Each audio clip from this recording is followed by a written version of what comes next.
Morning. Thank you so much. Good morning, sir. Good morning. We're gonna have you come up here. Good morning, everyone. Richard, Yes, sir. do you solemnly swear or affirm the testimony you're about to give this court today is the truth, the whole truth, and nothing but the truth, so help you God? Yes, I do. Please be seated. Good morning, sir. Good morning. What we want to do is ask you some questions outside the presence of the jury. Thank you, Your Honor. Just for purposes of introduction. Oh, sure. Could you please state your name? Roger Allen Mitchell Jr. Yeah.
An agreement that we should not, this part of this testimony, since it's not going to be in front of the jury, should not be live streamed.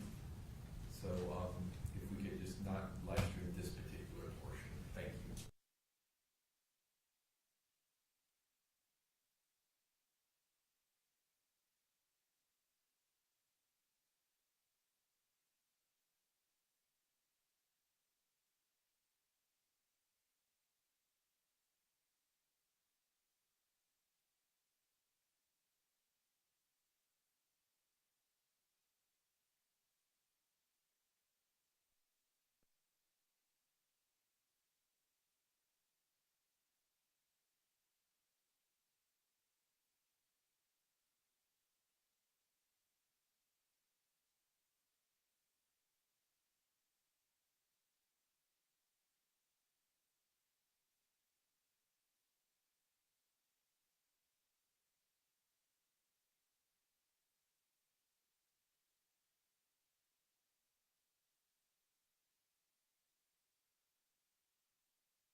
examiner, and then got recruited to Washington, D.C.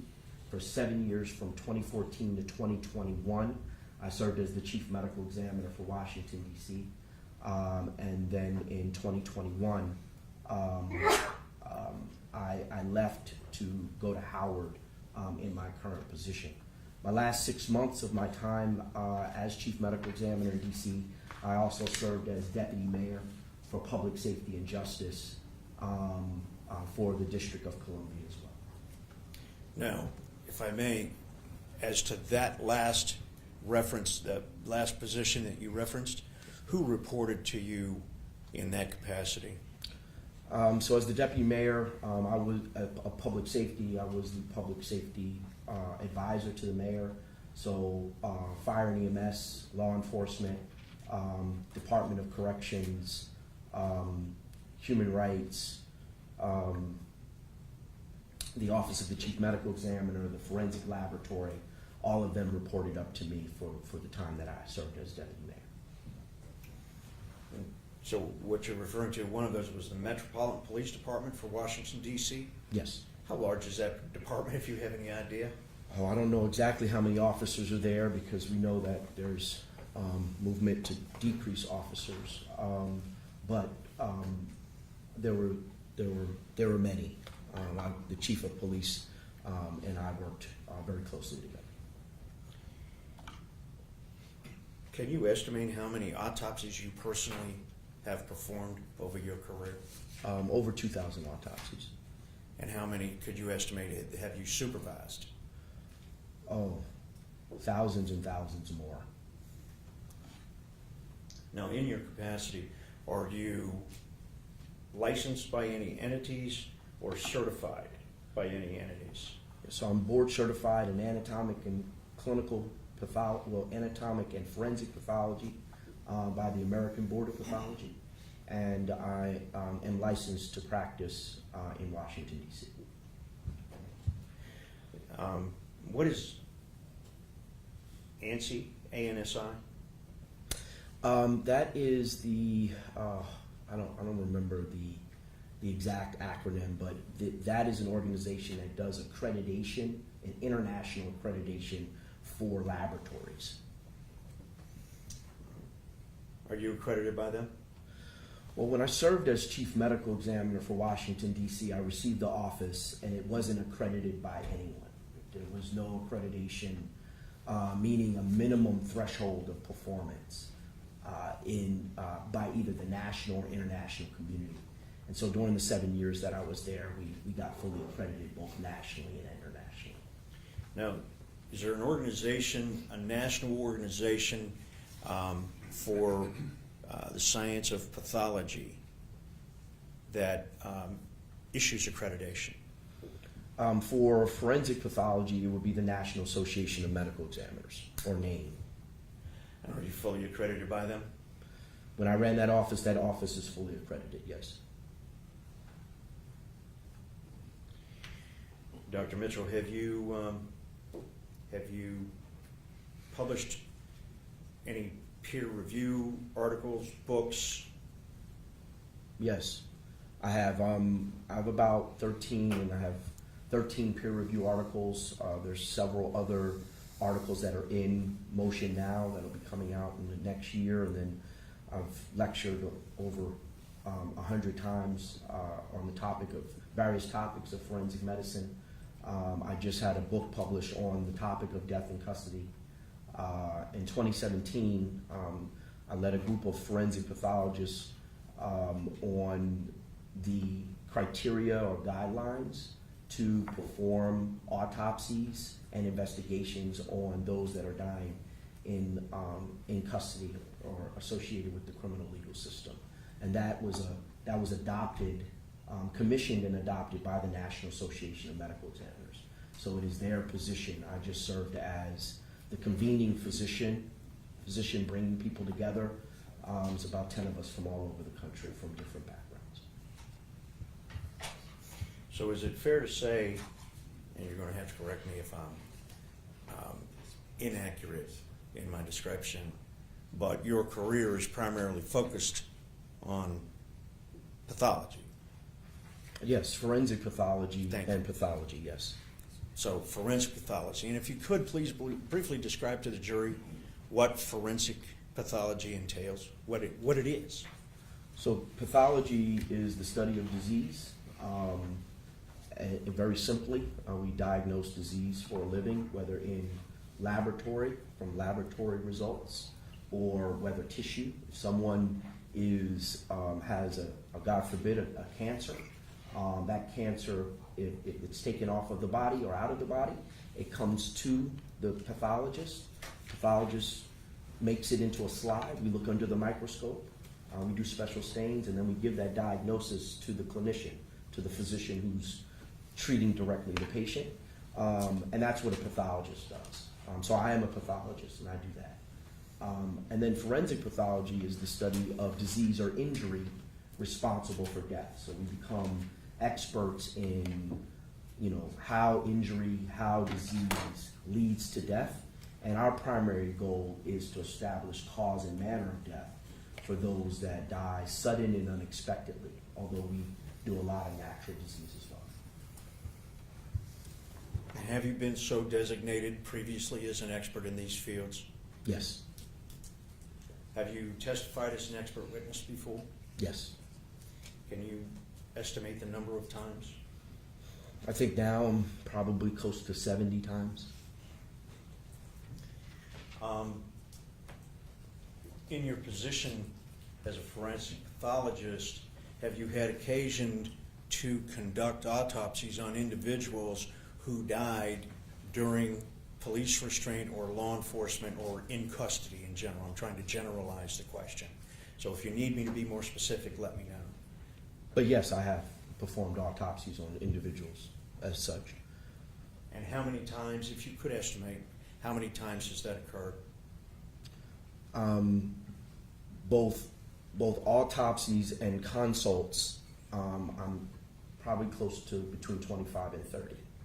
Thank you. Now, getting back to your qualifications for just a moment, are you, do you hold any current positions aside from your work with Howard University? Yes, And if you would please, tell us what those are. I am the Speaker of the House for an organization called the National Medical Association, which is the oldest and largest group of black physicians in the country. I'm on the board of Mentoring in Medicine, which is a group that helps young people gain access to medical careers. I'm also on the board of a group called Young Doctors DC, which does the same for young people in the District of Columbia. I'm a commissioner on combat sports, boxing commission. I like boxing, so I'm in that. I'm active in my church. I'm a minister there. That probably covers it. Have you spoken on the issue of forensic pathology to other doctors, pathologists, organizations? Yes, I also run as part of my role at Howard, I have a group of a CDC grant, Centers for Disease Control grant, that helps us provide technical assistance for and support for forensic pathologists globally. It's called the Medical Legal Death Investigation International Community of Practice. It's about 46 countries. We support them virtually. Sometimes we go into country to help kind of establish the foundation of what forensic medicine should happen. And all of it is for the purposes of making sure that the death certificates are correct, no matter what the cause and manner of death is, and that public health record, because most countries, including this one, rely on good death certificates to be able to establish prevention for diseases or injuries that occur in that community. Have you spoken in any foreign countries regarding this matter? Yes. Can you identify them? Bangladesh, India, Belize, England, Egypt, Rwanda, Zambia. That's probably the majority of them. Can you explain with a little more detail what your work, either present or past, was with the CDC Foundation?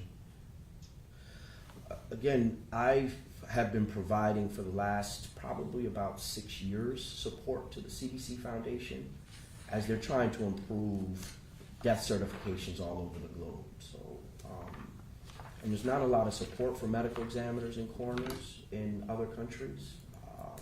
So they have asked me to help them give support.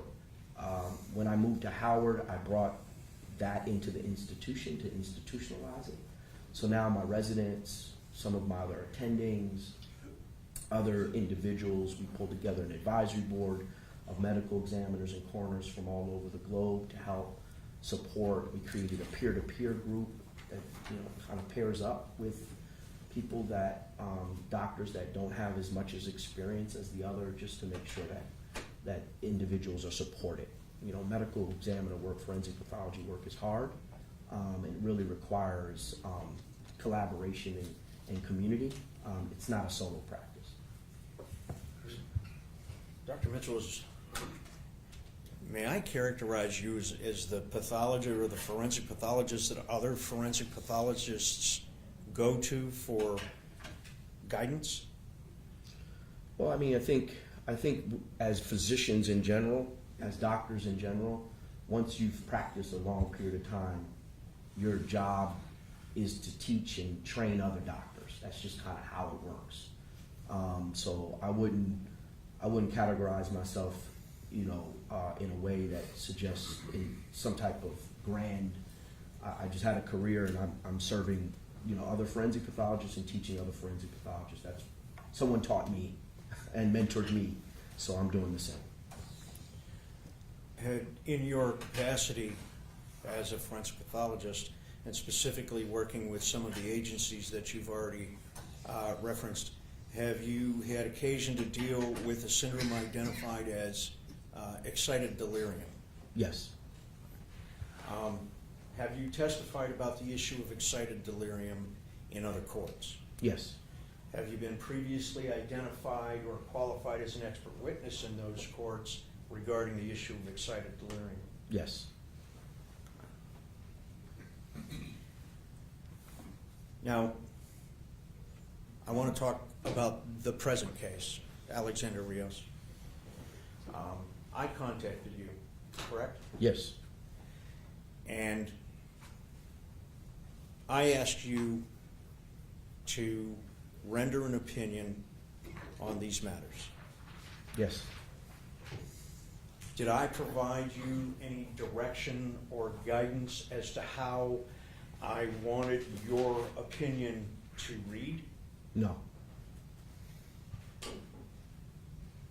Can you tell me how that communication bore fruit, if you will, from the initial conversation to you issuing a report, which we'll get to in a moment? Telephone, email, conversations about the case, but really sending me all of the documents that is listed in my report to review. I reviewed those documents and provided you my opinion. And just so, in the interest of full disclosure, what is RAM Consulting? That is my consulting company. And you are here today as a forensic pathologist, ostensibly as an expert witness, but through RAM Consulting, and you were paid for your services. Is that correct? Yes. All right. Is that typical? Yes. You testified that you've already previously testified. You've testified in approximately 60, perhaps 70, as many as 70 cases. Do you recall that? Yes. Were you paid then? The majority of those cases I was as a government witness, so it was part of my job to not only perform the autopsies, but also testify. When I was chief, I would have to testify on other people's cases as well if they left the office and weren't available for whatever reason.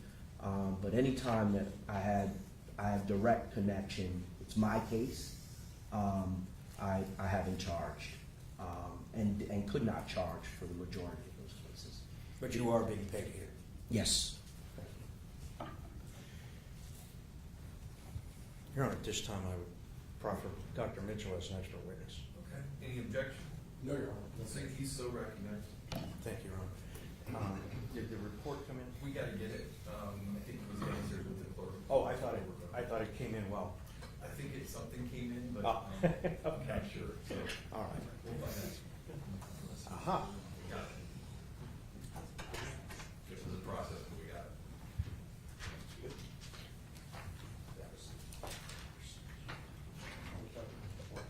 This is the one that you crossed. Yep, thank you.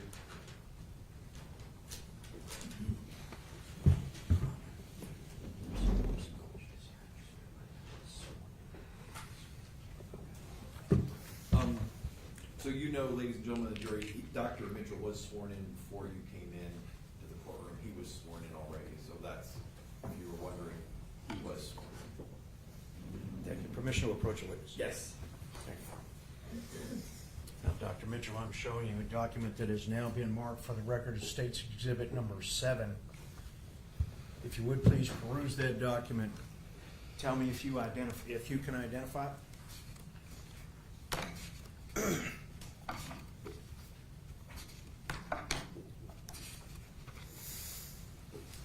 Yes. And what does that document purport to be, sir? This is my opinion report, summary report, signed and dated as September 5th, 2022. And by signing and dating as you're referencing, that's a facsimile of your signature that you recognize. Is that correct? That is correct. All right. Thank you.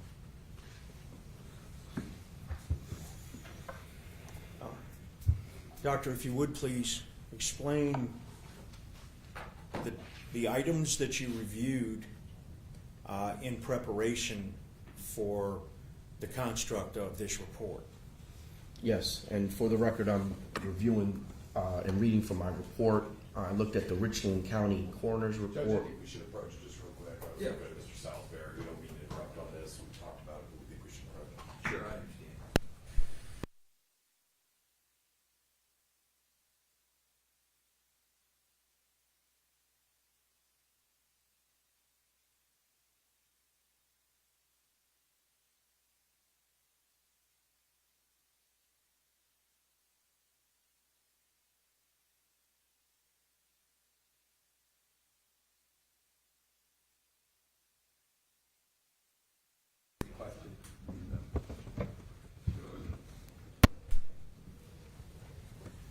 I'm on. Sure.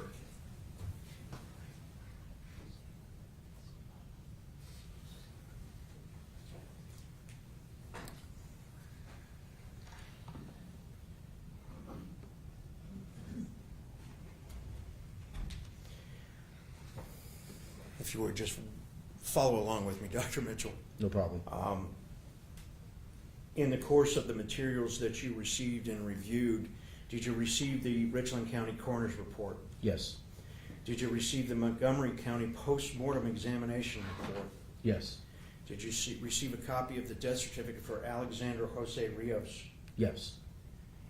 Did you receive the officer-involved critical incident report from the Richland County Jail?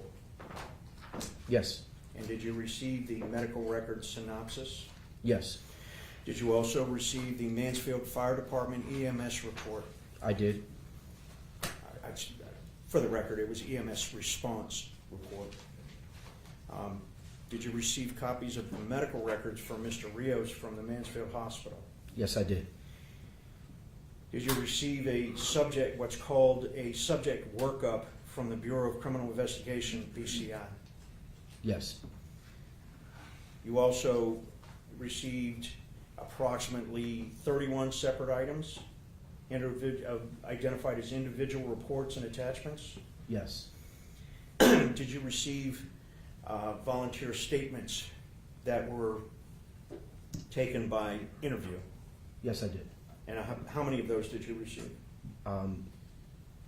7. And were there also audio interviews? Yes. And did they correlate with the individual written statements that you received? Yes, they did. So there were 7 of those as well. Yes. Did you also receive video from a identified Sony handheld camera? I did. You received also withdrawal or discharge notes from the Mansfield Hospital? Yes. And you received Ohio Law Enforcement Gateway OLEG person details. Is that correct? I did.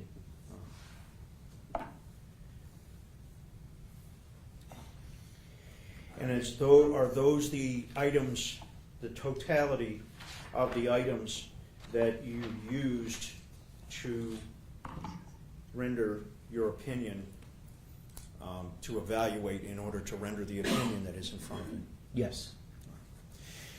If you would please tell us what those items showed you, or what you learned from those items about the circumstances and details involving Mr. Rios on that day in September. So, Mr. Rios was a 28-year-old male, 70 inches in length, about 195 pounds. He was in a prison cell, standing on a wall, on a half partition wall, when correctional officers engaged him verbally, asking him to, giving him commands to come down off that wall. They went in to the cell. At that point, Mr. Rios ran past them into the office area. At that point, he was grabbed to be restrained, tackled, and placed on his belly in a prone position during this violent altercation. He also there was opportunity to render tasing. Taser was deployed at that time as well.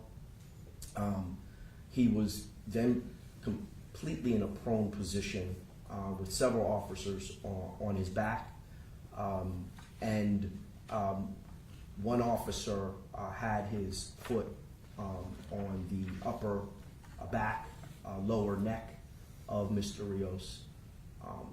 And during that altercation, that officer stood with his body weight on the back of Mr. Rios.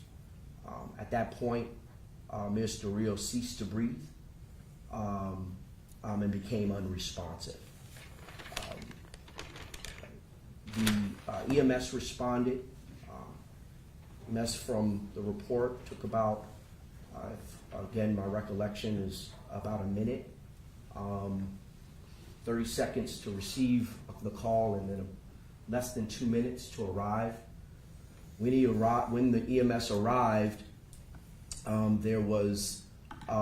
was in what they call a non-shockable rhythm. And there's only 2 cardiac rhythms that consider non-shockable, either asystole, meaning no heartbeat at all, or PEA, which is pulseless electrical activity. He was determined to be in PEA. EMS was able to get a rhythm back during transport to the hospital. He gets to the hospital, and he's found to have what we call anoxic brain injury, or decrease of oxygen demand to the brain. He's in the hospital for 7 days. While he's in the hospital, they're doing tests. They identify that he's in pretty bad acidosis, acid buildup in his body, secondary to the hypoxia, or decreased oxygen in his body. They suggest that he had respiratory arrest, meaning he arrested through breathing that yielded a cardiac arrest. At no point was he able to regain consciousness. He had the decreased oxygen to his blood had rendered him unable to be revived. And during that period of time, there was efforts to see whether or not he could live, and ultimately he died. During that time period, there was a urine screen that showed that he had amphetamine in his urine as well. At autopsy, he had scrapes and bruises. Otherwise, he was a normal 28-year-old man. I think that probably gives a good summary of what I saw, what I heard. Ultimately, the coroner or medical examiner gave the case, and I'm looking at my report, an initial diagnosis of excited delirium with significant conditions, urine drug screen positive for amphetamines per medical record at the hospital, how injury occurred, altercation with correctional officers, and manner of death as accident. So that's the majority of it. Sure. Showing you what has been marked as State's Exhibit 2, does that document reflect what you saw as a copy? Oh, I'm sorry, Jim. It's okay. I'm not introducing it at this time. You don't have to bring it all. Is that the? Sorry. That's a good. That's okay. It's just a death certificate.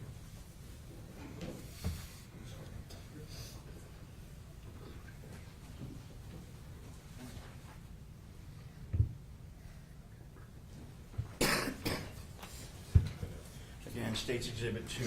I'm supposed to show it to them first. My apologies. Do you recognize that document? Yes. Is that a copy of the death certificate that you received? Yes. And does that document reflect what you just rendered from your report about the cause and manner of death? Yes. Oh, thank you.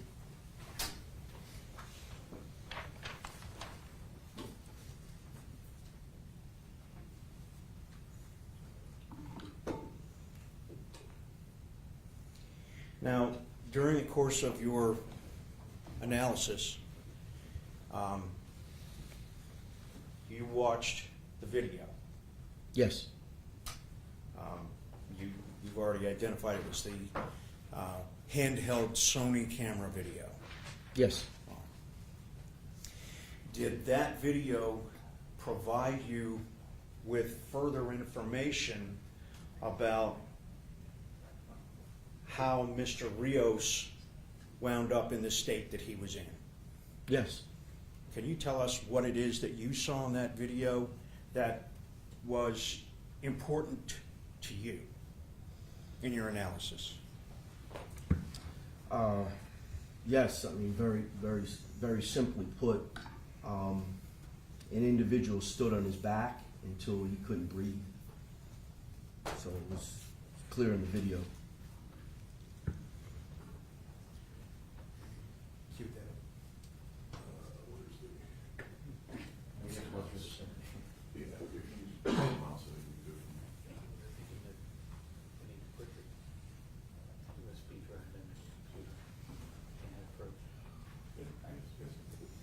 Your Honor, Yes. may Sure. Agent Lenhard assist me? Yes. Displaying my lack of technical knowledge, Your Honor. I apologize. I can turn on VCR.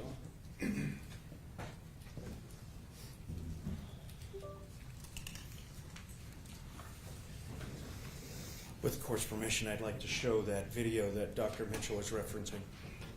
I don't believe there's any objection. We've seen it. Attorney Mayor, they're going to play the video. Any objection? Which video we playing? See, no, no, Yeah, no. no objection to that. Okay.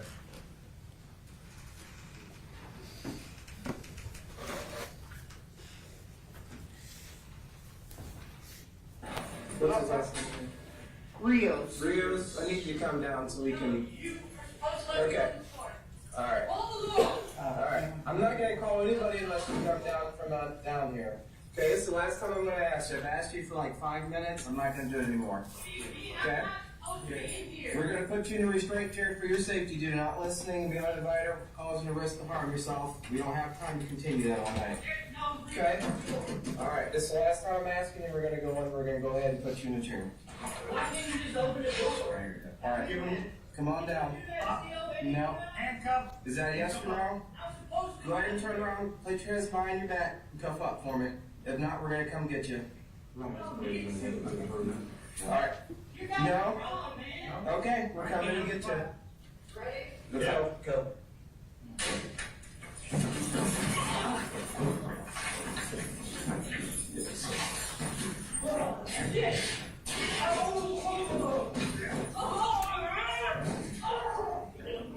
Tough it out. Hands behind his back here.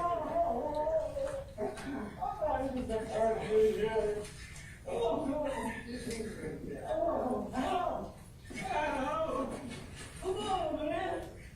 I know you're fighting. Use your taser. I'm not fighting. Baby. Crazy. No, take off. Taser. Taser. I'm not even fighting. Ow. Ow. Ow. Glasses, let me look at the glasses. Taser. Ow. Ow. Ow. All right. Ow. Ow. Can someone... Try tasing. Can you explain to me? Because you're a dumbass. No, you're the dumbass. I didn't tell you or her. Oh. Fucking took out of himself. Really? Yeah, he's like. Oh. Oh. Give me your hand behind your back. Oh shit. Somebody take it. He's on some type of. I believe. Keep playing. You need to. Do we have anybody else available?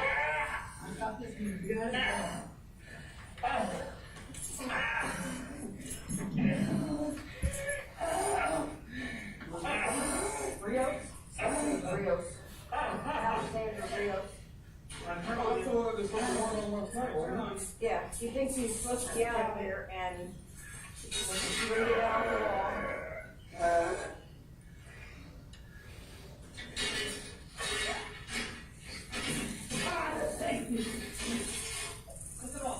Turn it off.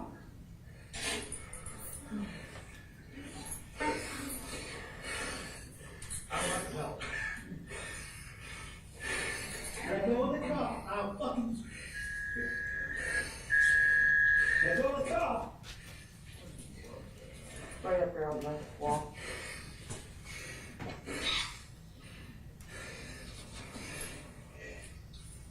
Pull that thing out. Get a pair of shackles. We got another handcuff. Where's the other hand? I got it. Where's that? You know, I only have one handcuff.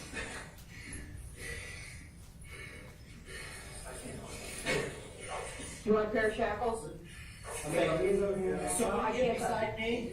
You know you're get up. All right. Grab some, oh, he's got it. We got shackles. Ready? Alright, Yeah. shackles. Give me the other hand. Bring it forward, you guys. You got it? Shackling down there. This club.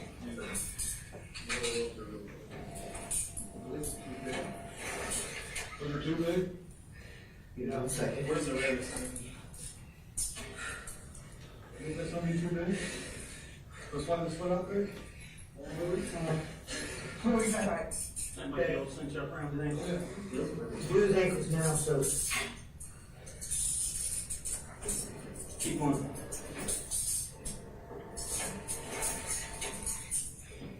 hey, Gardner, let's come on the other side of the wall. When we come up, we're going straight up into the chair. All right. Go right behind you. And Mark behind you. Behind you. I got you.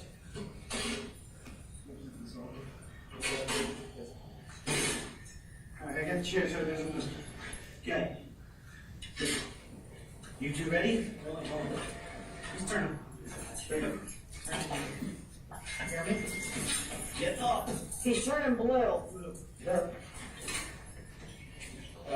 Call squad. Master Control, call the squad.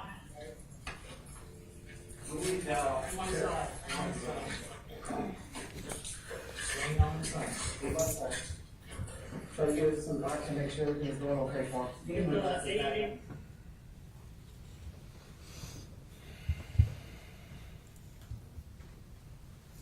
Dr. Mitchell, is that the video that you received and watched? Yes. In that video, you previously made reference to someone who stood on him and caused the air to leave his body. My words, not yours. Yes. There was several other officers involved in that skirmish. Based on the video, did you observe the conduct of any of the other officers who would have had the direct impact of forcing the air out of Mr. Rios's body? Anytime you're in a prone position and you have weight on your back, no matter how much or how little, it's going to affect someone's ability to move their chest, to be able to expand their chest, and be able to breathe. The weight of an entire person on your back, standing on your back, is extremely compelling to it. So. You've supervised safety forces, right? I'm sorry? You've been a supervisor for, as I believe, or a reporting official for the entire Washington, D.C. Police Department. Isn't that true? Yes.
Dr. Mitchell, as a forensic pathologist,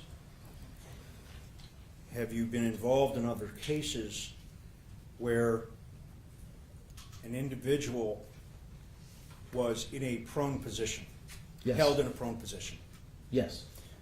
Were you involved in situations where restraint by law enforcement officers was causing that prone position? Yes. Were you involved in cases where the force that was being used, strike that,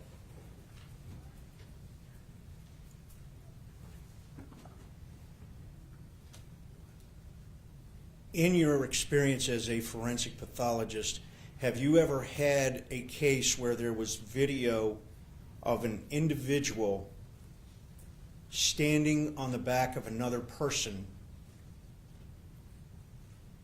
ultimately in your opinion, forcing the air out of his? No. Have you ever had a similar situation where somebody was using their body weight to accomplish that goal, whether they intended to or not? I'm sorry, can you repeat the question? Have you ever had another case as a forensic pathologist where an individual was using their body weight on the back of another person to subdue them? Yes. Can you explain a little bit?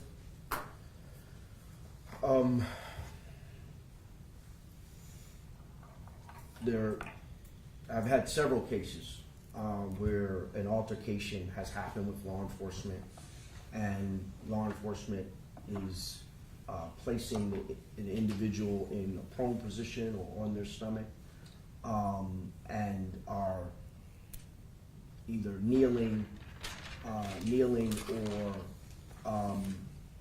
leaning on the back of that individual to maintain control of that individual. I've seen it numerous times. So in your experience as a forensic pathologist, which is more prospectively damaging to an individual who's being restrained and held prone? Someone who is forcing pressure on their hip, or someone who's standing at the base of their neck with both feet? Standing at the base of their neck with both feet. What about if somebody's holding their shoulder or their arm? Is that more injurious? Is that more serious than the individual standing on the victim's back? No, it wouldn't be more injurious than someone standing on another person's back. But you would agree with me that effectively putting a person prone on the ground, meaning face down on the ground, and restraining him is going to impact their ability to breathe under the best of circumstances. Isn't that true? Yes. Isn't that correct? Yes, that is correct. And that was the case in this situation, was it not? That is correct.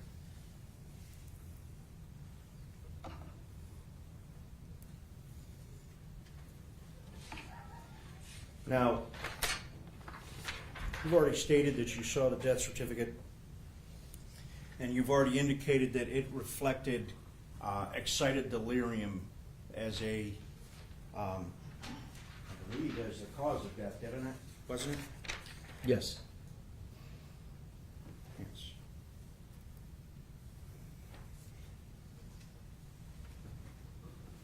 And they asked, describe how the injury occurred, and you referenced that as indication of altercation with corrections officers. Yes. Do you agree with the description that this was the result of an altercation with corrections officers? Yes, I agree that the death is the circumstances were altercation with correctional officers.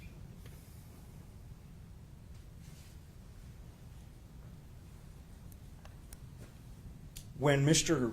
Rios exited the jail cell, was there any indication that there was any conduct that was life-threatening at that time? No. In that moment in time? No.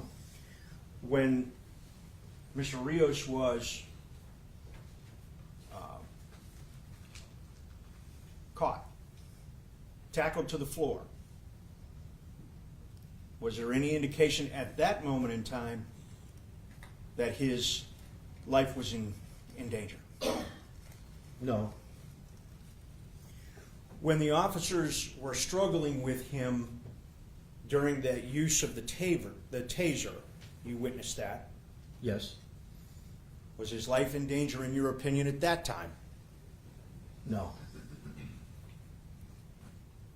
When he was lying prone, the officers continuing to struggle, at that point in time, would you say that his life was in danger? Yes. I mean, if he stays in that position for long enough, it could be dangerous.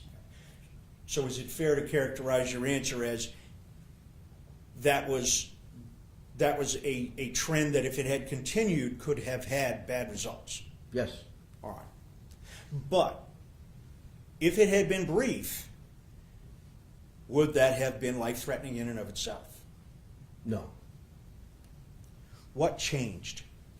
What sequence of events occurred that changed the threat on Mr. Rios's life? You had another person standing on the back of Mr. Rios. That level of weight on someone's back, they can't move, can't shift to be able to open up their chest. We all have to breathe with our chest opening up and closing. That's just how it works. If you can't move your chest to breathe, then you can't breathe. And so that was the circumstance for Mr. Rios. Is there any indication on the video that would corroborate your observations that standing on the back was the precipitating factor in Mr. Rios's death? Yes, he's conversant. He's, even responding. So he says something, and there's communication that's happening. There's movement. There's struggle. It's not until that weight is applied to him that he becomes unresponsive. It's not often that we have it. There's a lot of video we see nowadays as forensic pathologists, just within the last less than 10 years. We start seeing more video in these cases. We don't see videos like this in forensic medicine that actually can show you at the point in which someone loses their life. With the court's permission, I'd like to re-cue that video to a specific spot.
What up?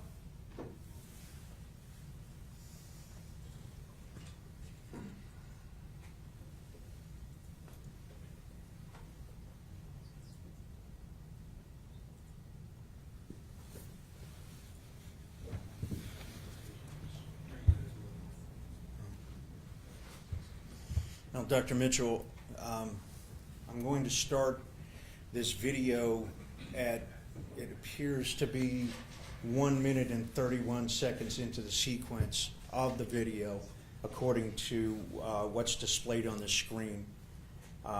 Can you concur that that's what's indicated on the screen? Yes. All right. I'm going to ask to stop it at certain points, and I'm going to ask you what your opinion about that particular sequence of events means. Yes.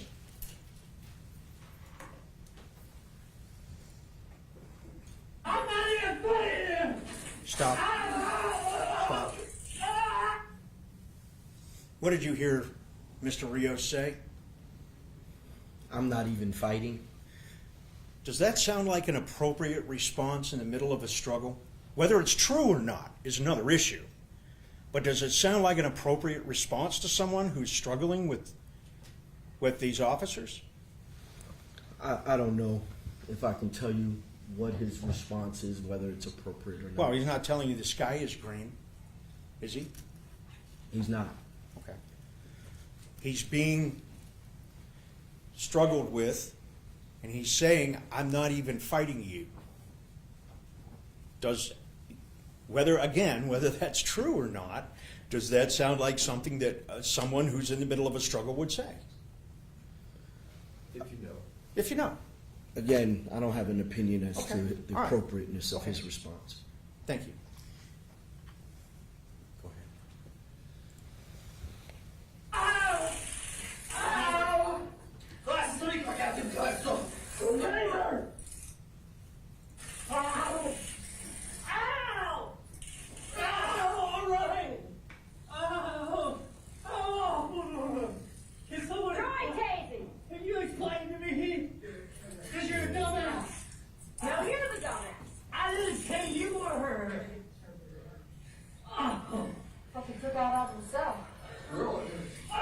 Yeah, he's like, Oh! Ah!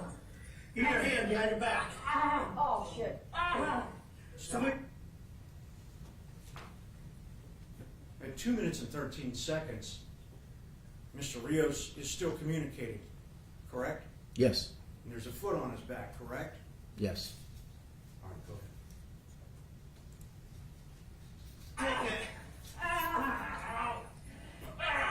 He's on some type of I believe. Keep playing. You need to. Do we have anybody else? We're now at 2 minutes and 27 seconds. Have you noted a change in the breathing ability of Mr. Rios? Yeah, he's becoming labored at that point. You can tell that he's having trouble breathing at this point.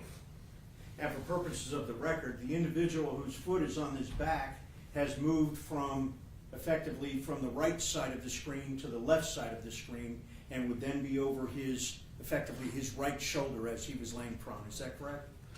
That's correct, but from my evaluation of the video, it's not even just his position. Is that the foot was largely closer to the center of the back, Right. And then as he shifts, that foot slips down into the nape of the neck, and the lower neck and upper back. Go ahead. I got this again.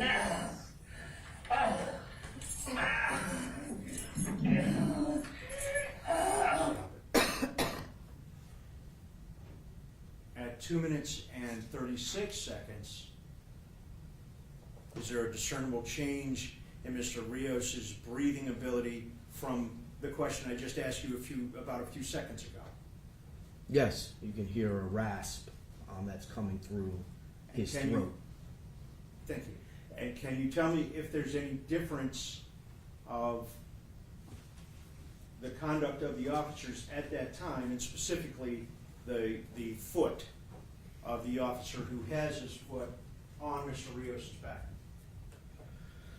I mean, from this angle, I can't see whether or not the pressure is being increased, but the rasp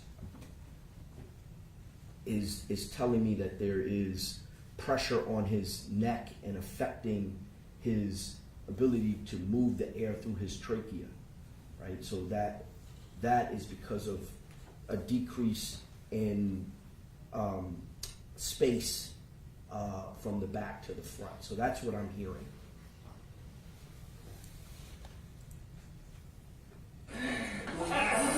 Rios?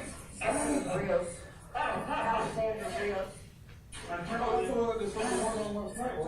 Yeah, he thinks he's supposed to be out of here, and he's gonna get out of the wall.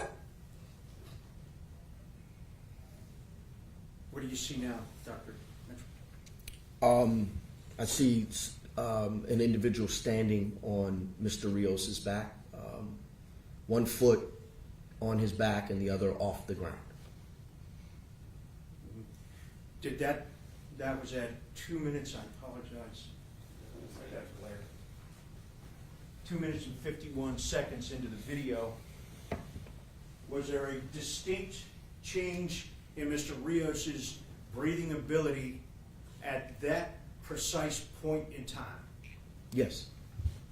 And what was that change? Well, you can hear him trying to push past what I would say an obstruction, but it's largely because he cannot push air past the force that's being applied to his torso or to his back and neck.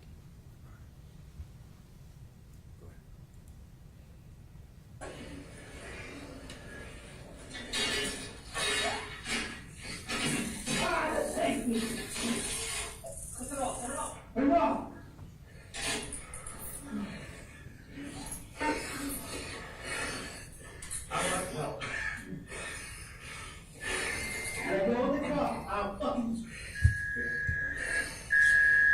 Let go of the car. Right up there on the wall.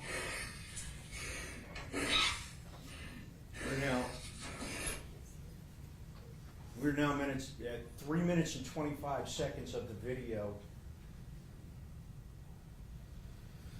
When was the last time you saw any response from Mr. Rios in that video?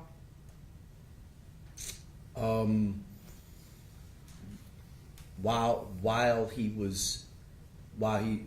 the individual was standing on him, you can see him kind of the eyebrows wince and move. You heard a small kind of whistle of air coming out, that last bit. Well, if I may stop you there for just a moment. Yeah. After you heard that whistle of air coming out as you just described, did you ever hear him breathe again?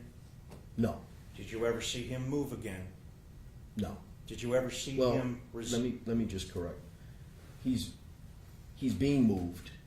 So if you look, his shoulder is being tugged on. So he's moving, but I don't believe he's moving himself. So there is evidence of movement, but I don't believe he's moving himself.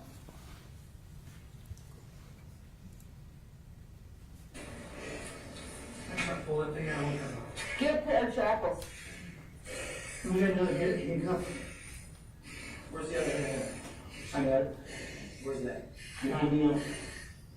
Dr. Mitchell, do you notice any discernible change in the color of his skin at this point in time at 3 minutes and 39 seconds?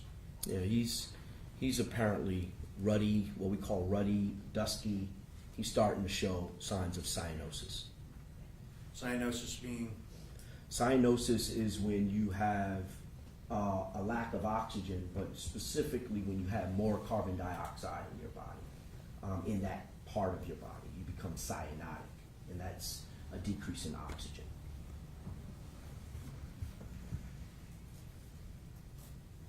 Is the officer still poised with his foot on Mr. Rios's back and neck? Yes.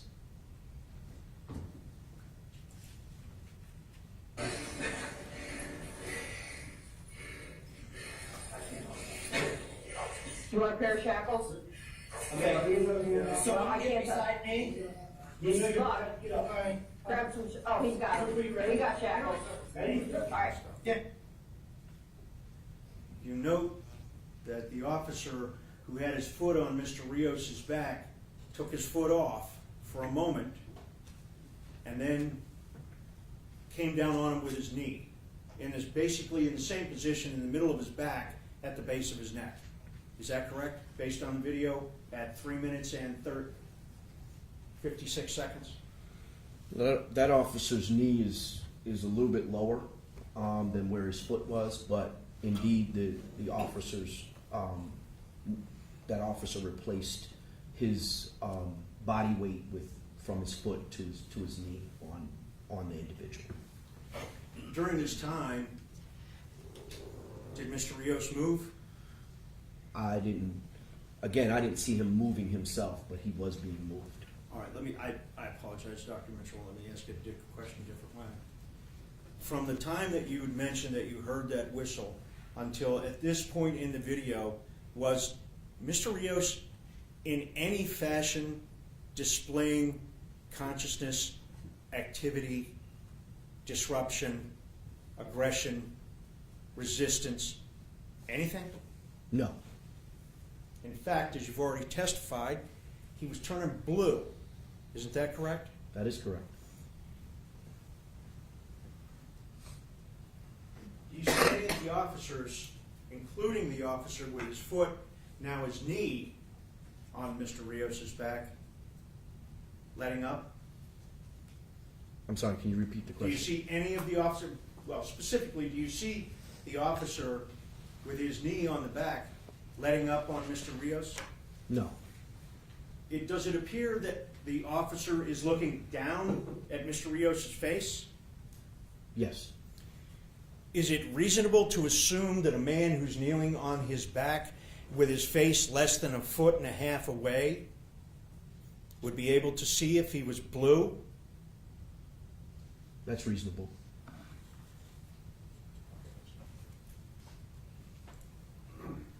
Shackles. Give me the other hand.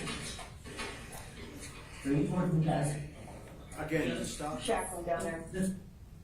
That's a much more clear display of Mr. Rios's color at that point in time, is it not? It is. Where is this officer's knee? On his back. Thank you. Come.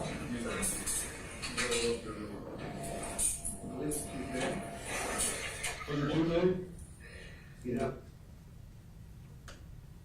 You see the officer lifting his arm, Mr. Rios's arm? Yes.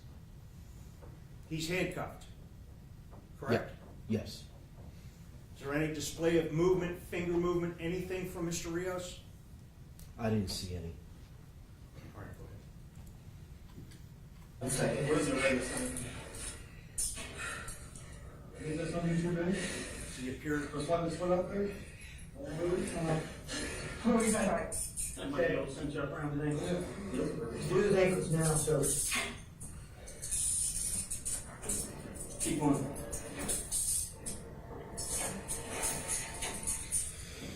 Hey, Gardner, come on the other side of the wall. When we come up, we're going straight up into the chair. All right. Go out behind you. And arms behind you.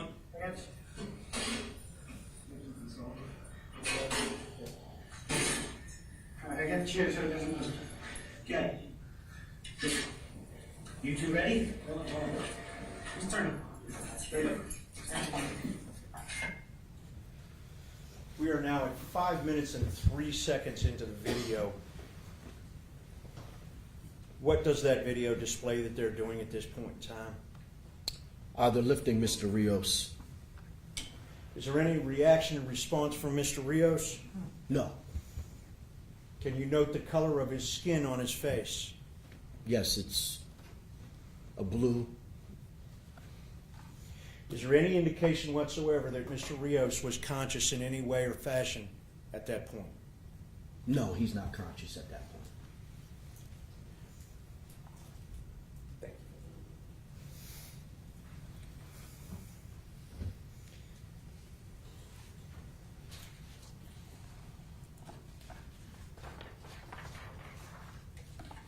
Now, Dr. Mitchell, you've already testified that the cause of Mr. Rios's unconsciousness and eventual death was led to anoxia, caused through anoxia. Yes. I'm not going to get hung up on medical terms because I would butcher them, so you'll have to help me out. What caused that anoxia? That anoxia is caused by the compression of the neck and torso. Functionally asphyxia. Asphyxia. Yes. Now, the medical records make mention of a cardiac issue. Can you explain that? Well, anytime you can't breathe, your heart and lungs are inextricably linked. They are linked together.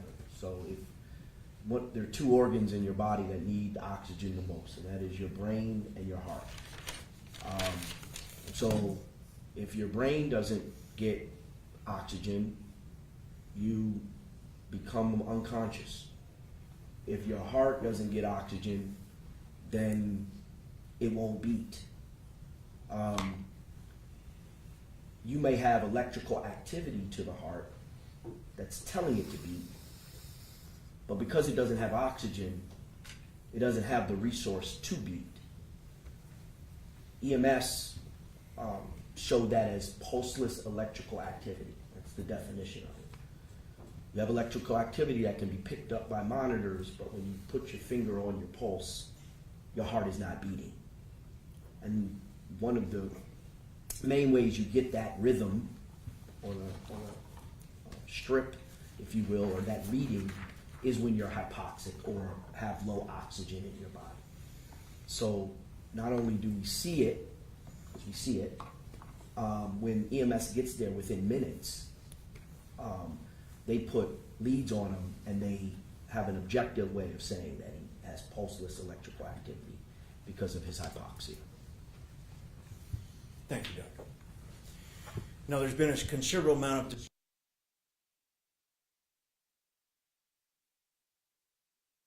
I've already asked you about that. You said you've testified and actually been identified as an expert in that matter. Can you tell us what you perceive this excited delirium to be? So for a long period of time, I guess it's probably been maybe over 40 years, excited delirium has been in the literature. It's been offered up as an explanation for sudden death, primarily when there's an altercation with law enforcement. And it describes a series of behaviors. Those behaviors are superhuman strength or bizarre behavior. Some of the literature talks about increased body temperature, what they call hyperthermia, as a reason, profuse sweating. Some suggest that it's associated with a psychosis or mental health issue. Others suggest that it can be associated with the use of stimulants like methamphetamine or cocaine or PCP. And then there, in the definition of excited delirium, there's a sudden death that happens in this environment. But now, nearly 30 years after it's been used, several, if not all, major medical organizations dispute it as a cause of death. And although there are behaviors that can be seen, and those behaviors may be real, those behaviors in and of themselves are not causing death. And so it's not to be used as a cause of death.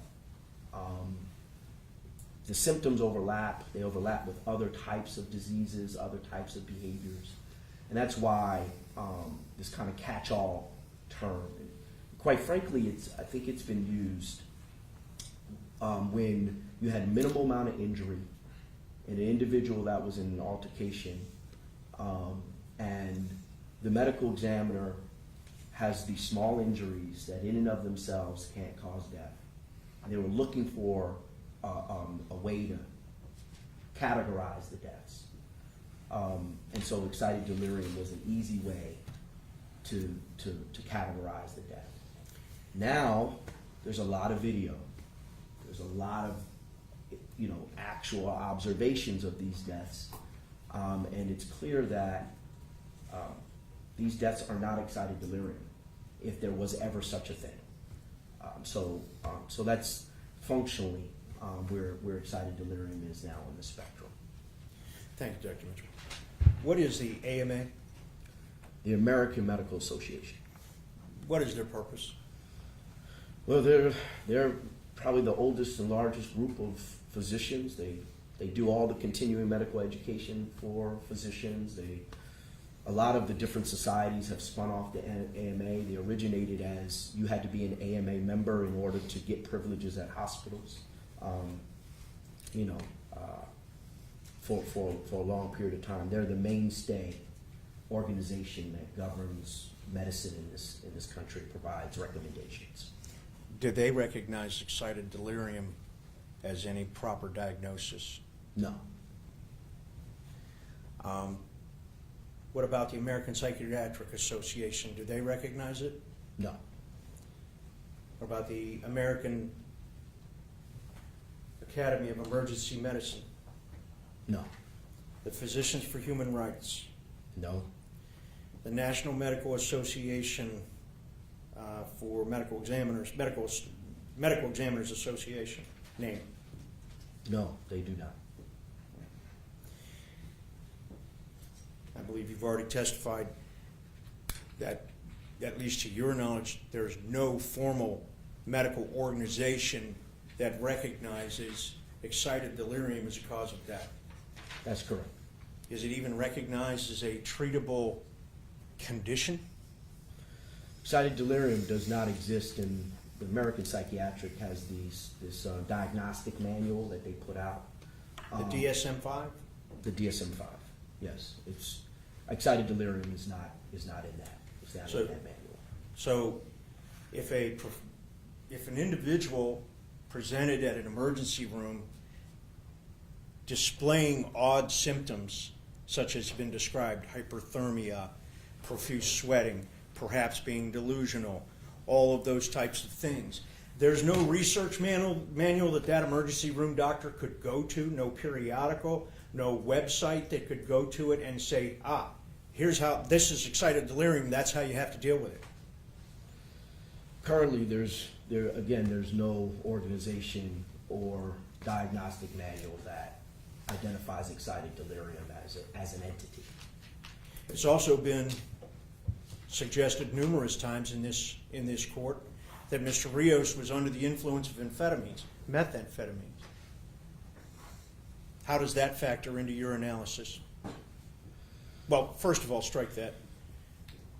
In your review of all of the medical information, was there any positive indication that he was under the influence of a drug? Yes, I mean, influence, I don't know about influence. I don't know about the influence of a drug. Well, let me re-ask the question to I don't know. assist. Did any of the medical records indicate that there was a presence of a drug? Yes. And what was that? He had a urine drug screen with amphetamine. That was identified as a presumptive positive, was it not? Yes. I may still not understand it fully, so if you would, please help me out. What's the difference between a presumptive positive and a confirmatory positive? So in all drug testing, you have tests that are screening tests, and you have tests that are confirmatory tests. The screening tests will be more sensitive than they are specific to the drug. So they really have a low threshold. If any of the molecule looks like that particular drug, it will show up as positive. It's supposed to catch if you have it, right? If you have, and that's sensitivity, right? I know I'm getting a bit technical. Hopefully you can follow me here. That's sensitivity. And that will be a presumptive positive. So In the urine, it would be a presumptive positive if it was like a screening. That's a screening test. and that's what the medical records indicated. It was presumptive positive from a urine screen. Is that correct? Yes. Now, to your knowledge, was there any other follow-up testing done on that? No. So is it fair to say, for clarification's purposes, that the presumptive positive would indicate that it was in his system, but would not tell us whether or not he was quote-unquote under the influence? Is that a fair statement? That is correct. Now, there have been other witnesses that have testified, particularly Dr. Lehman, who was one of the authors of the medical examiner's report. You saw that report in your packet of information, did you not? Yes, I did. All right, I'd like to talk to you about that for a few minutes. Dr. Lehman testified from that seat and indicated that that was virtually, and I'm paraphrasing, that was excited delirium was present because he had methamphetamines. Objection? I'm paraphrasing. I think it was amphetamine. No, you said, I'm sorry. Whatever the report says, it's fine. My mistake, it says, I thought it said. Amphetamine, methamphetamine. Well, it's a distinction that we. Yeah. I think you can clear it up on cross, so I'll let you know. So, Thank you, Judge. he testified that he came to the conclusion of the cause of death in Mr. Rios' case because that test indicated there was amphetamines in his system. Do you agree with that? No. When he was checked into the emergency room, do you recall what his body temperature was?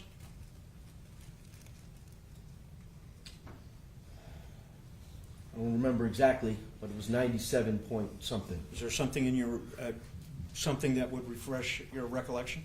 Yes, I believe so, in my report. What is that? Referencing Exhibit 7, your report? Yes. So in my report on page 5, it says his temperature on admission to the emergency department was 97.9 degrees Fahrenheit.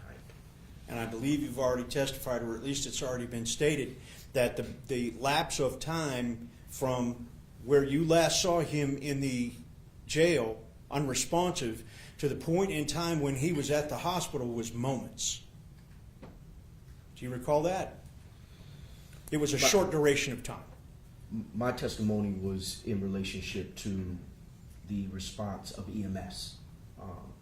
I apologize. EMS responded within, I think you said, a minute. That is correct. There was a short period of time, as reflected in the records. I'm going to object to the leading nature of that question. Okay. I'll restate it. To your recollection, was the amount of time between the last time when you saw Mr. Rios on that video in the jail and the time that he was checked into the hospital, how long was that? Do you recall? I don't recall exactly the time, but it was, Was it brief? A short amount of time. Is it fair to assume that his body temperature would not have changed dramatically in your professional opinion? His body temperature would not have changed dramatically from the time that the EMS intervened at the jail until he was checked into the hospital. Is that a fair assumption? Just so you all, I don't assume, but it is my opinion that his temperature wouldn't have changed much. Is 97 point, now I don't remember what you said, 97.9? 97.9. All right. Is that hyperthermic? No. Isn't that one of the touchstones, if you will, that they use in the identification of excited delirium? Yes, they often say excited delirium has hyperthermia. But you would agree with me that that's not an absolute. That is correct. All right. In fact, there are no absolutes. Is that a fair statement? That is a fair statement. Another one of the indicators that people have referenced in this courtroom is the delirious state that Mr. Rios seemed to be in. Do you agree with that? That there was in a delirious state?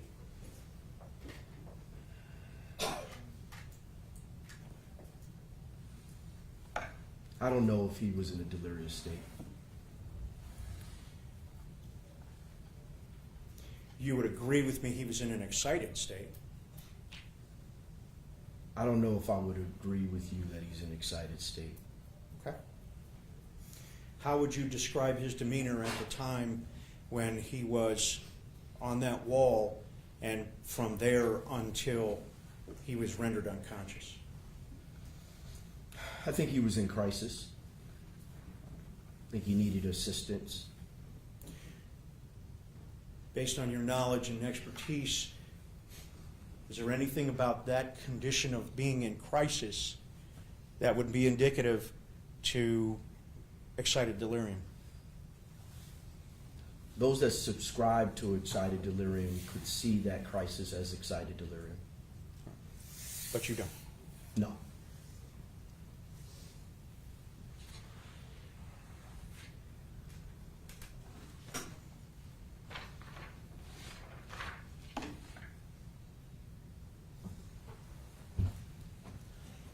I'd like you to assume for a moment that Mr. Rios had amphetamines in his system.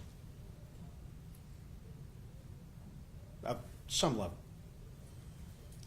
Based on your evaluation of the medical records and all of the evidence that you have, do you believe that that would have been a contributory force in the cause of his death? No. Can you explain that, please, for the jury? So, first of all, it's a presumptive positive test. Have no level. I don't know if it's methamphetamine. I don't know if it's just amphetamine. It's in his urine. It's not in his blood.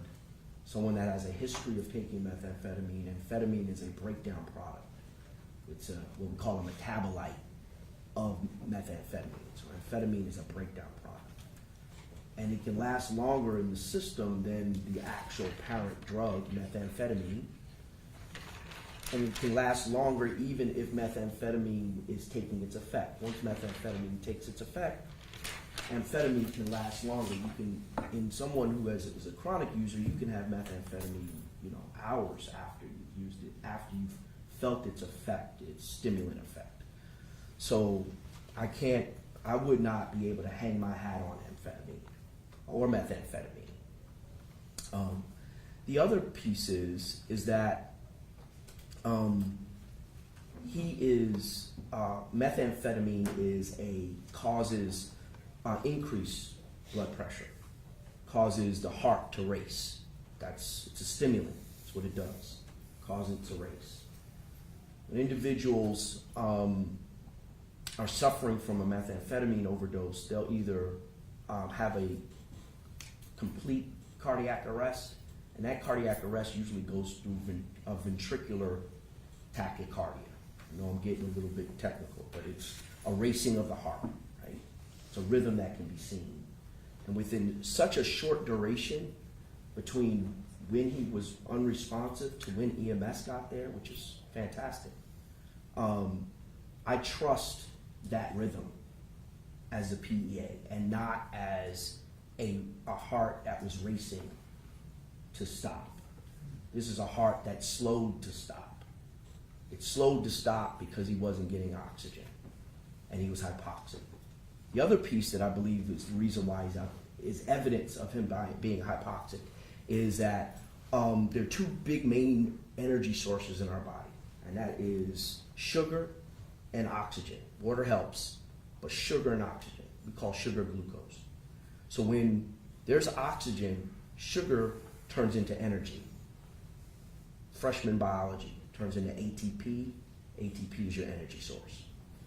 Without oxygen, sugar turns into lactate, or lactic acid.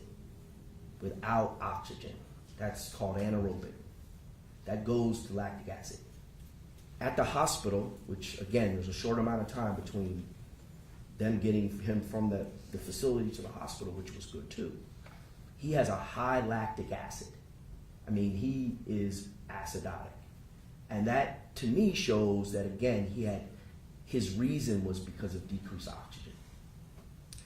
Even if I didn't have the individual standing on his back, he's hypoxic, and he's dying from hypoxia. It's just that in this case, we actually see when he stops breathing and see when there's no lack of oxygen. But all of the how he shows up at the hospital is consistent with not a methamphetamine overdose. So even if he had methamphetamine and they had confirmed methamphetamine with a blood test, and it was a blood test that was high, I wouldn't have diagnosed him with a methamphetamine overdose because of what we saw in the video. I mean, that absolves any drug reaction from its effects on a human when you stand on their back until they can't breathe. Thank you, Dr. Mitchell. Now, as a part of your analysis, you reviewed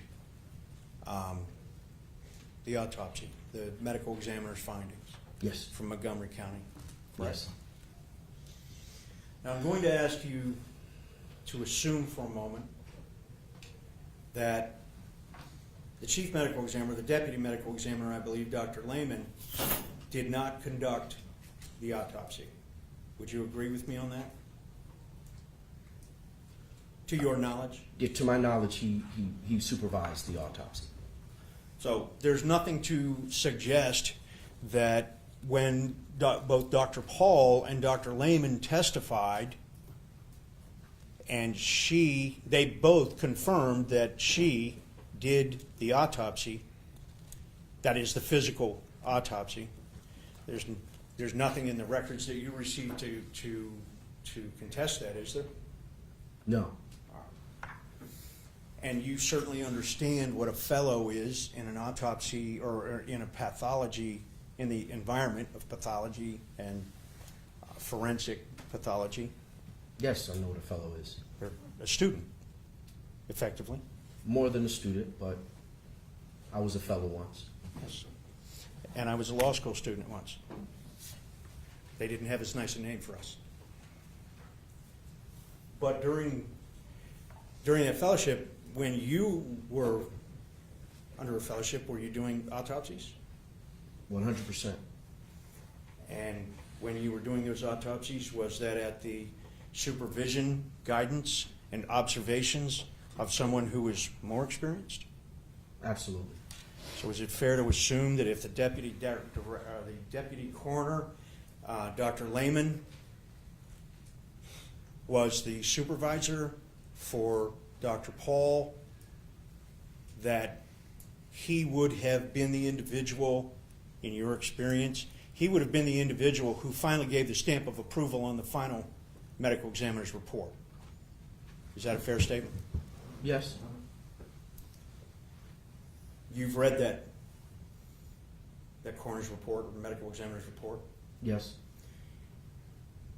Did you find any deficiencies in the content of that medical examiner's report that would have provided you additional information that may have been helpful?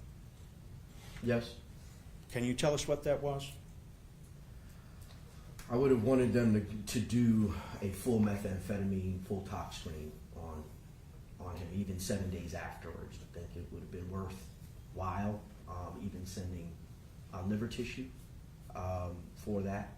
I also would have done a full subcutaneous dissection, meaning under the skin. I would have looked the back of his neck all the way down through his wrists to his ankles. I would have looked for bruising. I would have done a full, what we call forensic necks, anterior, looking at every muscle in his neck, every muscle in the back of his neck.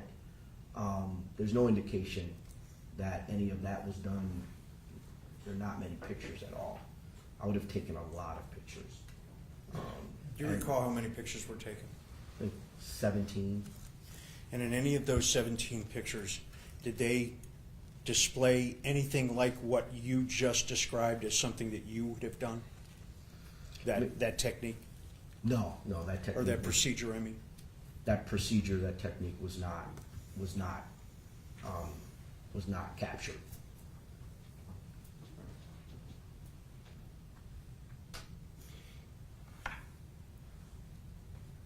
Well, let me ask this question in a different way, Dr. Mitchell. Was there anything in that medical examiner's report that assisted you in arriving at your conclusion as to the cause and manner of Mr. Rios' death? Yes. Can you tell us what that was?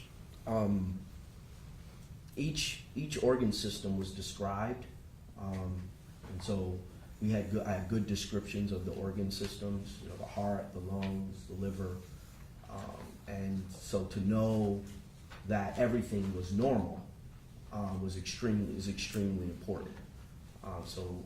His height, his weight, the evidence of injuries, the scrapes, and that there was nothing that was missed, nothing that I, you know, at least the injuries on the outside of his body I could see through the report. I first gained knowledge of the amphetamine urine drug test through the autopsy report, because that's the first thing that I look at in any review, is to look at what was done by a colleague and to know exactly what I could have done differently. So you know, the base of the report and the descriptions of the organs were good and were helpful for me to understand that he was a normal, healthy individual.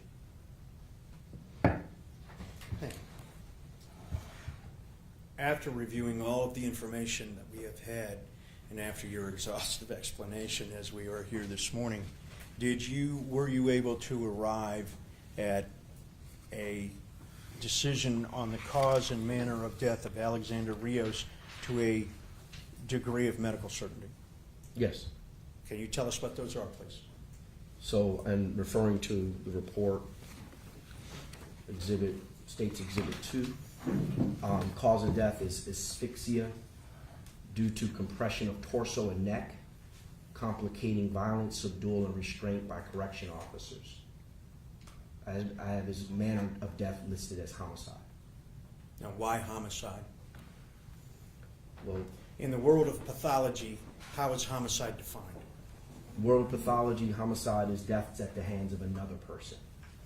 And so if there is an altercation that leads to death, whether someone meant to do it or not, it's called a homicide. So there's no, and again, I'm not asking you to step outside your field of expertise, but there's no criminality inferred by having the manner of death as homicide. No. Now, Dr. Mitchell, I'm going to ask you, did you receive any additional information or documents or reports or anything after you issued your decision that changed your mind or your opinion about your report conclusions?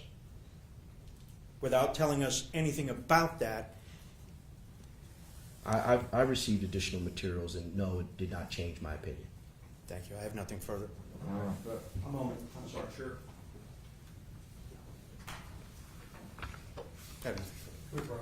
Yeah, come on.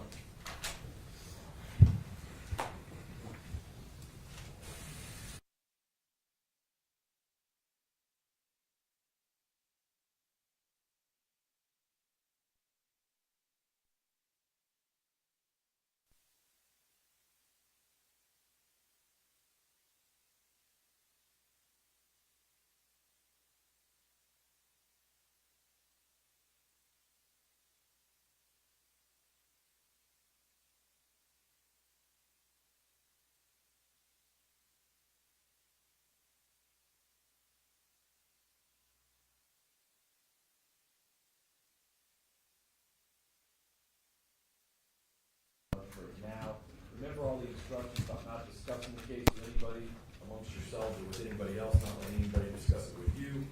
Don't form or express any opinions. You're not ready to do that until you deliberate the case. Don't pay any attention to media coverage. Do not do your own research or investigation. When we come back in an hour, we'll continue to hear from Dr. Mitchell. Thank you.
So my name's James Mayer. You and I have not met before, correct? That's correct.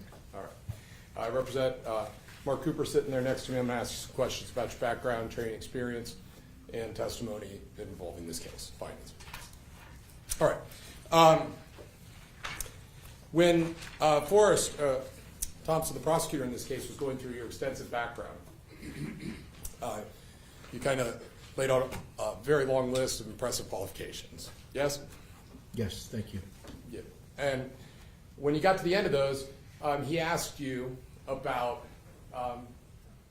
something that you didn't mention, which is RAM Consulting, right? Yes, I did mention it, RAM Consulting. Yes, once he brought it up after you talked about everything else. And how are you employed currently? How about that? I'm a chair and professor at Howard University in pathology, and also the chief medical officer for Howard University Outpatient Ambulatory Care. Sure. But in addition to that, are you also the owner proprietor of RAM Consulting? I am. And so, similar to like a law practice, that's a business of yours. Yes. Right. Where you use your professional expertise and make yourself available to consult, offer opinions, and testify in places like Mansfield. Yes. Okay. And as Mr. Thompson pointed out, you don't do that for free, right? No, not often. You indicated, certainly not in this case, right? That's correct. Okay. You indicated that you've done thousands of autopsies, yes? Yes. And just to be clear, in this case, you had no hands-on with respect to the autopsy. That's clear, right? That is correct. You would agree that, generally speaking, the best position to offer opinions in these types of cases, in a perfect world, you would have conducted the autopsy yourself. Is that fair? That is fair, yes. And that stands to reason because during portions of your testimony toward the end, you talked about some of the, I guess, procedures or techniques that you would have used to maybe gather some information or try to learn some evidence that otherwise is not available in this case based on techniques not done. Fair? Yes, that's correct. Okay. Now, with respect to getting paid, right? You have an hourly rate, right? I do. Okay. Can you tell the jury what that is? It's $500 an hour. Objection. I overruled. I think it's relevant. You've been asked that before, right? I have. Been asked that in the last month, right? I have. Okay. And you've answered, right? Just as you Yes. did now, and the answer is what? $500 an hour. Okay. And you track the hours that you work at the case, and you invoice it like any other business, right? That is correct. Okay. Now, back on September 5th, 2022 is when you created this report, the final version, I presume. Yes? Yes. Okay. And just like with Mr. Thompson, if there's anything you need to look at to refresh your recollection, of course, I'm okay with that too. Thank you so much. So at that time, you indicated that you had invested 27 hours Yes. in the case. Is that right? That is correct. Okay. And so at that point, you had billed how much? Objection. I don't think he has to get into that. He's told you his hourly rate, so it's sustained. So whatever 27 hours times 500, that's what you billed up to that point. Fair? That would be fair. Okay. But you've continued to track your time in this case, correct? Yes. Okay. And so that would involve any follow-up consulting with the state or anyone else in this matter, correct? That's correct. Has there been some of that subsequent to September 5th, 2022? Yes. Okay. Before getting on the witness stand today, because you're billing for that as well, obviously, right? Yes. Travel time too? Not time, just the direct travel costs. Costs, yes. How much time do you have in this case prior to testifying this morning? Since the last invoice? Probably about 7 hours. 7 additional hours? That is correct. Okay. So 34, and then however long we're up here today, right? This testimony is just a flat testimony fee of $3,500. However long it takes. However long it takes for the day. Okay. So you'd probably like to get done today, I would imagine. Sustained. Withdraw. So, with respect to your background, talk about your education. So you're board certified pathologist, forensic pathologist, and you talked about the 2 disciplines there, correct? That is correct. Okay. You went to medical school at the University of Newark? New Jersey Medical School, UMDNJ is what it was called. It's now Rutgers. Okay. Oh, it's now Rutgers? Yes. All right. And so, while a first-year medical student, there was an event that was very influential in how you've arrived in this field. Is that correct? In forensic pathology? Yes. I think the event that you're talking about didn't bring me to forensic pathology. Forensic pathology, I knew when I left the FBI, I wanted to be a forensic pathologist. Okay. What was the influence of the event that we're speaking about, and tell the jury how that went? So, I was a first-year medical student, and a man by the name of Amadou Diallo was shot and killed by law enforcement in New York City. He was shot at 41 times, hit 19. He had entrance wounds in the soles of his feet, and we were about the same age. And so that made me, I went to med school to understand violence as a public health issue, to understand how we can prevent violence. This event made me think about police violence as something that I wanted to understand and create prevention for. You've discussed that in your book as an inspiration, yes? Yes, And that's the book that you told the jury about earlier today, Death in Custody. that is correct. That was published when? In September of this year. Is it? That's it. Okay, so very recently. Yeah, September. You've also discussed this on your podcast, right? That Yes. experience with Mr. Diallo, and how that was a motivating force for you? Yes. Yeah? Okay. And on your podcast, you indicated that it was concerning to you, that he could be shot at 42 times, hit 19 times, right? Yes. That he was unarmed, right? Yes, he was unarmed. And that it was your understanding he was reaching for his wallet. That is correct. Okay. You also indicated that no police officers went to jail for that, and that was concerning to you in the podcast, correct? That's correct. And you, at that point on the podcast, indicated that was a game changer for you. I don't know if I used the term game changer, but it was. Right. Okay. And so, and to that point, you indicated you wanted to understand why people were dying in police custody and things of that nature, right? But yeah, from that point and from that point on, I wanted to understand why people were dying in custody. Okay. But it also was upsetting to you that no police officers went to jail as a result of that incident, correct? Yes. Okay. And so you indicate in your book, as you kind of dedicate it in the beginning, that it's an ode to advocates. Is that fair? I think to families is what we dedicate the book to families. Right. You consider yourself to be, familiar with this question, an advocate or an activist physician, correct? I use the term I'm an advocate for my patients and for community. I don't use the term activist. An advocate is someone who fights for a cause, right? That's correct. It's the opposite of someone who stands on the sideline. Fair? That's correct. Yeah. Sometimes athletes can be advocates or activists, yes? Yes. All right. And specifically, as an advocate, you are principally interested in this issue that you have written the book about, yes? Yes, I'm interested in death in custody and understanding it better. Okay. Now, there has been discussion in this case that you've been asked to take a look at the cause of death, the opinion that was rendered down in Montgomery County, and also the manner of death, yes? Yes. Okay. And so as we kind of get into that, with respect to cause of death, in your book, you talk about, you like music, yes? I love music. Yeah. You talk about the reggae artist from the 90s, Cuddy Ranks, Cuddy Ranks. and he talks about in that song that you focus on, there's 6 million ways to die, choose one, right? Yes, he does say that. Okay. And so what relevance does that, why is he right about that as it applies to your field, as to cause of death? Objection. Is it, you were asking about it in his book? I guess rephrase the question, I don't quite understand the question. Yeah, that expression, 6 million ways to die, is referenced in your book as you were explaining cause of death. Yes. And you indicate he's right about that. What do you mean by that, as it relates to cause of death, 6 million ways to die? I'll let him answer if he I can. Yeah. So when I teach cause and manner of death to my students and to other practitioners, I talk about how there's just a myriad of ways an individual could die. There are many different ways, from heart disease to drug overdose to sharp force injury, stabbings to hangings. I mean, there are just a wide variety, and then combinations of the above. So when because I'm I like hip hop and grew up in the hip hop era. That particular song and the way he said that allows me to articulate the fact that there's so many ways. Because there's only 5 manners, I juxtapose how many causes there are to only the 5 manners that we have to choose from. And that's homicide, suicide, accident, natural, and undetermined.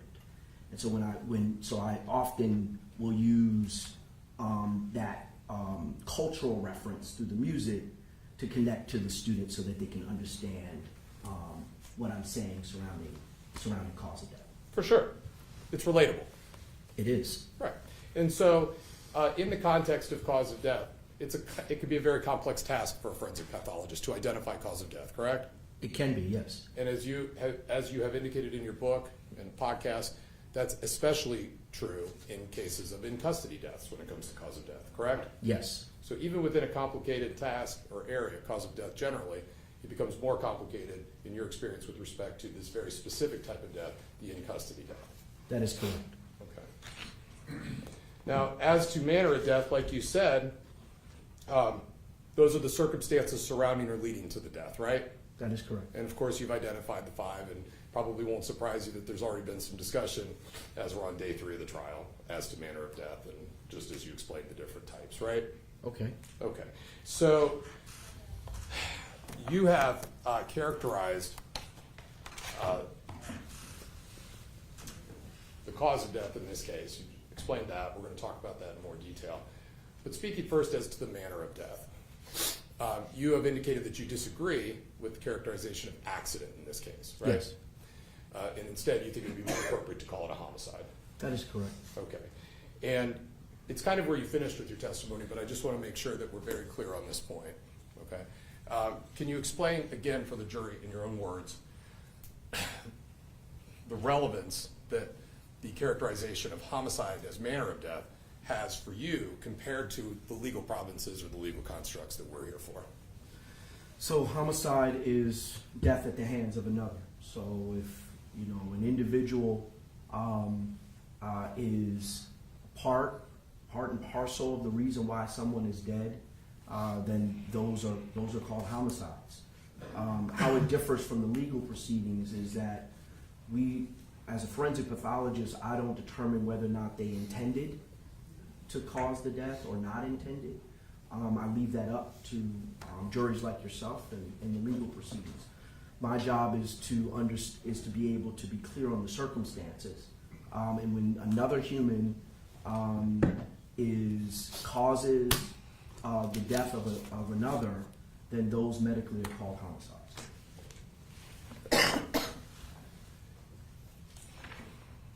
And so, when you talk about the criteria for the different manners of death as to how to classify them, there are criteria out there that you sort of stated it as it relates to homicide in your words, right? Yes, I did. And again, what's that definition? Death at the hands of another. Death at the hands of another. And the Guide for Manner of Death Classification is put out by one of the groups that I believe you used to belong to, is the Guide for Manner of Death, put out by the National Association of Medical Examiners. You're familiar with this guide, correct? Yes. You even reference it in your report when you're discussing manner of death, correct? Absolutely. Okay. With respect to manner of death, as described according to name, homicide, as indicated in the manual and in your book, homicide occurs when death results from a volitional act committed by another person. You agree with that, correct? Yes. To cause fear, harm, or death. Yes? Yes. Intent to cause death is a common element in the homicide classification, but it is not required for classification. That's correct. Okay. Well, that's a little different than what you've told the jury, wouldn't you agree? At least the wording? Well, I gave you the definition in my own words. Sure. So it's invariably is going to be different than how you read it, for Well, sure. there's an extra piece to it here, right? I can break it down. So you can ask the question. I don't. For sure. I'll answer the question. You've testified it's death at the hands of another. Yes? Yes. First portion actually reads, occurs when the death results from a volitional act, right? Committed Yes. by another person, right? Yes. Okay. To cause fear, harm, or death, right? Yes. Okay. And so when you say death at the hands of another, it does not take into consideration anything with respect to the intent to cause fear, harm, or death, right? In your definition. Well, no, because in the second part of that definition, it speaks to it. Common elements may have intent, but does not require intent. And so, to cause fear or death, that portion, because I don't have it in front of me, Yeah. that is the intent portion. Yes. In the next sentence, it says it may or may not have that intent. And I expressed to you all that it does not matter if there's intent or not. It's deaths at the hands of another, right? And so I think that it's consistent with that definition. I'm just not reading the definition. I'm giving it to you in terms that you may be able to understand.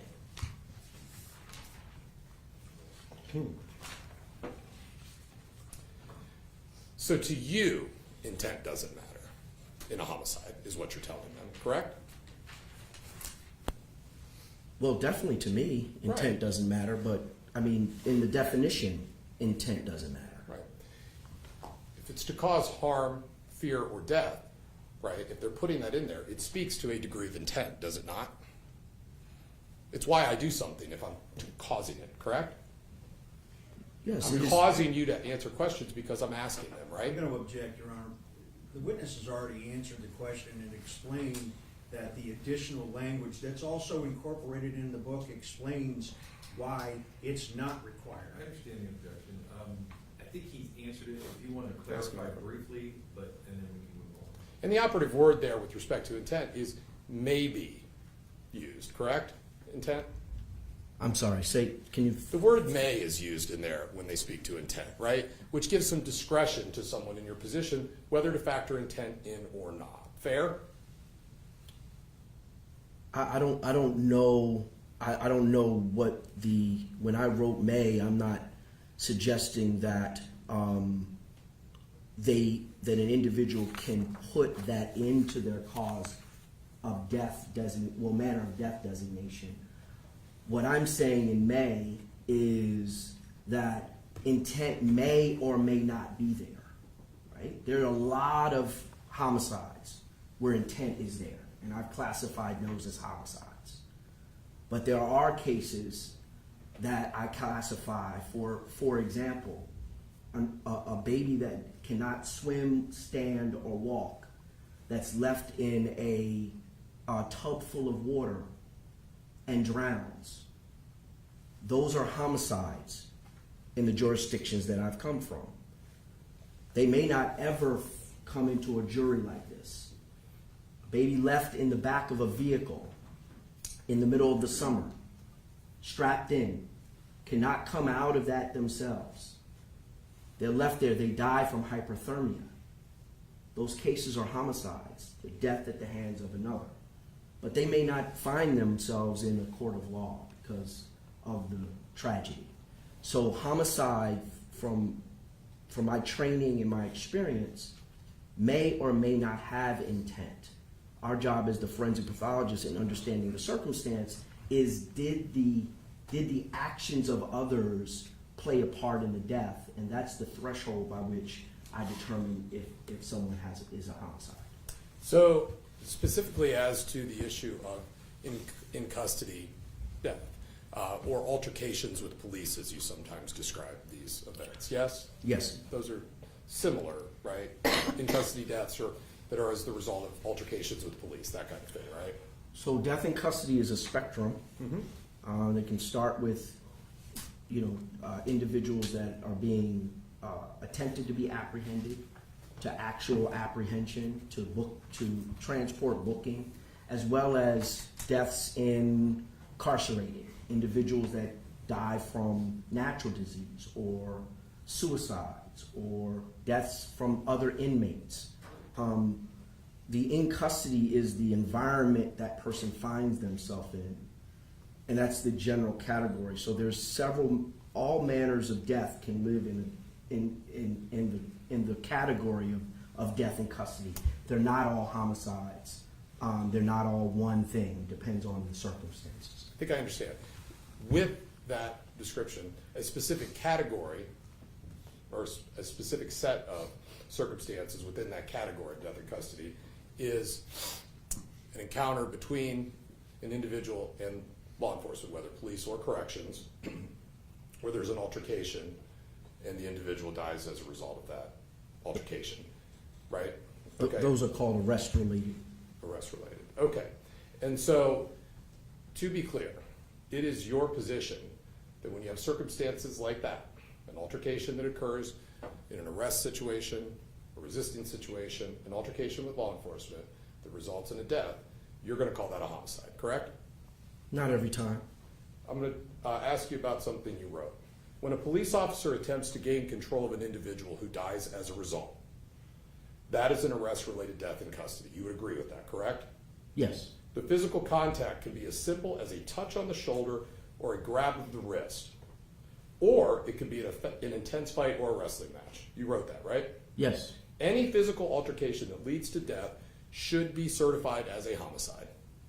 Yes. Any physical altercation that leads to death should be called a homicide. The physical altercation has to lead to the death for it to become a homicide. If there is an altercation or an interaction that it doesn't, then it won't. I've certified cases that they were drug overdoses. There was an altercation. Went back to the jail cell. That person died.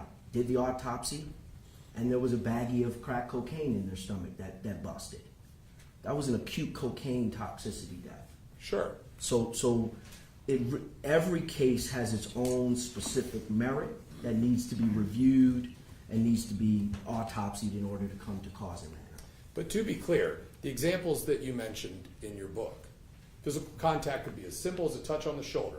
If that leads to the death, that's a homicide. No, that's not what I put in the book. Explain.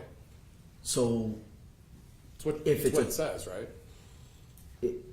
the touch on the shoulder and the grab on the wrist makes it in custody. It doesn't make it a homicide. It makes it in custody. It makes it now you're in custody. If a law enforcement officer grabs you, that's in custody. Now so the definition that he's reading from is indeed that, but that grabbing on the wrist or the touching of the shoulder, in no way am I saying that would be a homicide. Except that's not what you write in the book, correct? No, that is what I write. That's He's explained it, so. You finished by saying, regrettably, not all medical examiners or coroners think the way that you do with respect to that description, correct? again, just for the benefit of you all. There's jumping around that's happening in the book with it being written. May I approach, just to allow him to take a look? If he wants it. Yeah, I don't need it. I got it. So You would agree that the sentence I just read, regrettably, I don't believe follows? that. Let him finish the answer. First, let him finish his So- answer. there is a philosophy in forensic pathology that when an individual's in a violent altercation with law enforcement, that those cases are called accidents or undetermined. There is a pervading philosophy surrounding that. If that same altercation happens between two people on the street, medical examiners and forensic pathologists will call those homicides. How can you speak for all medical examiners and forensic pathologists? How many of them are there in the United States of America? Right There's now, about, two. maybe there's about 3,000 of us. And what you're doing is you're speaking for all 3,000 of them when you say that. Well, I'm giving my opinion as asked to answer the question. Fair? And my opinion is such that I've had years of experience, not only in this field, but as a chief medical examiner in the country. And part of the work that we're doing is trying to understand the uniformity of practice surrounding death in custody. I guess what I'm getting at, doctor, is that when you talk about not all medical examiners and coroners agree that an altercation that leads to a death, and while a struggle or altercation is going on, you would agree that not all medical examiners agree with you that that's automatically a homicide. That's because that's an argument that's going on within your community, correct? That is absolutely the truth, that not all medical examiners agree. Right. Okay. And so the organization which puts out the manner of death guide, which is referenced, contemplates and recognizes that reasonable, competent, well-educated, well-credentialed coroners and medical examiners disagree on this issue with respect to the role that intent plays in a homicide. Fair? Yeah, there are absolutely disagreements. And the way that the homicide characterization is described allows for that when it talks about presence of intent or lack of, and especially the way that it's written with the to cause harm, fear, or death, right? It lends itself to that potential for disagreement. It's ambiguous, yes? A little vague. I disagree with it, so you're going to get an answer Right. that is disagreeable, right? Because I disagree with the stance that you need to have intent with homicide throughout my training. But yes, there is disagreement amongst medical examiners and forensic pathologists that intent is required. And that is recognized by the organization that sets forth the criteria for the manner of death classification, right? Again, I think that we've been through my interpretation of that particular sentence you read, and I don't agree with that reading of that definition suggesting that intent is required. Okay. And that does not say that intent is required. Although medical examiners may require intent themselves, that definition does not say that intent is required. When you talk about other manners of death, which you have, you listed them all, and you also indicated that what you have in these types of situations is coroners who sometimes will call these altercations accidents, yes? Yes. Okay. And so, of course, just like homicide, accident has a definition as well, right? Criteria that are set forth in that same guide, correct? Yes. And you explain that in your book as well, yes? Yes. Accident applies, tell me if I got this right. Accident applies when an injury or poisoning causes death and there's little or no evidence that the injury or poisoning occurred with intent to harm or cause death. Yes. So with accident, intent is super important, correct? It is to distinguish between accident and suicide. So if you've got a forensic pathologist who's looking to assign manner of death in something like this, and there are two competing causes, perhaps, what they're going to be left with are the two competing causes as options, right? Say, for example, accident or homicide, fair? But they also can arrive at undetermined, yes? I'm sorry, can you repeat the question? I apologize. Yeah, so with respect to accident, you agree that intent is a piece of that and it's as clear as day, right? As it relates to understanding whether or not it's a suicide versus an accident. All right. It indicates that with respect to the accident, when an injury or poisoning causes death and there's little or no evidence that the injury or poisoning occurred with intent to harm or cause death. That's what's written, right? That is correct. Okay. Now, as it relates to that, if you have a forensic pathologist who is looking at a situation like this and is considering accident and ultimately determined that the intent of the officer or officers in question was not to injure, then they could use the criteria of accident to reach that conclusion, correct? That would That's be. the plain language, right? If you can finish. I'm sorry, please. You can answer. Go ahead. Thank you. I don't agree with that. I guess I didn't ask if you agree with it. I guess Okay. I think I'm trying to explain how there can be this division of thought between reasonable, like-minded people as far as their backgrounds. But that helps to understand that, right? Yeah, I think that if another medical examiner subscribes to what you're describing, then it may be the reasons why they would call a case like Mr. Rios an accident. Mm-hmm. I don't know that that mindset as it Because relates to the experience. Yes, you come to this as an advocate, and you have a very specific opinion about these types of altercations, and that they should be viewed as homicides if it directly leads to a death. Correct? If the action of another person directly leads that physical altercation, if someone is in a fight and they lose that fight, yes, to me that is a homicide. Okay. And so, with respect to that, you've already talked about that's your label for manner of death, homicide. That has no bearing on anything within the criminal province. Criminality is a question for jury, court of law, all that sort of thing. Yes? That is correct. Okay. And so it stands to reason that if in a setting that you ultimately label as a homicide, where you have a resistance situation, lack of compliance, and during the efforts to get that person under control, they die, okay? You would agree that in some of those circumstances, the force can be reasonable, correct? That is correct. But it's still a homicide in your mind. That is right. Your Honor, may we approach? Yeah, come on up.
Ladies and gentlemen, Dr. Mitchell is not an expert in reasonable force or unreasonable force. He's an expert in forensic pathology, and so his opinions we want to relate to his professional expertise, which is forensic pathology, and not get into areas outside of that area. So that's the reason I sustain the objection. Strike that last question and answer, disregard it as though you didn't hear it.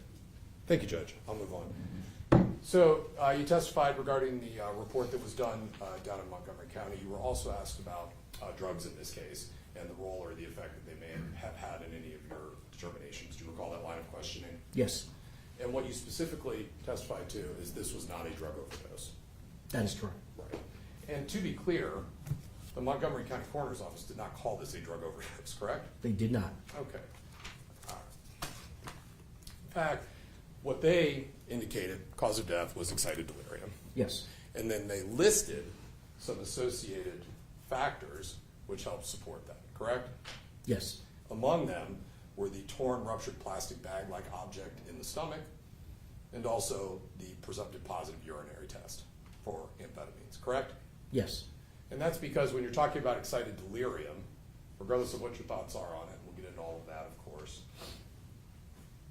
people that understand excited delirium will say, experts, that there is a triggering event for the delirium, correct? I don't know about the triggering event. Okay. There's something that causes the delirium.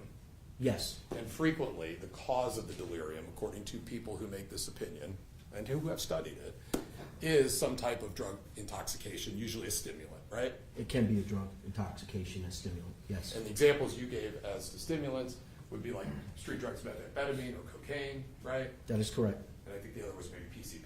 That is correct. Okay. All right, so I want to talk some about your opinion, then we'll circle back to excited delirium here in a bit.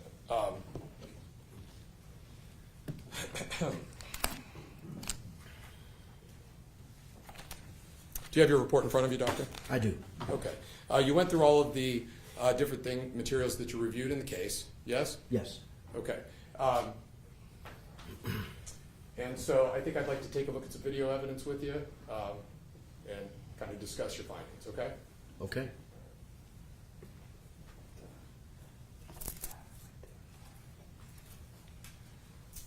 I'm going to show you what's been marked for identification purposes only at this point as Defendant's Exhibit C. I'm not asking you what's on it because you may not know, right? But it appears to be a disc, correct? Yes. It looks like a disc. All right.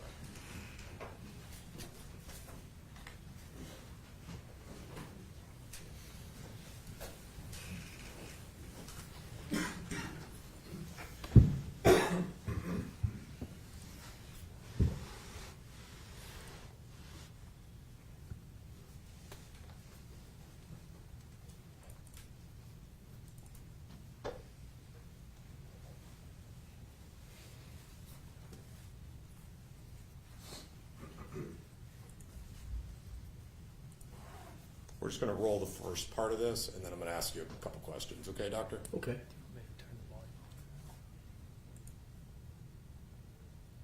Down here. Okay, this is the last time I'm gonna ask you. I've asked you for like 5 minutes. I'm not gonna do it anymore. Okay?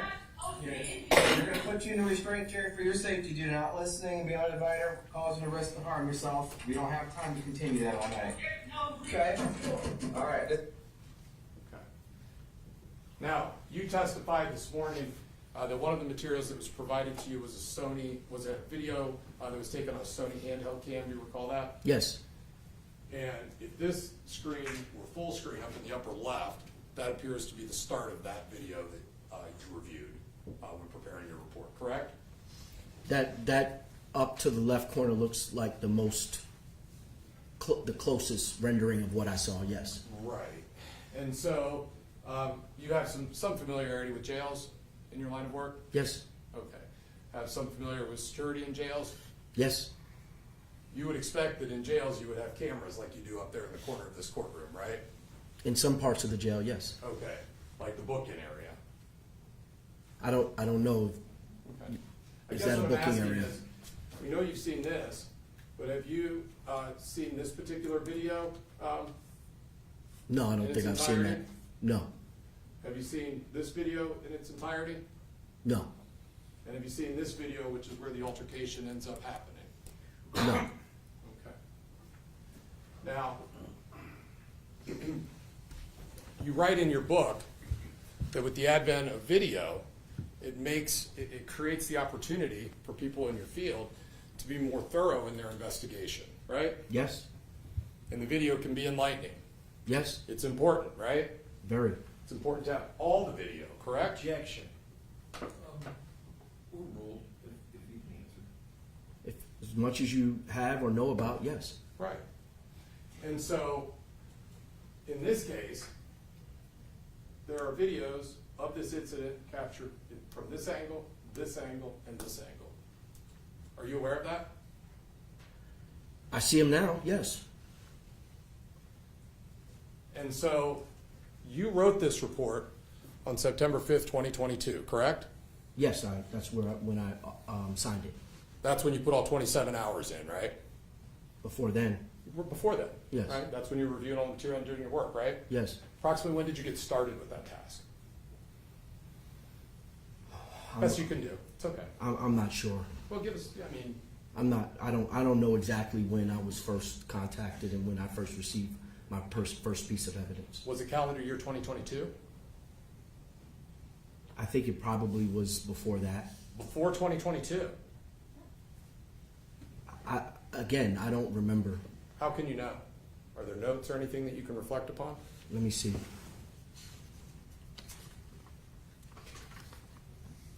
In order to track your hours, you would have to have record of when you took the case in, right? Yes, and I just don't have that record in front of me. Okay. But what you're saying is it could be as far back as 2021. Could be in 2021. Could it be in 2020? It's possible it was 2020. Okay. I don't know exactly when I took the case. All right. And there was never a point, and how did you get the materials that you got to review, like the Sony handheld cam? How'd you come into possession of them? Jump drive was mailed to me I did. by the prosecution. By the prosecution. Okay. And so, prosecution apparently sent you this video, yes? Yes. But not any of these 3 videos from the book-in room that look down on top of what's happening. I haven't seen those videos. I haven't watched them. They may be there. Maybe where? Maybe in the jump drive. I haven't seen those videos. You know how to operate a jump drive, right? Your Honor. I don't. I'm asking. If he knows, if you can answer. Yes, I do know how to operate a jump drive. I don't. Often I don't know how to open videos. Okay. All right. Sometimes I have All right. problems with doing that, for sure. You have staff, yes? No, I don't have staff. Just you. Okay. It's just me for. And so what you're saying is, whether they never sent it to you or you just didn't get it opened, you, as you offer this opinion as to what was going on during the struggle, have never looked at what was happening in this low corner where that sea of humans Your Honor, is struggling I will with object. Mr. Rios. That is not what has been stated. That is not the reference to the materials. Okay, I've not seen him, that's all I'm asking.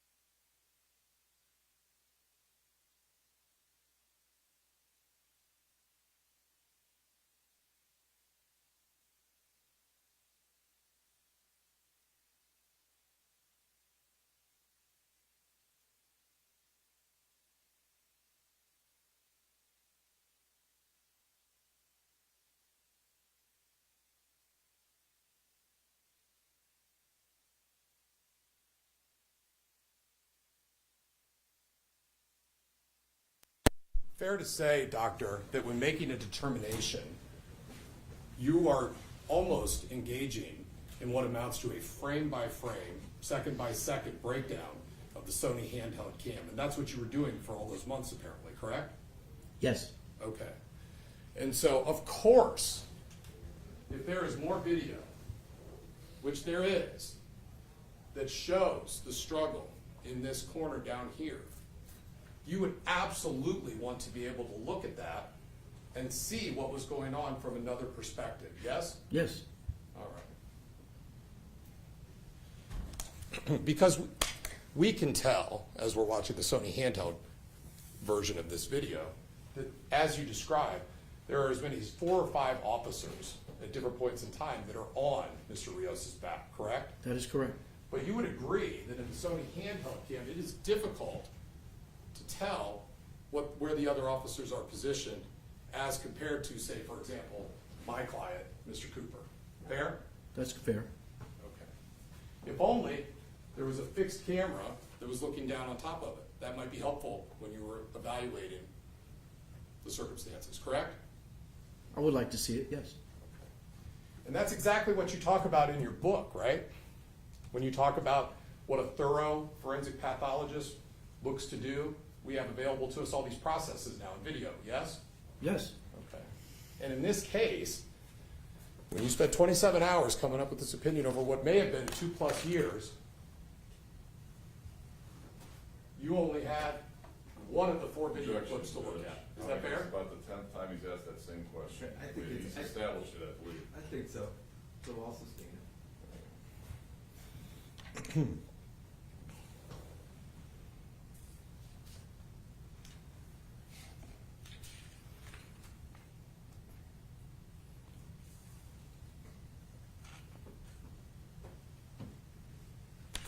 Was there a point in time, because you have some familiarity with security procedures, you know back then in 2019 the jails had cameras. Yes, everybody knows that, right? Yes.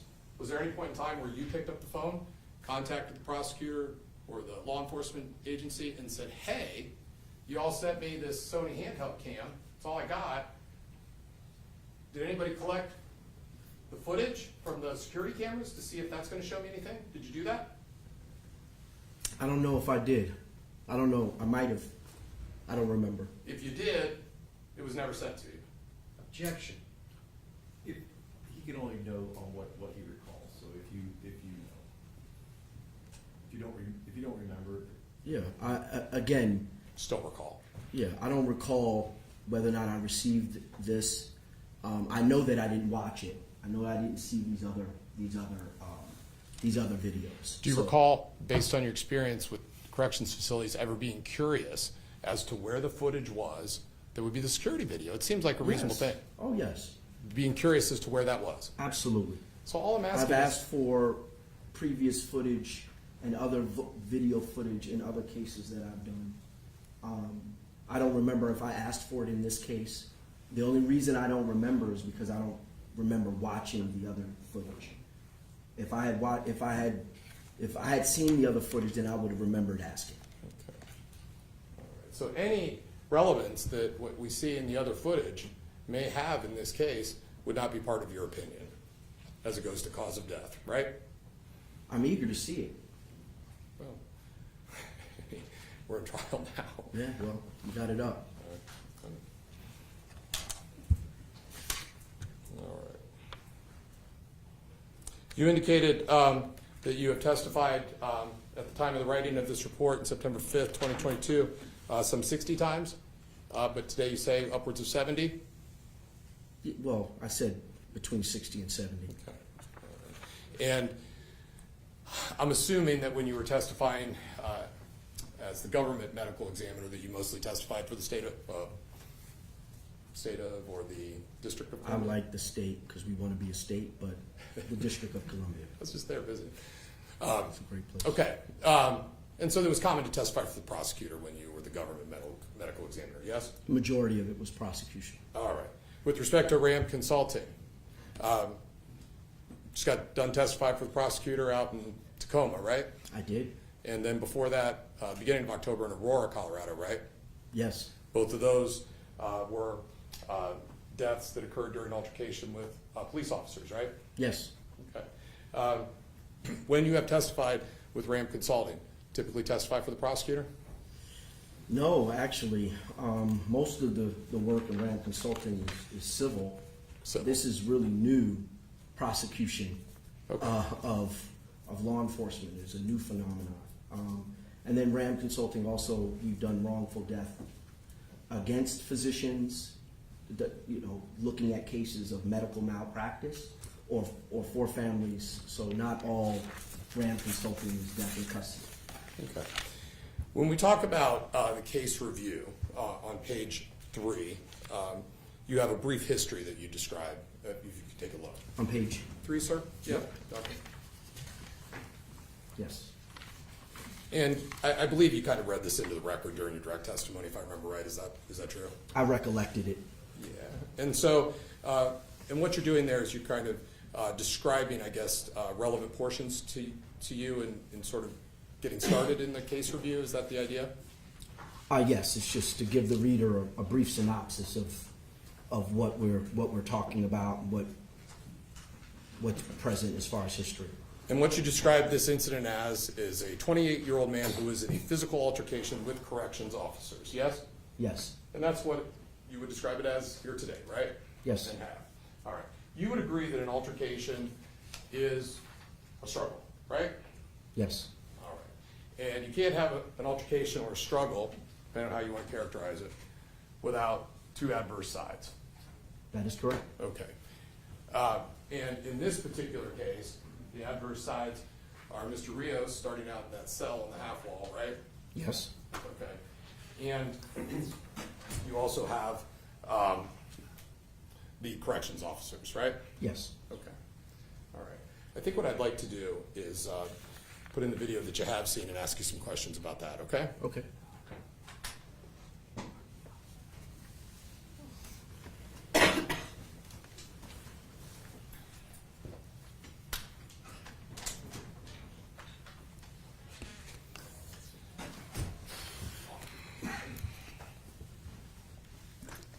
While that's coming up, to kind of fill the space here a little bit, when you, one of your concerns that you mentioned is making sure that people are aware of the circumstances surrounding how someone in custody has died, right? Generally, I'm sorry, in particular to this case, or? in general, I'm sorry. you're concerned with making sure that circumstances are made public, or people are aware of circumstances and numbers in which people die while in custody of some type or another, right? Yeah, I think it's important for us to have the data about how many people are dying in our jails and prisons and associated with the criminal legal system. And so when we're looking at Dr. Harshbarger's report, the opinion that was done by Dr. Paul and Dr. Lehman, page 1, do you have that in front of you? I don't. Can I hand it to you? Yes, please. Okay.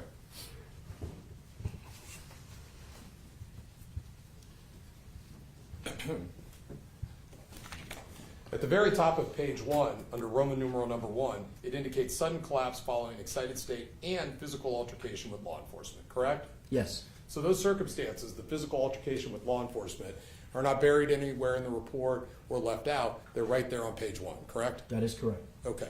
With respect to the death certificate, which I think you identified, or has been identified, you approached earlier with State's Exhibit number 2.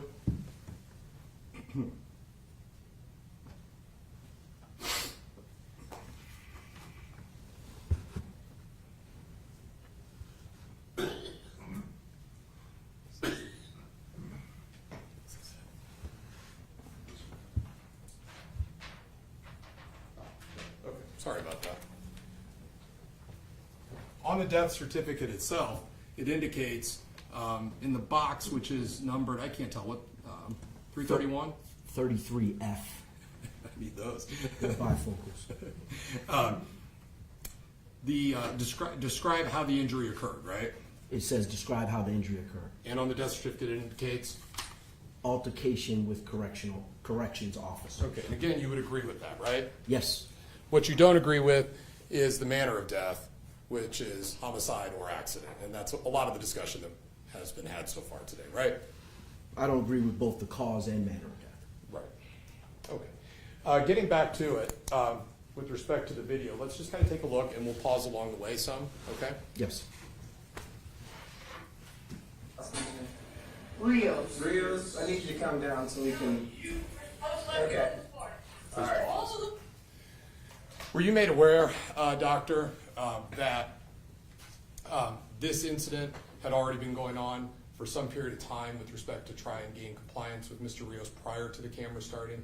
Yes. Okay. You also indicate in your report, as far as materials reviewed, that you were able to review 7 volunteer statements or interviews and audios of those interviews? Yes. All right. And those are the interviews that were given not long after this incident by the corrections officers in question, yes? Yes. Okay, please continue.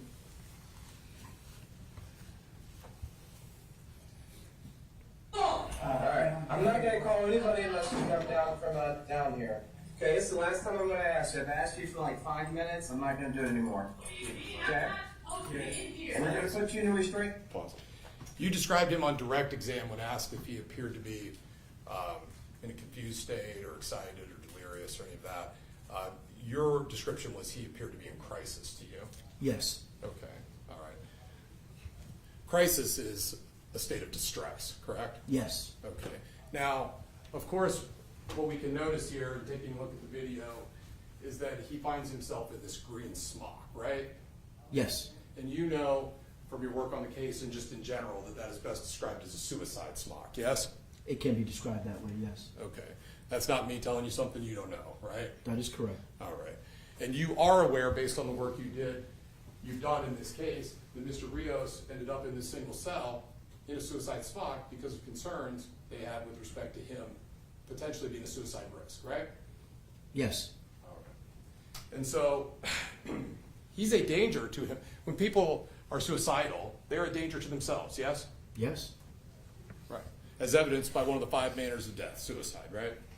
yes, Where you look to intent with respect to suicide as well, correct? definitely look to intent for suicide. Yes. And so, there's danger to himself, not just because he is suicidal, but also because he's up on this half wall right here, right? Yes, Right? Because a couple of things are at risk here for him that have nothing to do with these corrections guys. Number one, he could fall off that wall and he could sustain serious physical harm or death, correct?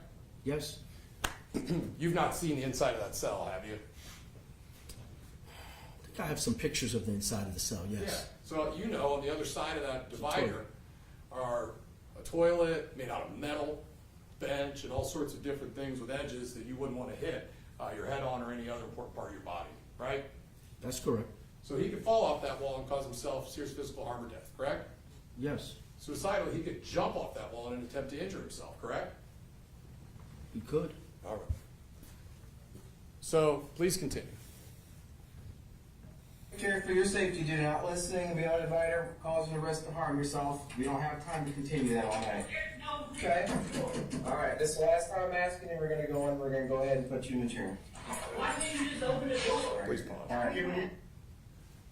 In reviewing the reports and watching the video, you know that the corrections officers were concerned for him also because of the things that he was saying made no sense to them, right? I don't know whether or not the things he was saying made no sense to him, but Well, you read the reports, right? And listened Yes. to the interviews? yes, And they all talked about how he was saying things that made no sense to them, right? they did say that, yes. Right. And he was saying things like, I'm not supposed to be here, call the law, right? They are the law, aren't they? Yes, they are. You've got experience, strike that. He was also claiming that other people who were coming into the booking area's property, that was his stuff, right? Yes. That makes no sense generally, does it? Objection, he's calling for a conclusion outside the scope. We don't know what was I in his think you'd have mind. to give me more details, so I'll sustain it and ask you with more detail for him to make that. Right. In reading those reports from the witness statements, you know where I'm going with this. You know that as he was in this cell that night, he started to make statements about people that were coming into the booking area that were being arrested and they were having their property inventoried. And he was saying from the cell, hey, that's my stuff, give that to me, right? Yes, In the context of those details, that's evidence of some confusion, right? objection. Overruled, it's his opinion, so what, it would be based on your. Again, that's why I say that he's in crisis. Stated another way, he's acting bizarre, right? Objection. Again, it's based on your opinion. Well, again, his behavior is showing that he's in crisis. I don't use the term bizarre, but Okay. He's showing evidence of being in a confused state, yes?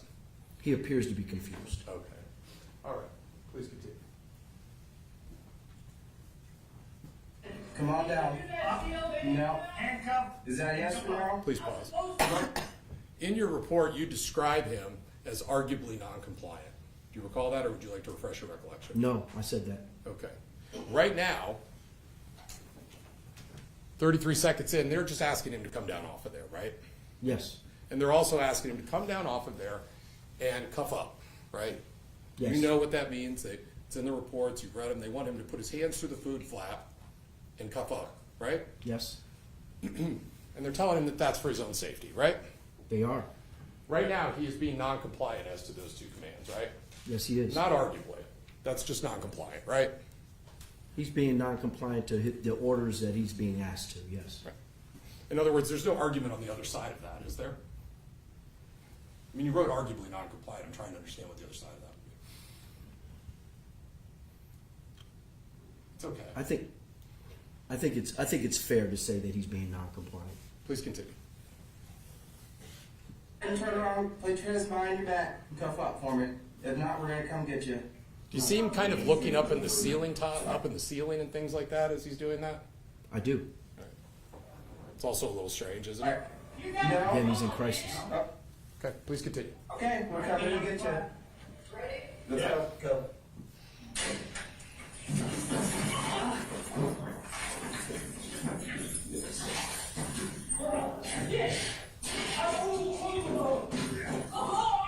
Please pause.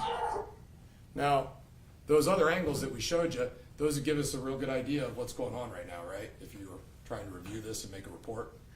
Yeah, that would be good to see. Right. Yeah, okay, please continue.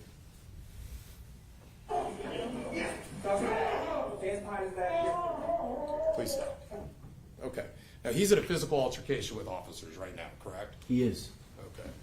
If that ended right now and he died, consider that a homicide?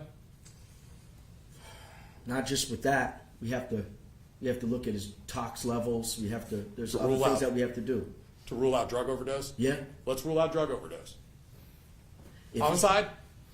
If he dies, again, there would have to be an injury Well, to he's cause getting- to there's cause some- his death. There's some strikes going on. He's down Yeah, on I the mean, ground. there's strikes, but then I would have to see a reason why this level of an altercation could kill him. Certainly could be a homicide in your mind. Well, it depends on the level of the underlying disease or injury. By itself, these injuries, these strikes, shouldn't kill a normal, healthy individual. Of course not. Please continue.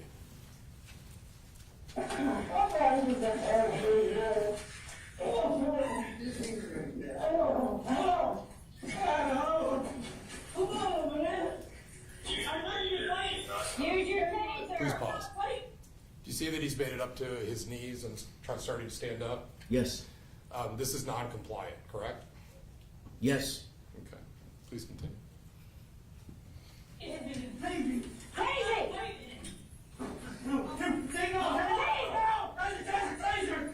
I'm not even playing there!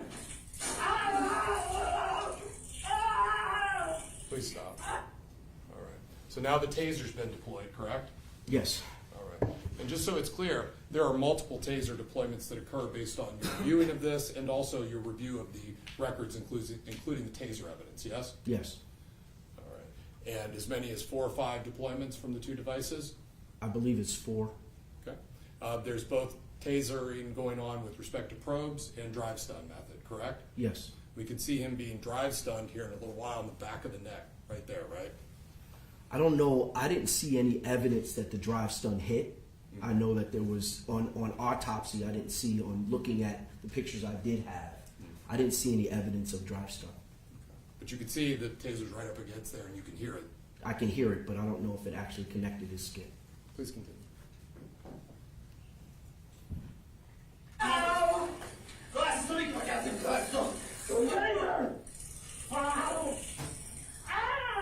Still trying to push up there, right? Please pause. He was still trying to push up there? Yeah, see that? Still non-compliant, correct? Yes. All right. Now, this is the moment that you were questioned on earlier today. We're about 1 minute and 48 seconds into this video over there in the left-hand corner, okay? This is the position that you have described as a prone position, correct? This is a prone position. He is being forced into that position, correct? He is. By a number of corrections officers, as many as 4 or 5, correct? Yes. All right. Now, this event for him, this altercation that he is in, right? You indicate that this was precipitated by law enforcement, by the corrections officers, the cause of death. The cause of his death comes later. Give me a moment. Let me get this right. In your opinion section, first line,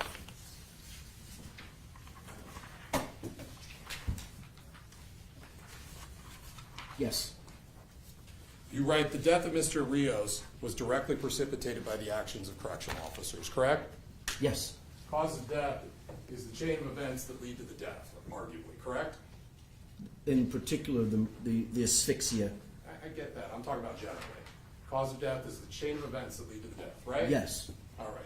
And so if we want to go back that chain just a little bit, and we talk about precipitating, it's fair to say that if Mr. Rios had come down with that wall and cuffed up, none of this happens, right? That's fair to say. It's fair to say that when that door's popped, if he comes out and then allows himself to be cuffed up, none of this business on the ground happens, right? That's fair to say. It's fair to say even once they get him to the ground, if he allows himself to be cuffed up and quits pushing up to his knees, pushing up before being placed in the prone position, it doesn't get to this point. Fair? That's fair. And so when you talk about precipitated, reasonable minds could differ on what precipitated what in this case. Fair? Objection. If you can explain it, based on, it would have to be based on his opinion and what he meant by the word. Yeah, I mean, I meant precipitating, I meant the asphyxia. The cause of death in his particular incident is precipitated by the prone position that he's forced in and the standing of an individual on his back. That is the precipitating to his death. As you just described, as it was just described, the events leading to that would not have killed him.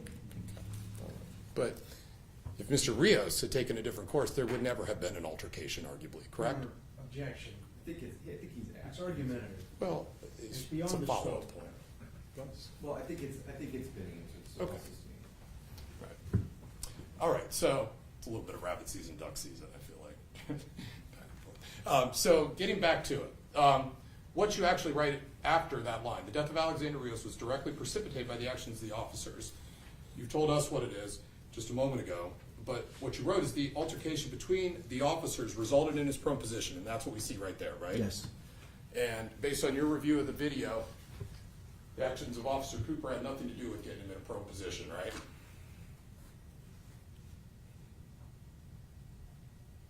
I don't know if it appears that I don't know whose foot that is. I believe that's Mr. Cooper's foot. And he's in the prone position without Mr. Cooper there, so it would be fair to say that Mr. Cooper is not putting him in that position. Can you say when Officer Cooper arrived to this struggle? No. Now, and so it stands to reason that you can't tell us what Officer Cooper was doing as compared to the other officers in all the time leading up to this moment. That's correct. Okay. You indicate the altercation between the officers resulted in his prone position, which is what I just pointed out, with the body weight of 5 men laying on top is the next piece to that, right? Yes. What you testified to earlier is it's the altercation between the officers in the prone position, and then you moved on to the entire body weight of the one officer. But an important part of your opinion is the weight of the other officers, so much so that that's in your report, correct? Yes. Okay. So just to be clear, the altercation between the officers resulted in his prone position with the body weight of 5 men laying on top, correct? Yes. And you would agree that in this Sony handout, it's difficult to see where some of these officers are in the background and what they're doing with respect to the weight that they would otherwise be applying to the back of Mr. Rios, fair? Yes, But you know that they are, they are. all right? And so if we stop it right there, you testified on direct exam that at this moment, Mr. Rios is in danger, He is. right? He is in imminent danger of potential death. Yes? Yes. All right. And this is before the foot of my client ever makes it onto his back or the 2 feet make it onto his back, correct? This is before then. All right. Now, Mr. Thompson then said, if after this it was just brief, you wouldn't expect that he would die. You recall that? I did. Okay. And your answer was? No, I wouldn't. Okay. Well, of course, he's still struggling and non-compliant at this point, correct? He is still struggling. And non-compliant, right? Yes. Okay. So, if this were to continue for a period of time, just like this, with the weight of all of these other officers pressing down as he's struggling, Because they don't have him cuffed right now, correct? No, they don't. Right? So if this went on for some period of time and Cooper never got involved in this, right? He is in imminent danger of death based on those facts, correct? I mean, based on those facts, it's possible if that weight is still on him, very similar to the weight that ended up on him. It's the same mechanism. If I can't move my chest, I can't breathe, then it would. That's not what happened. Right. All right. And so let's keep rolling.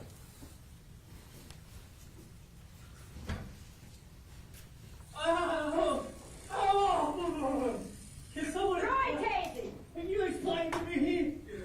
Because you're a dumbass. No, you're the dumbass. I didn't say you were her.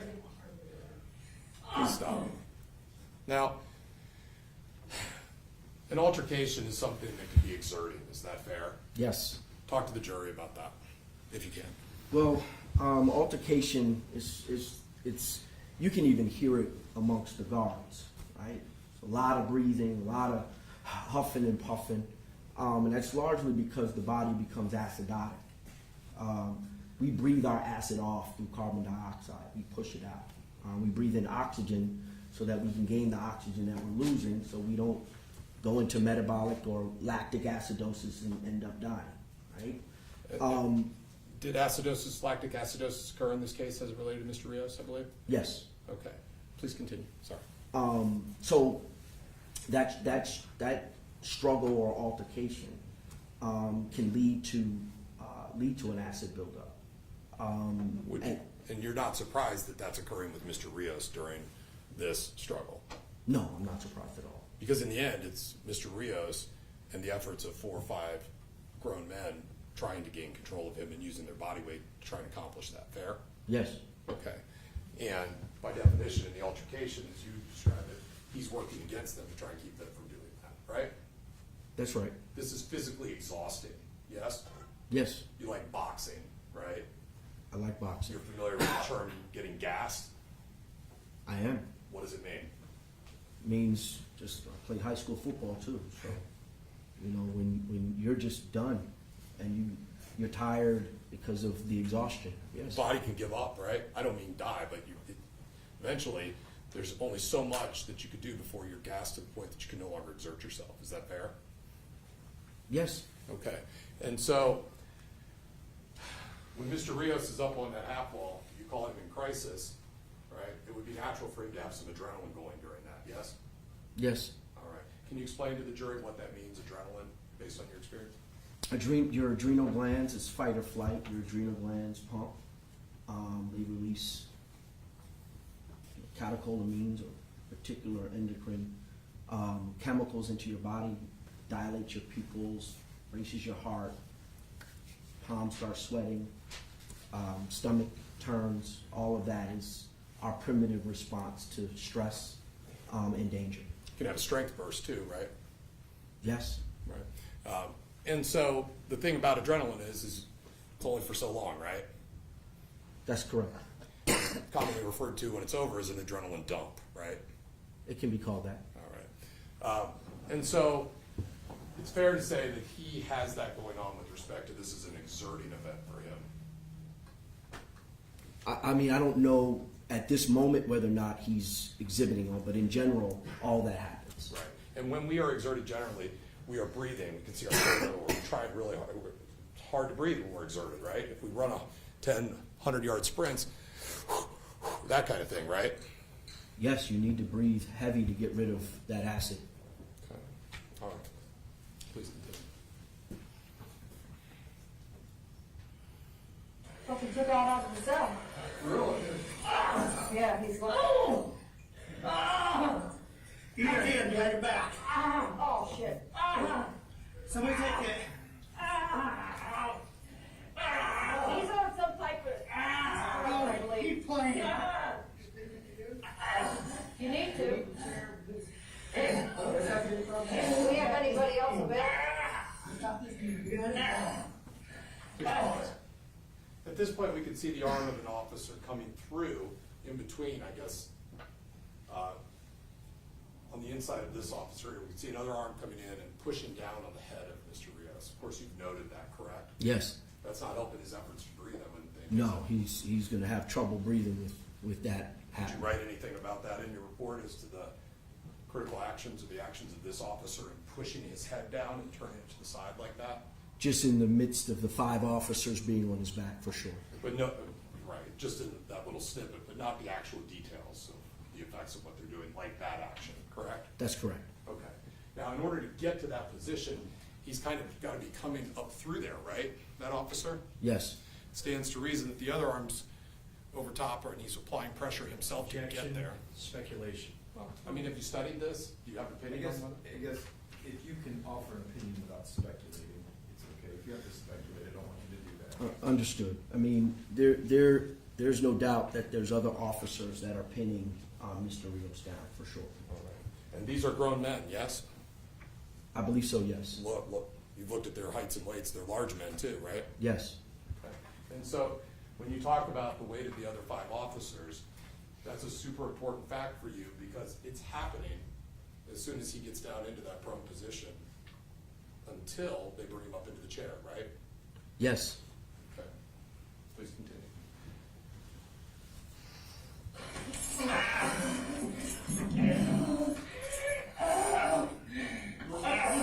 Rios? Rios. Alexander Rios. Please pause. Yeah.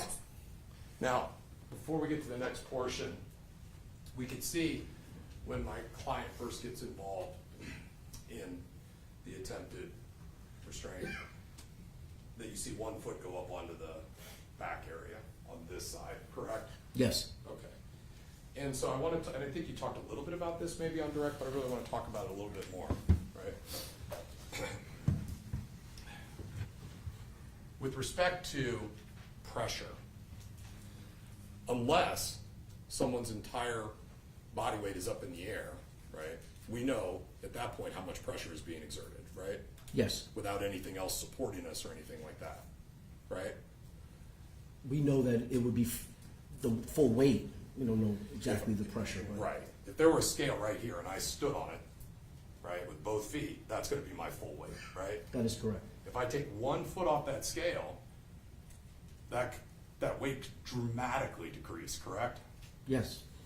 And it could go up and down depending on what I'm doing right here, right?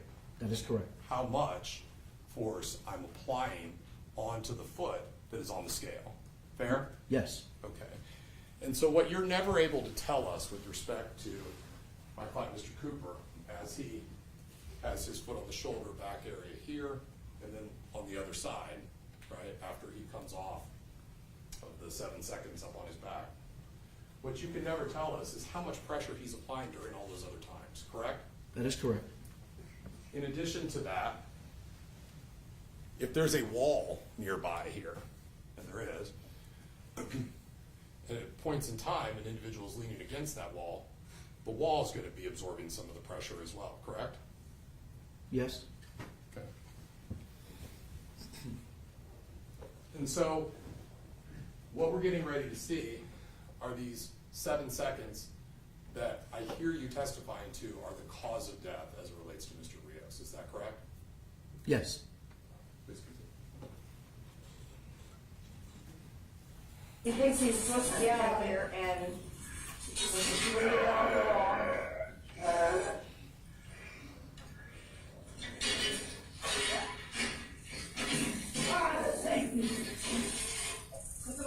Please.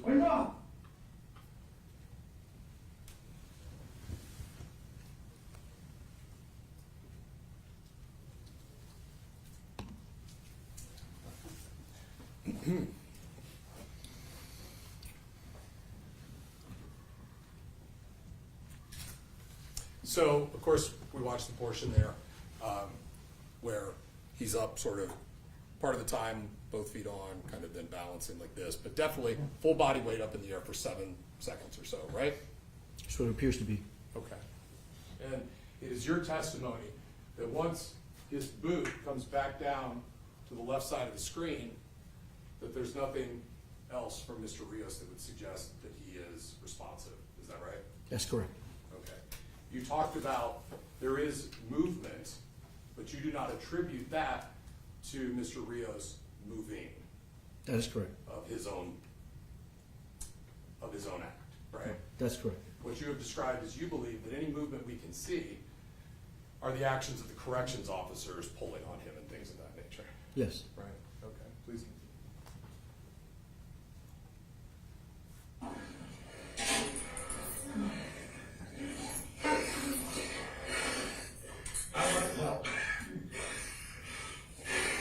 Let go of the cup. I'll fucking.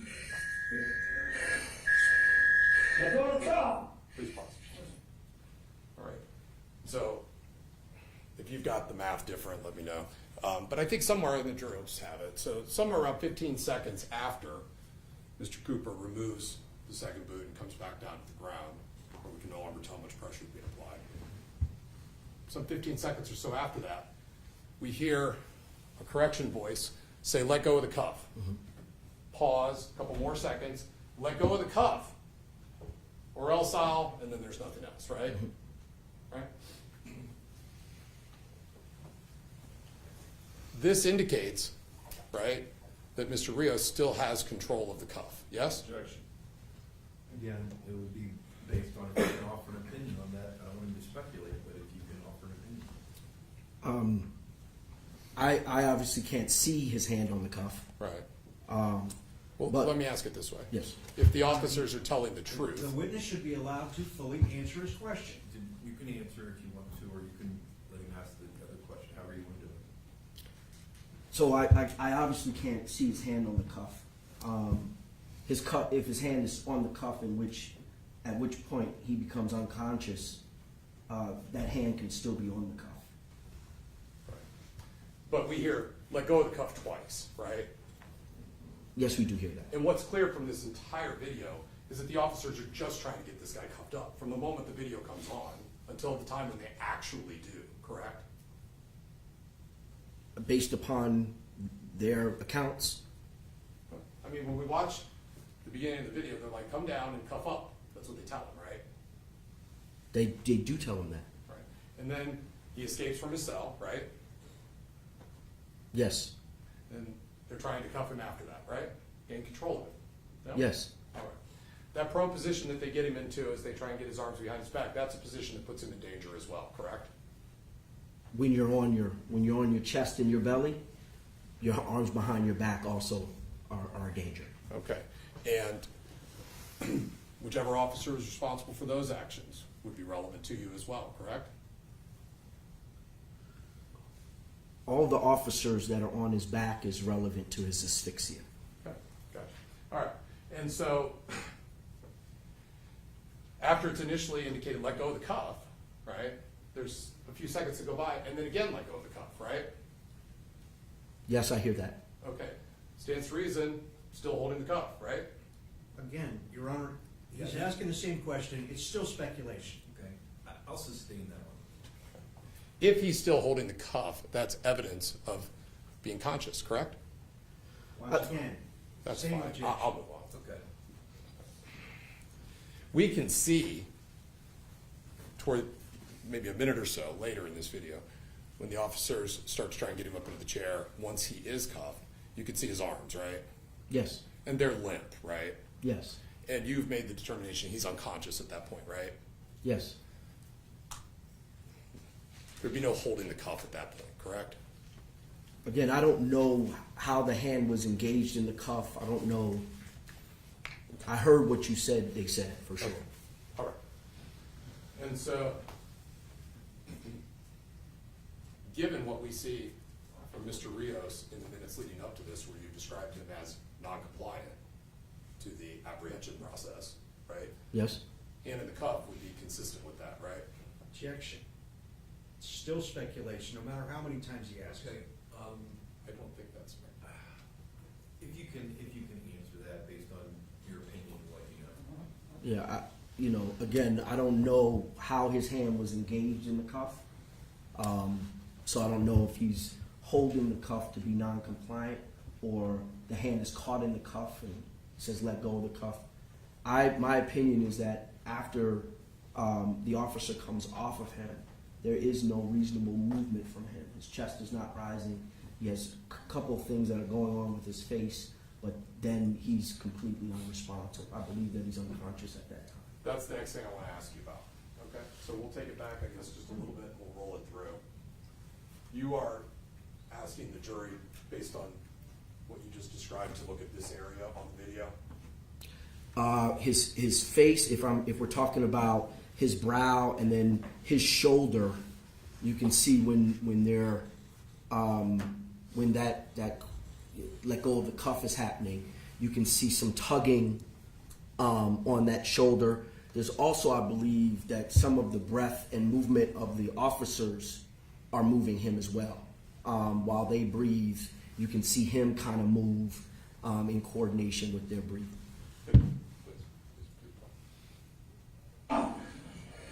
See the eyebrow.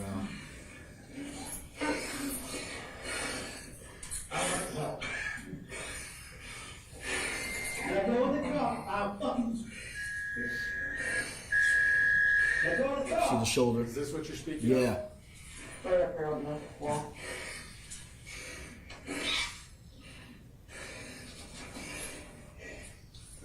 Pull that thing out. Get a pair check. You've described the action of breathing physiologically to the jury. You would describe it, if it's happening, typically it would be rhythmic, correct? Depends on, usually it's going to be rhythmic. Sometimes, depending upon the Circumstances. trauma or depending on the circumstances, it can be. We can see the rise and the fall, and it's somewhat rhythmic the way that his shoulder's moving now. That's the thing, is that if you listen to the officers breathing and watch that arm move, I believe that is not Mr. Rios breathing at that point. That it is the movement of the officers on top of him that's showing that movement of the shoulder. And that's your opinion based on your review opinion, right? Yes, it is. You don't have any evidence from when the medics come or anything that happens after this to tell us for sure that that's true or not. That's based on your review of the video and your experience, correct? That's correct. But the question was, what we can see is rhythmic movement here in this shoulder, yes? We can watch it again. Yeah, I mean, we should watch it again. Back it all the way up. Right, this way. Well, no,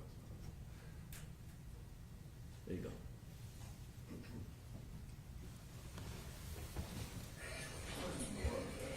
Right up there on the wall.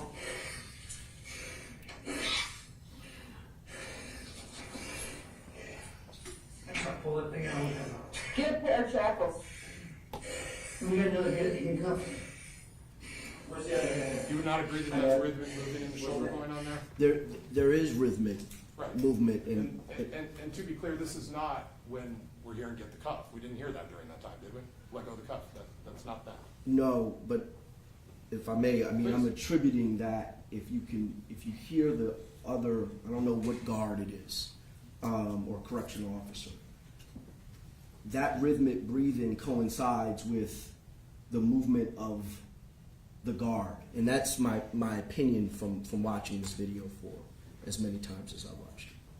But to be clear, you would agree that is rhythmic movement that we see on his shoulder there? Yes, All right.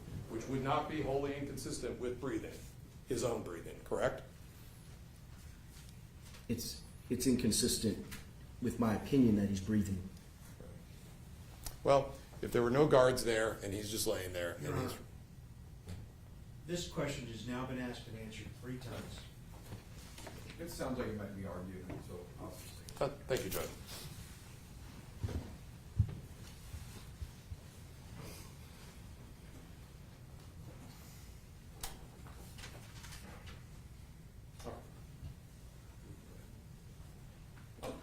So,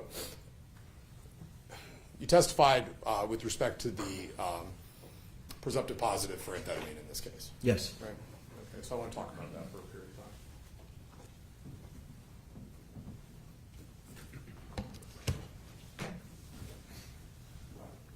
I need just a moment, Judge. We want to take our afternoon break. That's fine. Let's do that. You guys will sit for a while, ladies and gentlemen. Let's take a 10-minute break. We did start 12:30. Come back in 10 minutes, same instructions as always. Just be back in 10 minutes. Thank you.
We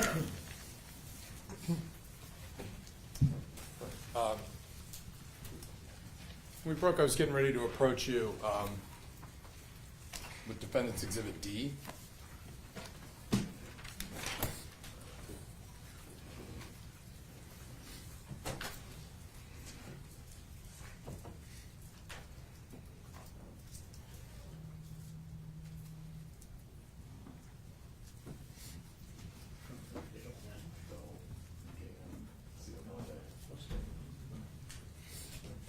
May I approach?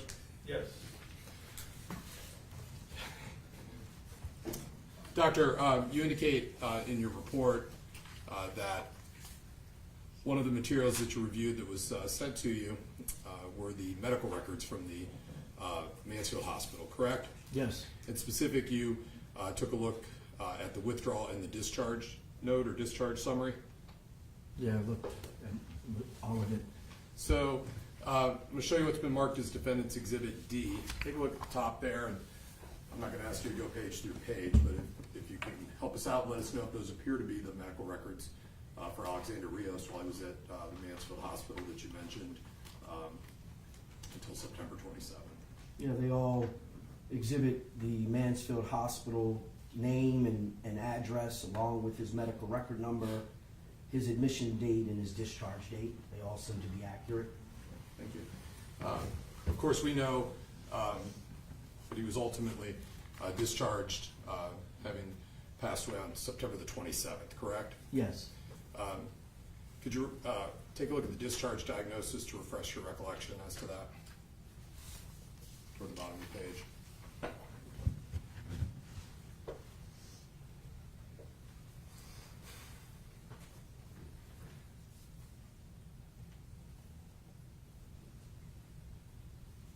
Assuming that refreshes your recollection, can you share with the jury what that discharge diagnosis was and how it factored into the opinion that you've offered today? Yes. It says cardiac arrest, unable to determine etiology at the time. What does etiology mean? Its origin, the beginning, why it occurred. But can be related to substance abuse, acute respiratory failure secondary to cardiac arrest, AKI, which is acute kidney insufficiency, and anoxic brain injury is under the discharge diagnosis line. Okay. And so, breaking that down, the discharge diagnosis speaks as to cardiac arrest, yes? It says cardiac arrest, unable to determine etiology. But can be related to substance abuse Yes, and acute respiratory failure secondary to cardiac arrest. it does say that. Okay.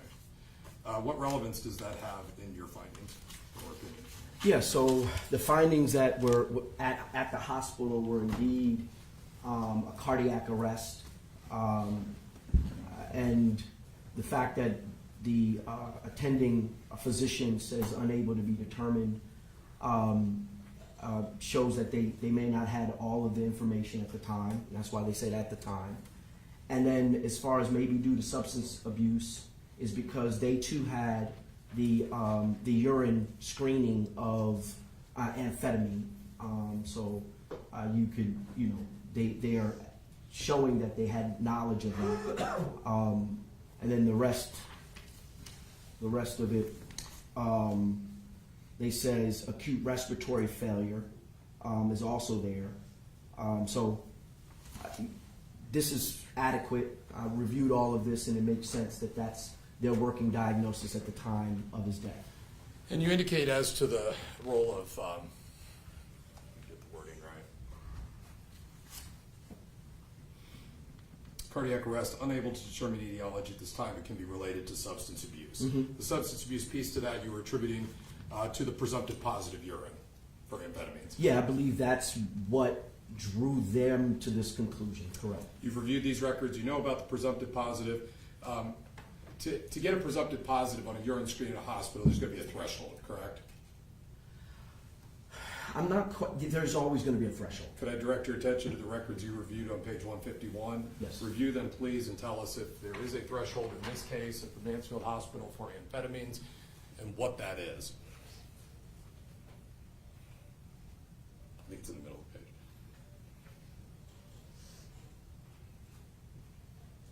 The threshold amphetamine screen urine amphetamine cutoff is less than 1,000 nanograms per milliliter. Meaning, it's more than 1,000 nanograms per milliliter, correct? That is correct. I just want to make sure we're right there. Yes. Okay, Yes. it's a little It confusing would the way be you more. stated It would be In if order to it's going to get- be presumptive positive for this screening test. It would be more than 1,000 nanograms per milliliter. So what that does is that sets the floor, the basement, right? The 1,000 nanograms per milliliter. That is correct. That test gives us nothing as to what the ceiling is. That's correct. Okay, and that's why you've indicated that you wish there was a confirmatory blood test. Yes. Because what that would tell us is not just the specific amphetamine, whether it's methamphetamine or anything else, it would tell us the specific amphetamine and it would give us a level. That's right. And it would be expressed in an amount that we're talking about there, nanograms per milliliter, right? That's correct. Okay. Certainly there is an amount where, and again, no one's saying drug overdose, but there is an amount, just for conversation, that can be considered toxic or potentially fatal, right? Yes, there are. It's a range For methamphetamine? for methamphetamine. Can There you is give a that range. Can you just give the range to us? I don't have the range off the top of my head. I don't have the range off the top of my head, but there is a range for, and there is a lethal range. Well, didn't you just testify in a case a couple weeks ago where it's a methamphetamine level that Your you Honor. testified was a toxic level? I did. What's the No range? object. Hold on. Again, whether or not Dr. Mitchell testified in a different case somewhere else is for a different day. That has nothing to do with the question that's been asked, that he said he doesn't have the range committed to memory. Doesn't have it today. You know what a toxic level is, yes? Yes. Okay, give us an example of a toxic level. I mean, for 0.26 would be a toxic level. But again, the thing about methamphetamine is that you can have a small amount and it be toxic and find that small amount and it can be attributable to death, or you can have a large amount and an individual's walking around and they're not dead. So It's hard to say. it's definitely hard to say. Sure. And that's because methamphetamine is not regulated with respect to what's in it, and it's made in bathtubs, right? Yeah, methamphetamine is not a prescribed medication, so any amount in the system is worrisome. Sure. Okay.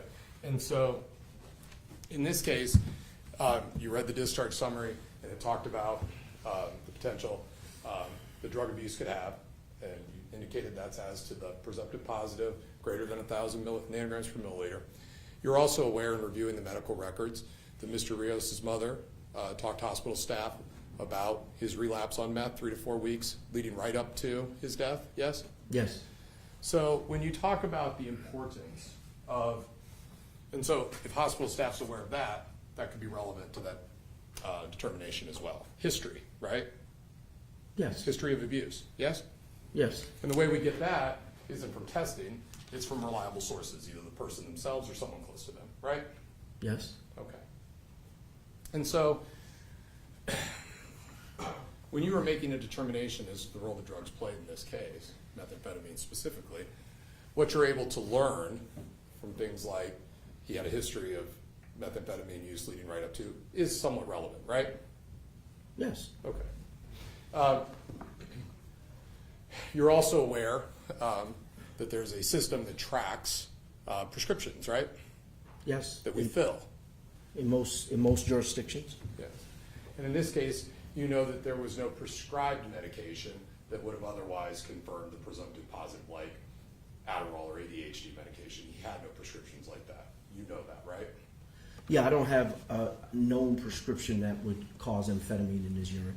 Right. Okay. So it starts to narrow things down a little, doesn't it? Yes. You know, methamphetamine made illicitly can have different percentages of amphetamine or methamphetamine in it, so Sure. And it's so, very difficult. right. And so in this case, we've got a history where Mr. Rios had abused methamphetamine right up until the moment that this happened. We have the Excuse presumptive me, I'm sorry. positive. I apologize. It would be based, there's been, when the attorneys ask questions, assuming it's what the witnesses said at the time, and you'll decide that. So anytime the prosecutor or defense says, well, prior witness said this or prior, it's up to you as jurors to determine whether that information is accurate. So that's an important thing to note that. I can rephrase it, Judge, Yeah, I'm sorry. It's the testimony of the witness is the testimony of the witness as you find it to be, not what the attorneys from either side say it is. So if they ask a question and it's a little bit different, it's, but you remember the testimony being not what the lawyers remember to be. So that's the instruction. You can rephrase it, I guess, or ask a different question. Okay, so with respect to the role the drugs play in this case, methamphetamine, you've got the presumptive positive, yes? So I don't even know if it's methamphetamine. I know you know. It's presumptive positive for amphetamine, right? Yes. Okay. You've got the history of methamphetamine abuse leading right up to the hospitalization, yes? Yes, I do. Okay. You also have confirmation that he's got no other prescriptions that would otherwise trigger amphetamine positive, correct? That's correct. Okay.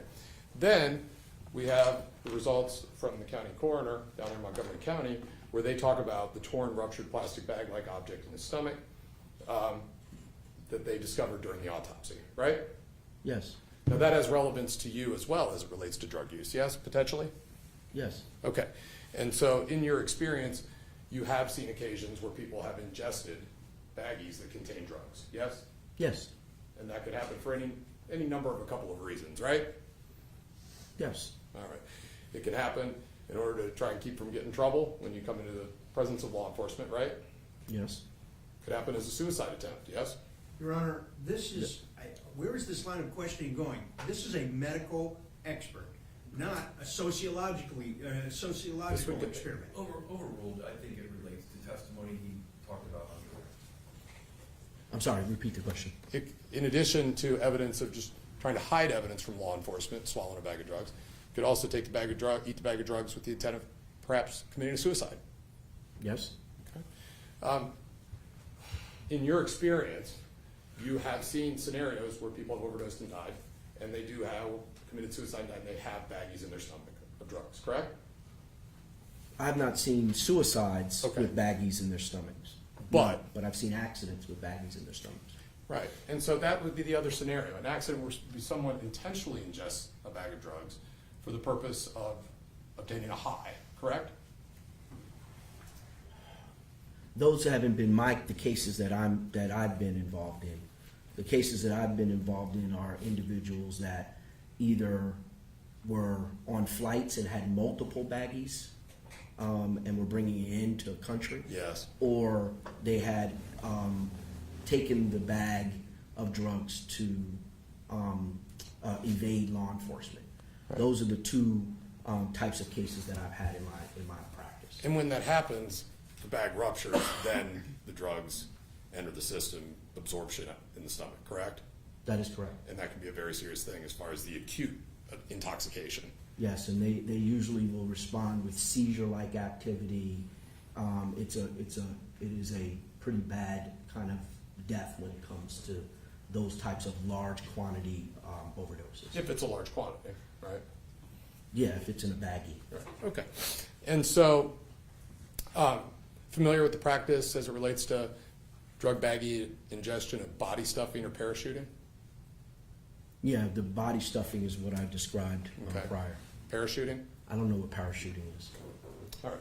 But it's a risk when you put something like that in your stomach, even if you are intending it to be a high, because if the bag opens up, could have all kinds of trouble, right? Again, I don't know about I don't know what parachuting means. I understand. Okay. All right. And so, in this case, you have all of those different sorts of things, but you also have the behavior of Mr. Rios. You could consider that as evidence of drug intoxication, right? It could be evidence of drug intoxication. Right. And you have experience with the type of behaviors that someone under the influence of a stimulant, right, like methamphetamine, can exhibit with respect to getting themselves into an intoxicated or delirious state, right? Yes, I've seen it. Okay. And so it's fair to say that when we talk about excited delirium, okay, we talked at the beginning of this questioning about the triggering event or the event that otherwise causes the delirium. Do you recall that discussion? Yes. Okay. And you agreed ultimately that drug intoxication, usually as the result of a stimulant, is one way that people that talk about in your field excited delirium or a delirious state indicate that it can begin. Yes. Okay. All right. And so now, back in September of 2019, it's true that the National Association of Medical Examiners had not changed their position statement yet with respect to use of excited delirium as a cause of death, correct? That is correct. In fact, that happened in March of 2023, right? That's correct. And you write about this a little bit in your book, and you essentially talk about what the statement says, that the group no longer endorses excited delirium as a cause of death, but instead, those who wish to still state the underlying causes can do that. They just can't call it excited delirium. They sort of have to show their work and lay out all of the different criteria, as you describe them, or symptomology that cause the delirious state as the underlying cause of death. Is that a fair description of how the National Association of Medical Examiners advised how this practice is to go forward? Yeah, not necessarily the delirious state, but they need to show how the death occurred, right? So delirium, there's very small instances where delirium itself can cause death, and if indeed that's the case, then that would have to be spelled out on the death certificate. Okay. And so it's fair to say that because in your report, you talk about your disagreements and offer the opinion that you have, but in doing so, you also talk about why it is you disagree with excited delirium on page 6 of your report, correct? Mm-hmm. Yes. So I'd like to draw your attention there. Yes.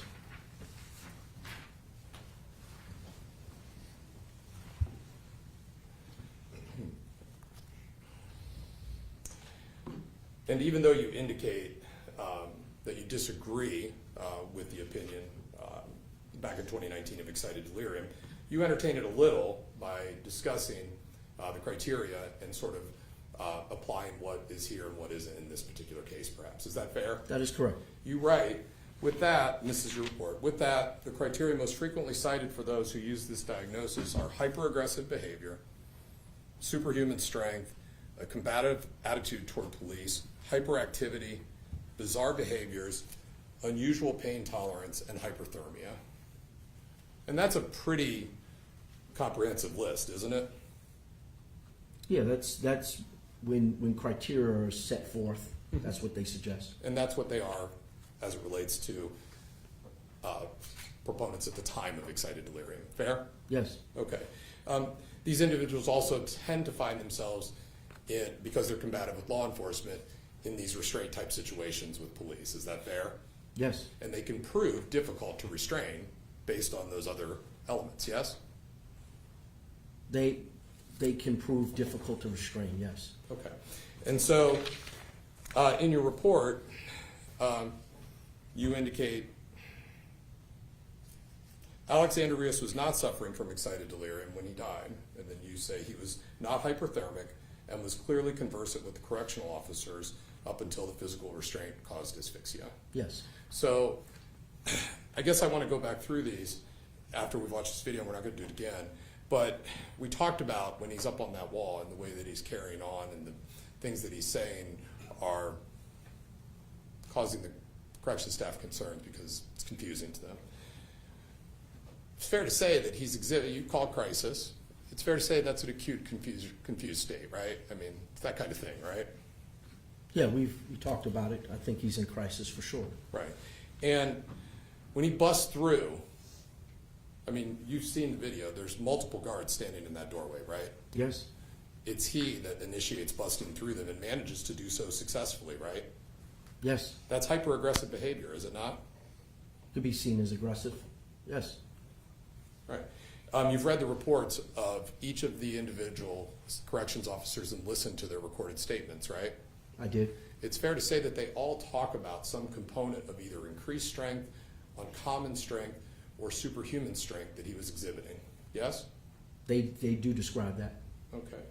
And they say things like he was winning the fight. He was getting up. We couldn't keep him down. You read that? Yes, and yes. You indicate in your statement here a combative attitude toward the police is a hallmark. I mean, it's pretty combative there. You indicate he's not being compliant when he's on the ground there during the wrestling, right? It's combative. Again, for excited delirium and the definitions in the literature, that's where I'm citing. Okay. And then the guards also talked about how typical pain compliance techniques, they were all trying those on him. Did you read that and listen to that in their statements? I did. Joint manipulations, pressure points, the tasing, those are all pain compliance techniques, right? Yes. And when you write and you talk about the criteria, unusual pain tolerance is one of them that you referenced, right?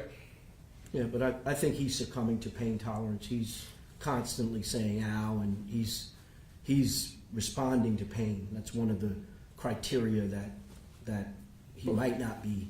We can agree and connecting. disagree, but he does keep going even after the tasing and things like that with the resisting, yes? For a period of time?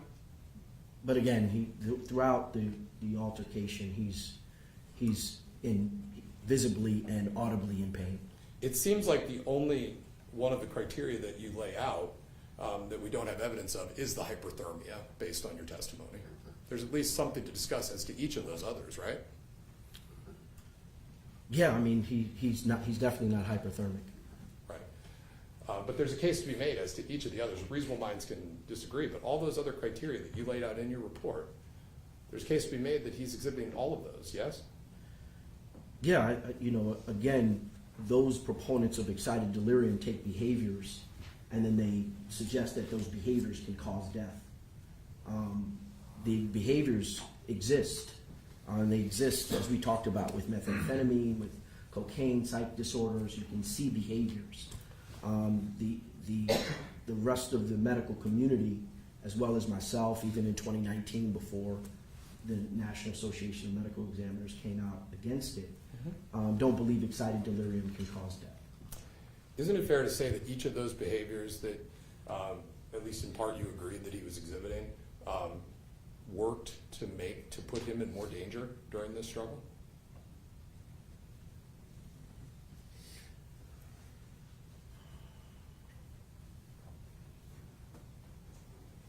If we're talking about his cause of death, the position he was in and the prone position that he was in and the altercation for that position would have been ultimately why he died.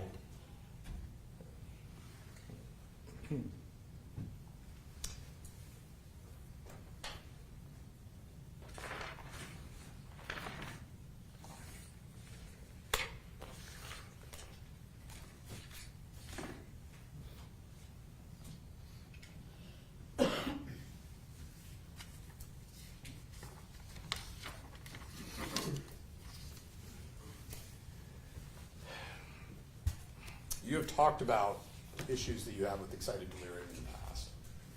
I believe in your book you describe it as something that has been used by SHIELD to protect law enforcement from potential criminal charges. You recall saying that and writing that? I think that's had its effect, whether it was intended or unintended. You wonder in the book about our medical examiners or our coroners complicit in this effort to cause these excited delirium findings to be made. Do you recall wondering about that? Yeah. And in that context, you talk about the importance of the medical examiner and the coroner to be neutral, right? Yes. To gather up all the information, right? Yes. You talk about how law enforcement can pressure coroners and things like that to make determinations. Yes. Is that what you think happened here? Objection. Only if you could know. I mean, only if you have information. So, Your Honor, Yeah. the doctor has stated what his believed cause of death was and the criteria behind it. yeah, I don't know that you would have that information. I can ask it different. All right, it's also stated. You don't have any reason to believe that local law enforcement or anyone else was pressuring the Montgomery County Coroner's Office to make the finding of excited delirium. You don't have the evidence to support that, do you? No, I don't have any evidence for that.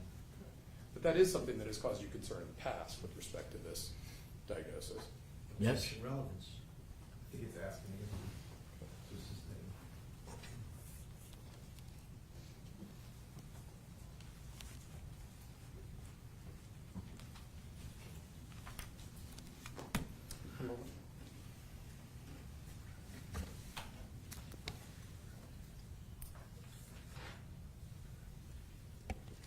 Doctor, you've been up there for quite a while today, and I appreciate it. appreciate you bearing with me. Thank you Okay? so much.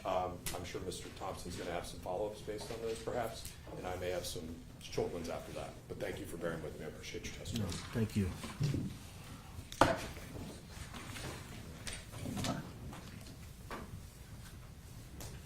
He has no further questions. It looks like, there's no other questions from the attorneys. Do any of the jurors have a question for, Dr. Mitchell? Sure.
Mr. Mitchell, one of the jurors had a question, and this is only if you can answer it, but it said, could you say how long a bag like that would be in, in someone's body? A day, a week, 2 weeks? Do you have any opinion on how long a plastic bag could be inside somebody? No, I don't know. Your Honor, can we adjust the record to reflect that it has never been identified as a plastic bag? You're a right, piece of it is, plastic. it's only identified as a baggy-like plastic. If we can get the exact term, that would be helpful. A torn, ruptured plastic bag-like object is how it's identified in the coroner report. On page 1.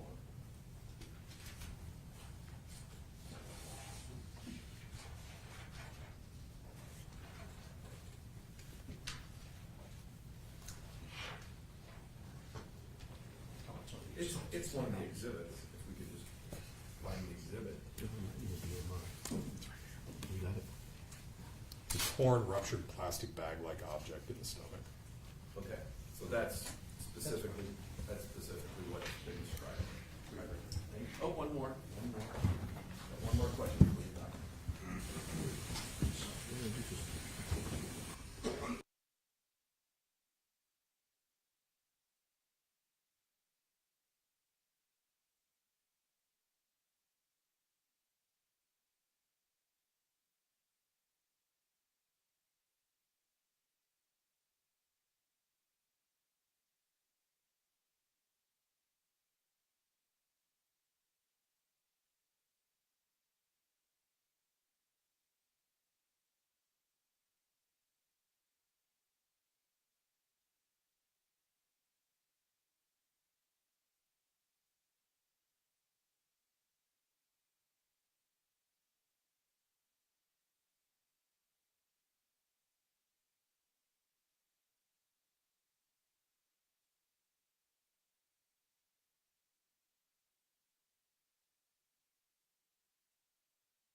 question says, what's the difference in, I think we're talking about in a football game where someone's prone on the ground and there's a pile on top of that person on the bottom, compared with what you've seen,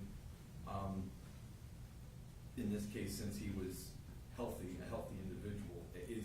Are you able to give an opinion on anything like that, or is that outside the scope?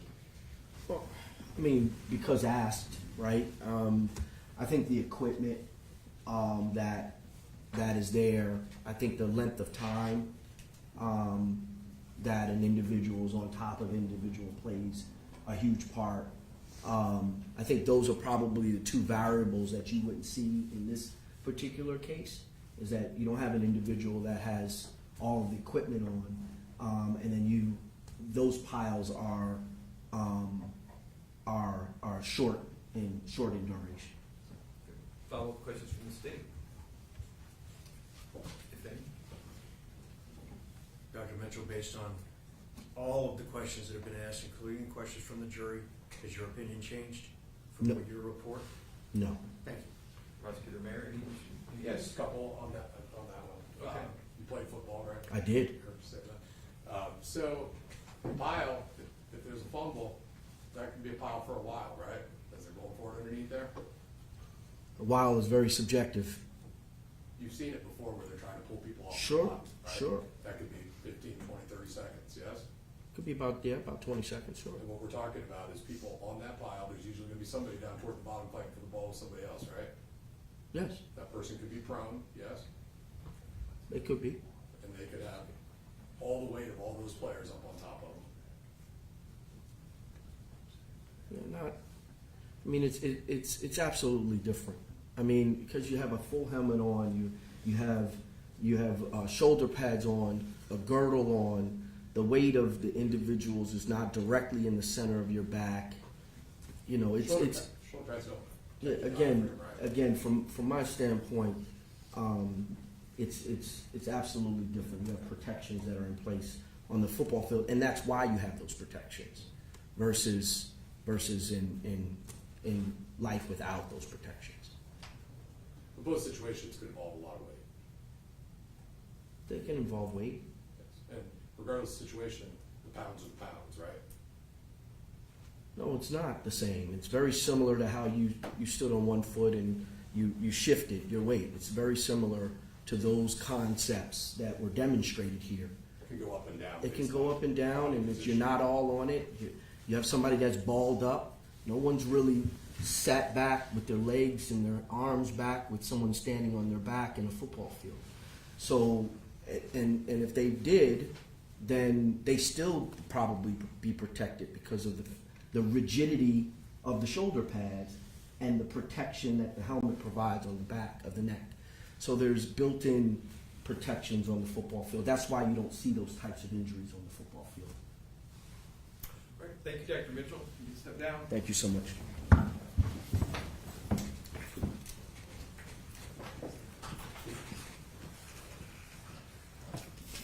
Next witness. Let's see, Dr. Burwell. Okay. I believe he's here. I believe that's him right there. Would you excuse me, Ron? Yeah, sure.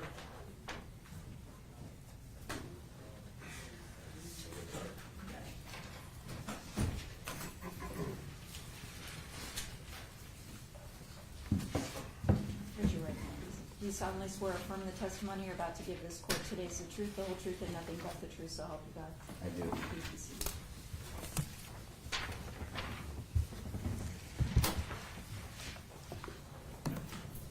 Good afternoon, Dr. Burwell. Good afternoon. For the record, could you state your name and spell your last name for the record? Dan Burwell, Burwell. And what is your profession? I'm a doctor, family doctor, Okay. Are you also the county coroner here in Richland County? elected county coroner since 2017. Since 2017, I'm sorry. 17 is when we started. The election was 2016. Yeah. Okay. And could you tell us just briefly your education, training, and experience to qualify you to be a doctor? Ohio State University, Bachelor of Science, Masters of Science, Ohio State. Medical degree, osteopathic school, Athens, Ohio. 3 years or 4 years, and then internship down in Columbus, post doctorate school, and then 2 years of family practice. And that was ended in 91. That's my training. And then from 91 to present, I've been a family doctor in Mansfield, Ohio ever since. Okay. And you are not a pathologist, are you? No. Okay. So tell us, because you're not a pathologist, that means you do not perform autopsies. Am I right about that? Correct. Okay. So tell us what qualifications are necessary to become the county coroner. Well, the statute, I think, is you have to be an MD or a DO. To be death investigation trained, you know, we have to have, which I have a training in death investigation certification from the American Board of Medical Death, Legal Death Investigators. We went to class back in, it was a week-long class. We have to have, that was in St. Louis, Missouri. We have to have 600 hours of in-field training, and then we take an examination. So I'm certified in that, but that doesn't mean I do autopsies. Okay. And your job as the coroner is to determine cause and manner of death in all suspicious deaths. Is that correct? Certain cases set out by, Ohio Revised Code tells us our 5 categories that we can do natural cases that doctors haven't seen for 3 years, and that becomes the coroner's case in Richland County. But yeah, for our jurisdiction, there's 5 categories, and you know them as well, and these guys have probably heard it. We have. You know the 5 categories by now. Right, natural, accident, suicide, Homicide, and undetermined. Okay. Right. All right, and you're right. We've had several witnesses talk about all of those. But you also are charged with determining, you're having to sign off on cause of death, which is you get an opinion from where when you try to determine cause of death. In other words, when somebody dies in suspicious deaths, where are the bodies sent for autopsy? In Richland County, we've used Montgomery County for several years. As do 46 or so out of the 88 counties in Ohio. Their service has been fantastic. Their leadership has been fantastic. They provide Richland County, the victims, the deceased, a great service. We'll after I order an autopsy, we'll send the patient down or the victim down at 4:30, 4 o'clock in the morning. 7 o'clock, Montgomery County will do our autopsy for us, and we're back to the morgue or to the funeral home, that day. So it's one of those things that they provided a great service. Okay, and you contract with them, correct? You have a contract with them to do that service, right? Every year I guess we have an agreement that it'll cost this much. Yeah. They haven't changed the price for the last many years. But I'm just saying, I guess I don't know if we signed something or not, honestly. Okay. But at any rate, when they do the autopsy, they provide you with a report, correct? Correct. And in that report, it's one of their duties is to determine the cause of death, right? Correct. Do you follow that cause of death usually? Cause of death almost always. I mean, that would be considered the gold standard. Okay. So you've been doing this 17, 18, 19, 27 years? 7 years. I was an assistant coroner in Richland County for 10 years before that. So, okay. Yeah. So 17 years. Have you ever, but I'm asking you as the county coroner, have you ever disagreed or put something else on a death certificate for cause of death than was determined by the pathologist? Yes. You have? Yeah. Okay. How many times? Not very many. Couple times that I can recall. Okay. Do you recall what the circumstances? I think mostly they didn't have some evidence that turned up later that changed the cause. Okay. Yeah. And when you did that, did you call them? Did you consult with them, or did you just change it? I just changed it. Okay. All right. So you had the duty to sign the death certificate for Alexander Rios, correct? Yeah. You know that's why you're here, right? Yep. And showing you what's been marked for identification purposes is State's Exhibit number 2. Yes. Is that the death certificate or a copy of the death certificate in this case? Yes. And you signed that, correct? Or Yes. filed it? Yep. And you determined the cause of death to be what? At the time in 2019, it fit excited delirium. Okay. And that was the same thing that Dr. Lehman and Dr. Paul, from their report, gave you that opinion, correct? Yes. Okay. And then you determined manner of death. What's the manner of death you determined? Accident. Okay. You had originally filed a death certificate, and I don't know how this works, so please help me. You originally filed a death certificate that said undetermined. Do you recall that? Or under investigation? Pending. Pending? I mark it pending while the autopsy report's coming back. Okay. Is that usual? That's very usual. Okay. Yep. And so, tell me what led to your determination of calling it an accident as opposed to a homicide. Well, after looking at all the evidence, the video evidence, the medical records that we got from the hospital, the autopsy report, you put everything together, and I felt certainly that this did not look like the definition of homicide. Homicide being strictly a death caused by someone else. I think the way the National Association of Medical and Examiners interpret accident would be there was a death, it was not intended, and it was caused by injury or poisoning. That fit this situation to me the best. Well, and we all know he wasn't poisoned, right? No, he was injured. Okay, so injured. But he was injured by another person, correct? Without intent. That's why I called it an accident.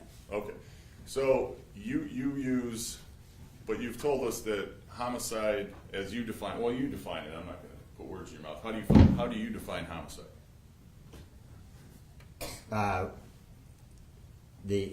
injury caused by another, usually by lethal force, usually by a gun. Oh, what?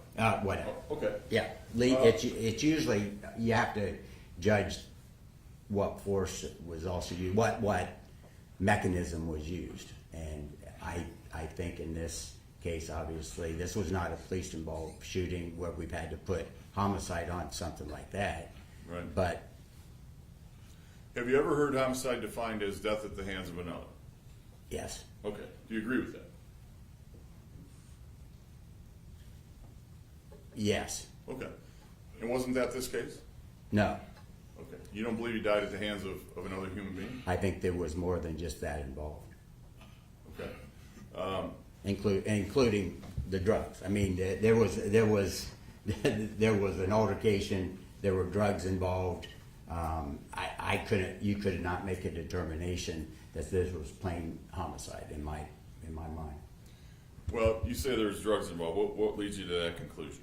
The way Mr. Rios was acting in the drug cell, in his jail cell. I'm sorry.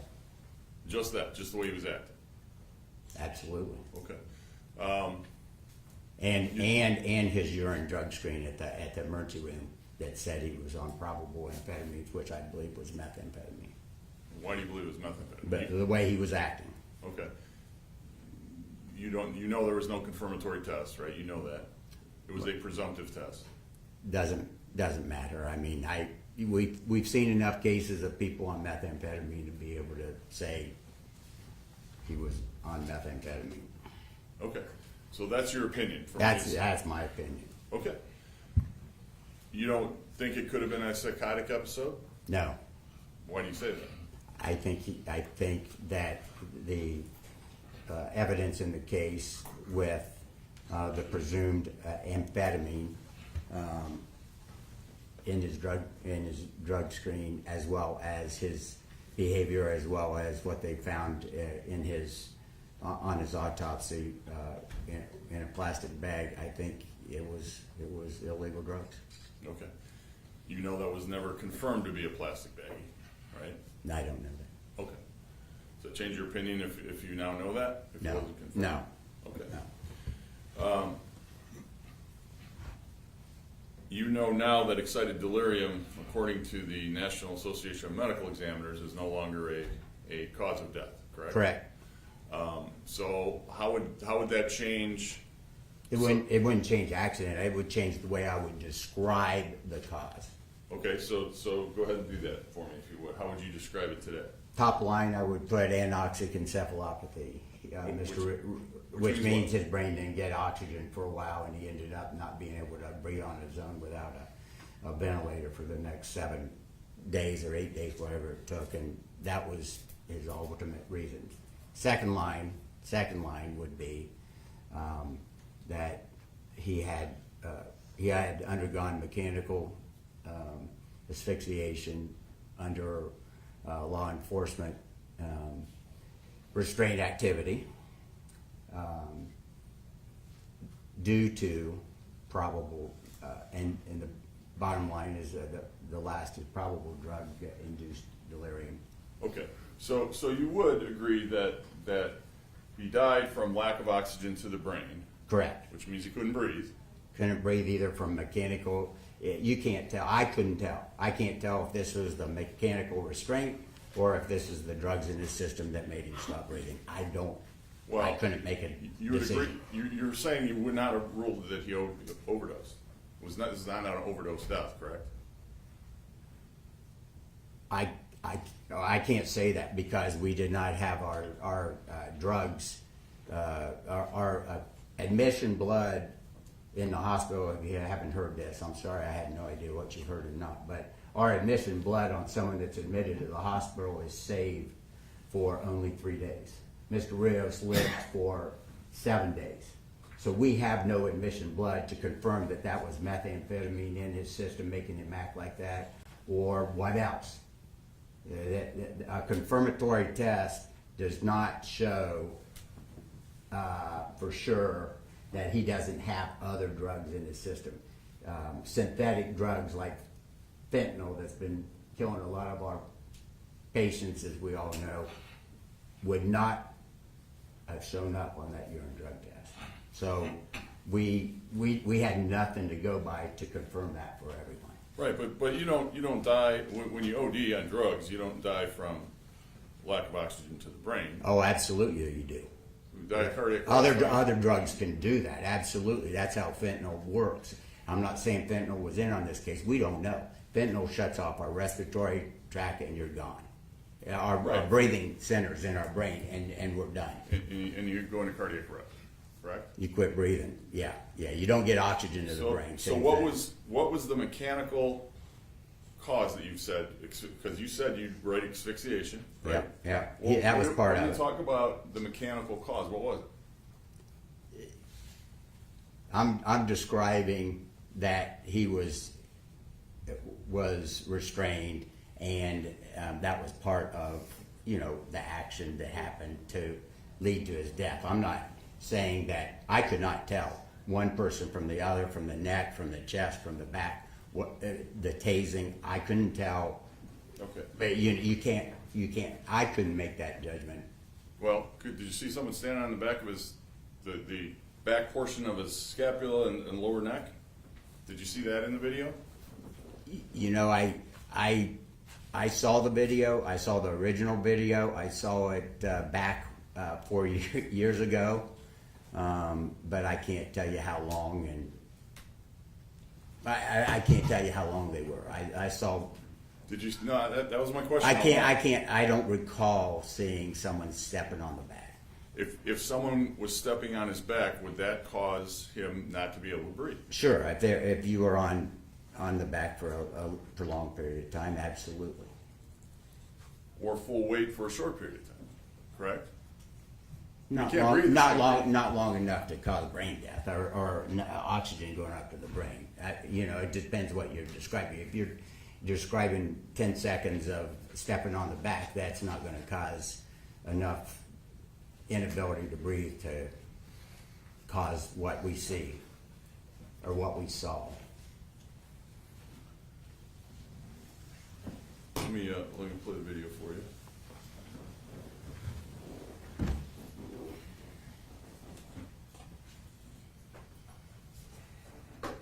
What's his last name? Rios. Rios, I need you.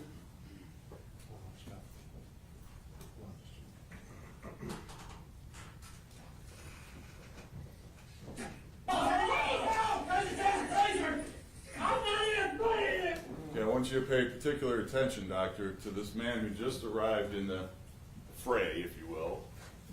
This person right here with this radio, okay? And then I'll play it and I'll ask you some questions.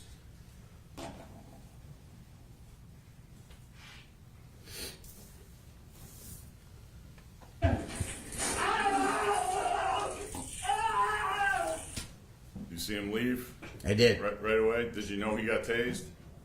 I know someone got tased, but I didn't Okay. realize who did. Okay, I want you to pay specific attention to when he returns the skirmish, whatever you want to call it.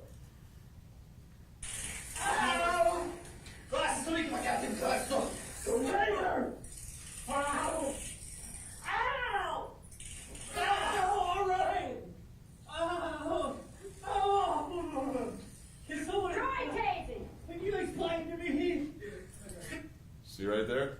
I see a You see foot. it? Yeah, I can't see what's happening. Well, okay. If you'll assume for me, well, I want you to assume if that's Officer Cooper's left foot, can you tell what his right foot's doing? No. Okay. You will in a minute. Or less than a minute. Now here's the dumbass. See now? No? Sorry.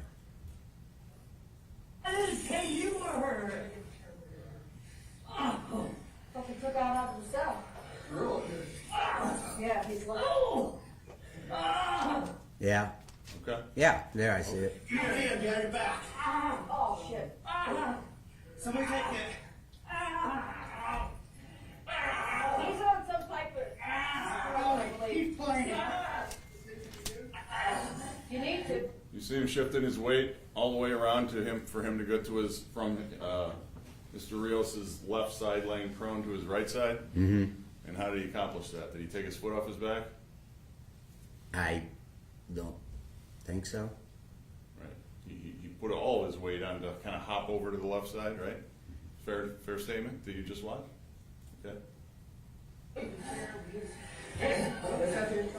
we have anybody else available?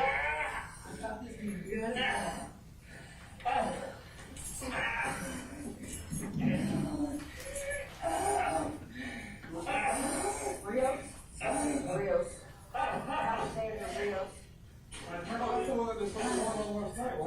Yeah, he thinks he's supposed to be out of there and when you get out of the wall. See that? Yeah. His left foot's off the ground, correct? Yeah. You agree with me? Yeah, I don't know if I was this just is. asking if his left foot's off the ground. That's all I asked. Yeah. Okay. Yeah.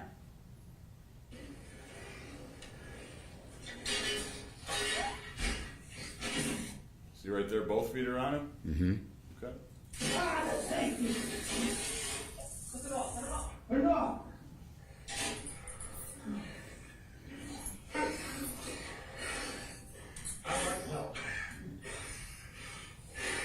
Let go of the car. I'll fucking.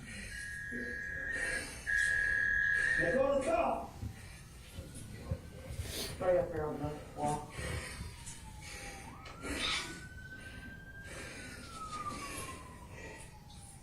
Pull that thing out. Get a pair of shackles. You got another handcuff? Where's the other hand? I got it. Where's that? Behind me, I only have one here, guys.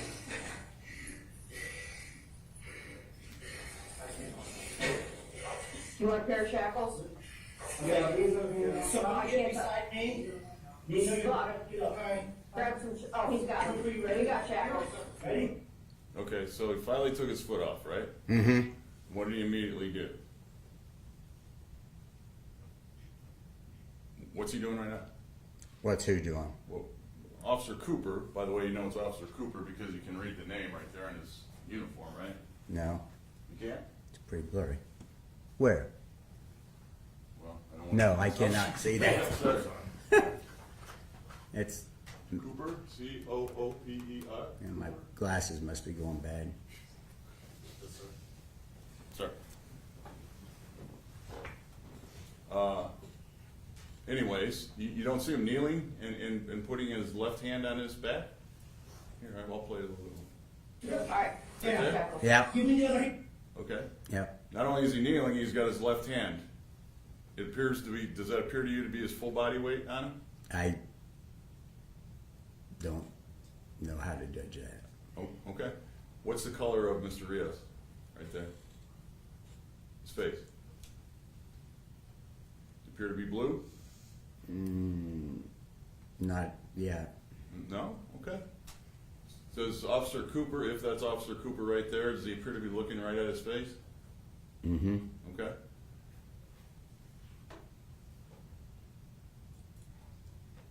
Yeah. Ready for it, guys. There and Sorry. Sorry about that.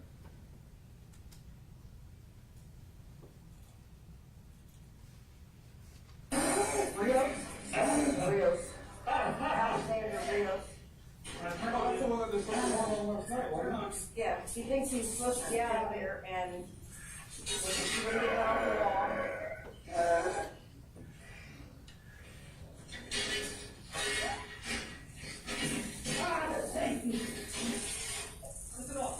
Turn it off.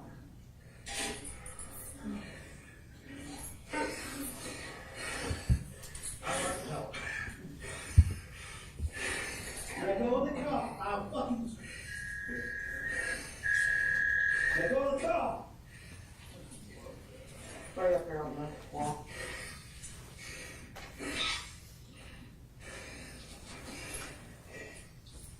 Pull that thing out. Get a pair of shackles. We got another handcuff. Where's the other hand? I got it. Where's that? Behind me now. I only have one handcuff.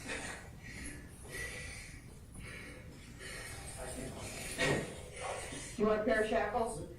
Okay, these are here. So I can't beside me. You know you're gonna get up, alright? grab some, oh, he's got them. He got shackles. Ready? Alright, Yeah. shackles. Give me the other hand. Ready for it, guys. You got it? Shackles down there. Let's go. You notice Officer Cooper's kind of top of his head turning a little red there as we're going forward? It seemed to indicate he's putting as much pressure as he can on him. I can't see that. Keep watching. Right there. See it? Yeah, everybody's head would be turning red looking down. Well, but all he was doing was standing on him. He wasn't struggling with him. He was just standing on him. I don't know. Well, you agree with me? His head is red. Agree or disagree? I guess. Too late. Get out a second. Where's the leg? Is that something too big? Let's slide this foot out there. That might be able to cinch up around the ankle. Do his ankles now, so. All right, so doctor, that's the main part I wanted you to see. Is that, first of all, is that the video you watched? No, it's not. It is not. Never seen that video. Okay. What video did you see? I was told it was the video from the jail. It was a longer distance video. Okay, but it depicted those events, correct? I From a long distance, it did not depict what you just depicted up Okay. close. Yeah. But I'm saying it depict. My question is, did it depict that skirmish? You're not talking about a different video, are we? A different incident. I saw the skirmish. I saw the skirmish, but I did not see that video. I guess you're missing. I'm missing you. Was the video you saw of that same event from a different angle? Yeah, from a different angle. Okay. There you All right. go. That's what I'm trying to make sure of. And having watched that, or having watched this different angle now, does it change your opinion about what caused Alexander Rios' death? No. You don't think Officer Cooper standing and kneeling on the back of his back, his torso, in the prone position, caused him not to breathe and not to get air to his brain? I don't think that was the lone cause, no. That wasn't the lone cause? Do you think it was a cause? I think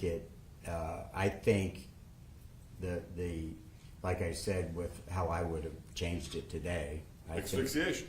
Mechanical asphyxiation due to Officer Cooper standing on his back. Due to a scuffle with the law enforcement. But the other officers didn't cause that, did they? I don't know. I don't know what the tasing did. I don't know who all. I couldn't tell what was going on with the video I saw.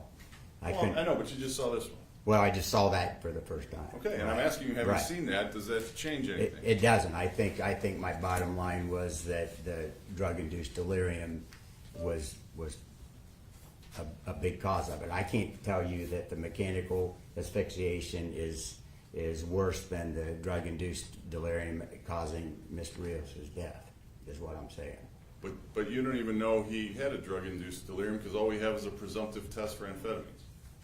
I know he did. I mean, that's my opinion. Is he was on methamphetamine? And you don't know to what level? Have no idea. No idea. I think the visual is for us to see. I think it's pretty obvious in the visual. And the visual that we saw Both. Officer Cooper Both. standing on his back. They're all involved, right?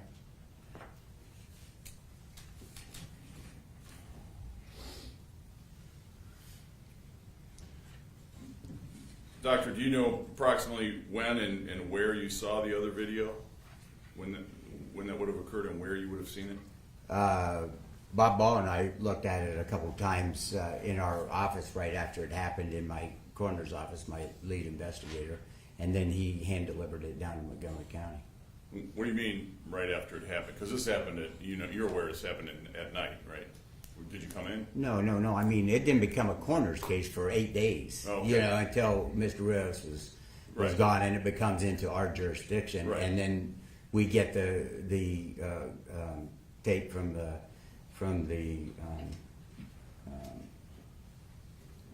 jail, and then Bob took it down to the Montgomery County Okay. So at the autopsy. Right. So I was just going to say, sometime before the autopsy was performed, you watched this video. Correct. Did you or Mr. Ball, your investigator, go down to Montgomery County with any preconceived notions of cause of death? No, we were very sad. No. Well, We were very sad for Mr. Rios. yeah, as we all are. But that's not my question. No. My question No. is, did you go down there and say, hey, this appears to be No. such and such? Okay. No. And it wasn't until you got the verdict from Dr. Lehman and Dr. Paul that you made your determination. On cause, yes. And manner. I did the manner. Yeah. Right. I did the manner. So, right, well, I'm sorry, you're right. So, right, they didn't determine that. I think you've told me before, Doctor, that this is the sole time that you've ruled excited delirium as cause of death. Absolutely. It Yes. is? Wait.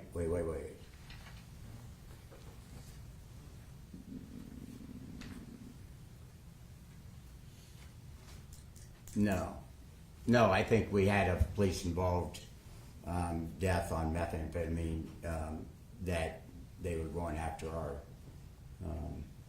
police, and they had to shoot him. And I think that was...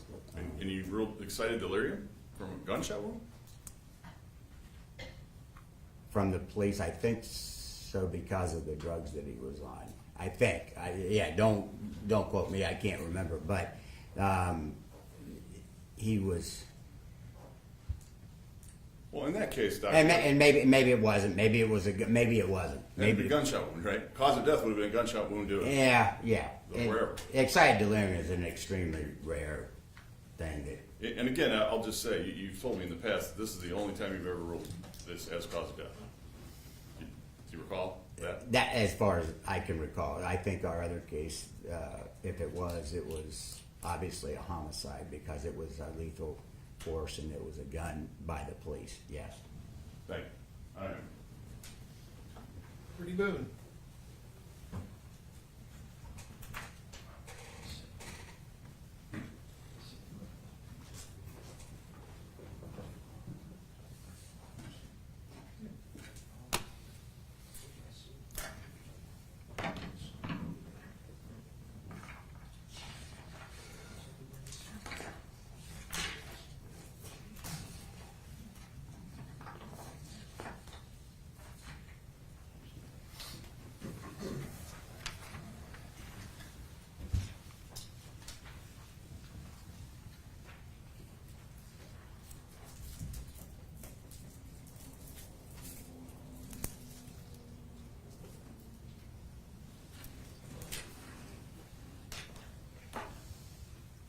All right.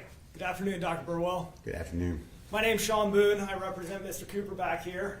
All right. I think we've spoken maybe in this same circumstances a time or two in the past.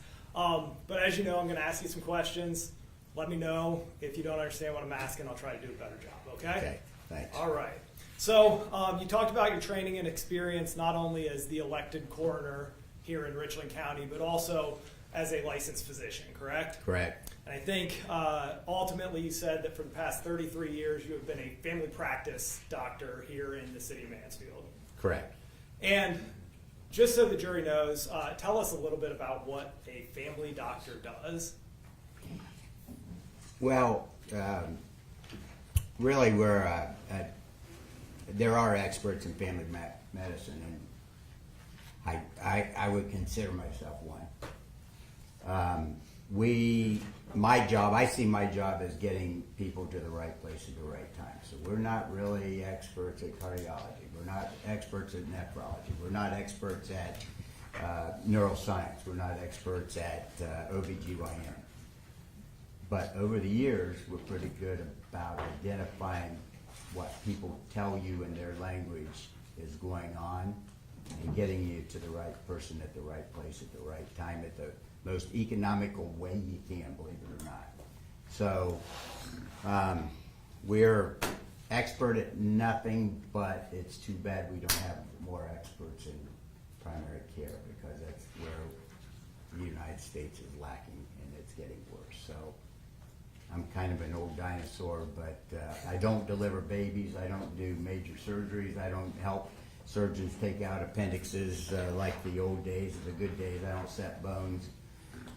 But it's not an easy thing, but we sure do use the experts like we do here in the coroner's office. Sure. So as a family practice doctor, you don't have an expertise in any one area, but you have to have a broad scope of knowledge on all of the areas, correct? Correct. And then ultimately, whatever happens, your job is to get them to the expert who can tell them what, in their opinion, is going on in their expertise, right? Correct. And as you alluded to, as the coroner, you kind of do the same thing. Yeah, absolutely, we do the same thing. But your job as a coroner, and I think some people may have different ideas of what a coroner does, your job as a coroner is not only to do autopsies, right? Right. That would be a forensic pathologist. Correct. And would a medical examiner be someone who does autopsies? Or Yes. Do I have that wrong? Yes. Yeah, medical examiners and yes. Sure. Forensic pathologists, yes. But in your job as a coroner, you do some other things too, right?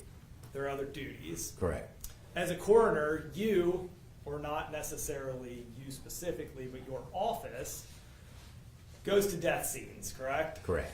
And do you go to every time somebody dies in Richland County, does your office have to show up? Or No. We rely on first responders a lot. Every death at home has to be reported to our office. So the sheriff may call and say, we have so-and-so, here's their medical history, here's their medicines at home, there's no, they have Dr. so-and-so, and looks like a natural death. A wife saw him clutching their chest and been trying to get him to the hospital for the last week, and he just refused to go, and I went in and found him and he's dead.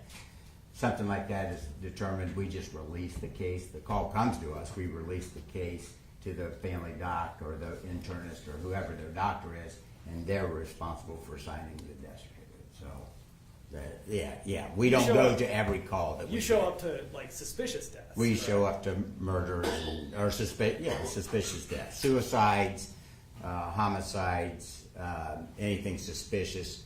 All the drug cases, we have a body there, and usually, I mean, I go sometimes, but usually it's my investigators. Yes, let's talk about your investigators. Who works for you at the coroner's office? Bob Ball's my chief investigator. He's been there for so many years, I don't know. Honestly, I don't know how long he's been there. Was he there before you were the elected coroner? Oh, yeah. And you were actually in the coroner's office before you were the elected coroner as well, is that right? Yes. Bob's been there at least 16 years. You were a deputy coroner? Uh-huh. What's a deputy coroner do? Covers the coroner when he's in Florida. I'm not going to say how often because I love the guy. Fair enough. Part of your office's job is to ID a decedent, is that right? Correct. Typically that's not very difficult, but occasionally it can be. Correct. Right? Sometimes job of your office is to collect and preserve evidence, is that right? Correct. And occasionally the evidence that you're asked to collect and preserve is located at an autopsy, is that right? Correct. And you occasionally, I don't know if you do, tell me, do you ever attend the autopsies? I have, when I was an assistant coroner, we had a homicide, suicide at the same time, and I went to that autopsy. Okay, so out of all the autopsies that have been done, you can think of one. I've been to one autopsy Not since typical. in the 16 years. Yeah. Not typical for you to attend the autopsies, but somebody from your office might. Oh yeah, they often do. And yes. that person would typically be Bob Ball, is that right? Bob or Tom, and Tom Stortz is It's also Tom. my other investigator, and he's as good as they get too. And he's been with the office maybe I'm guessing 3 or 4 years less than Bob. Okay, and sometimes at these autopsies, there's evidence that's collected, and it's your office that actually sometimes collects that, right? Correct. And then you would turn that over to law enforcement. Correct. Now, you're aware that there was some evidence collected in this case from the autopsy, correct? Yes. And it's what's been described as a torn or ruptured plastic bag-like object in the stomach, right? Correct.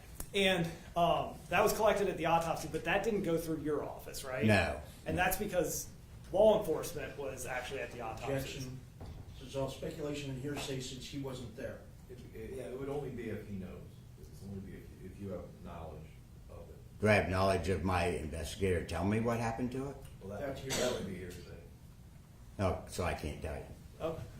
Okay. As part of your work on this case, Yeah.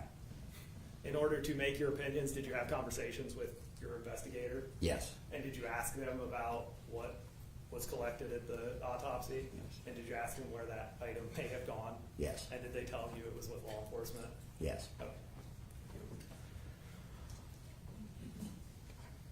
So collecting and preserving evidence is one of the things. Documenting a death scene, is that something your office would do? Right.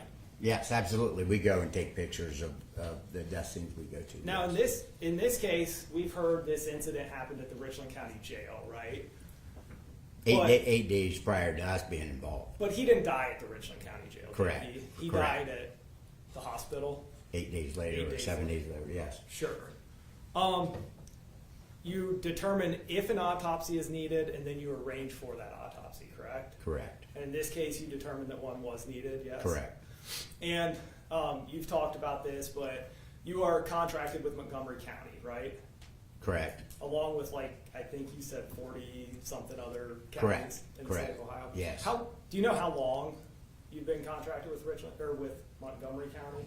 Dr. Rickman had been with Dr. Hirschberger And I'm gonna pause you right there. Dr. Rickman was the coroner. Prior he to was that. the coroner who he retired, and I ran to keep everyone in a job in 2016. But Dr. Rickman got this office straightened out for about 10 years. Non-responsive.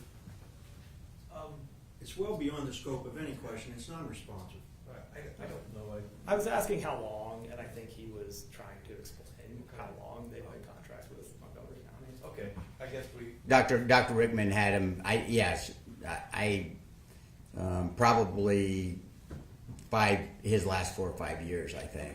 So whatever that is, add up 7 and 5. So I think that's 12. And you trust them, right? Absolutely.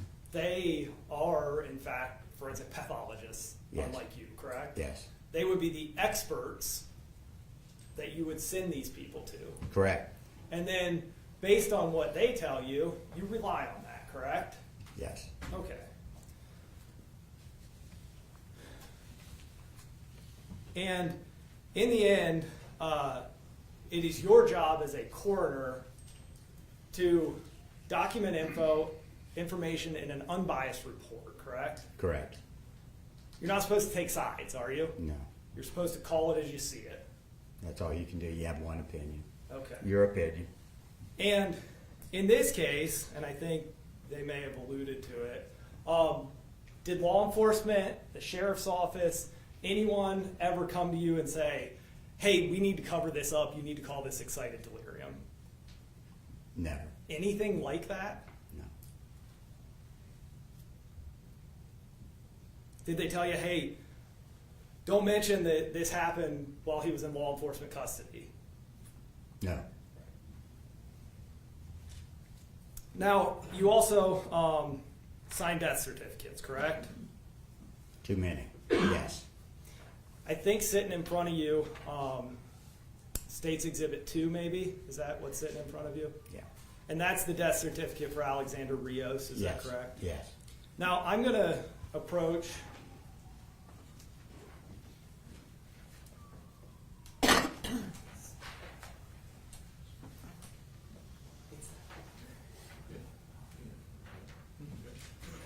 you with permission from the court with Defendant's Exhibit E.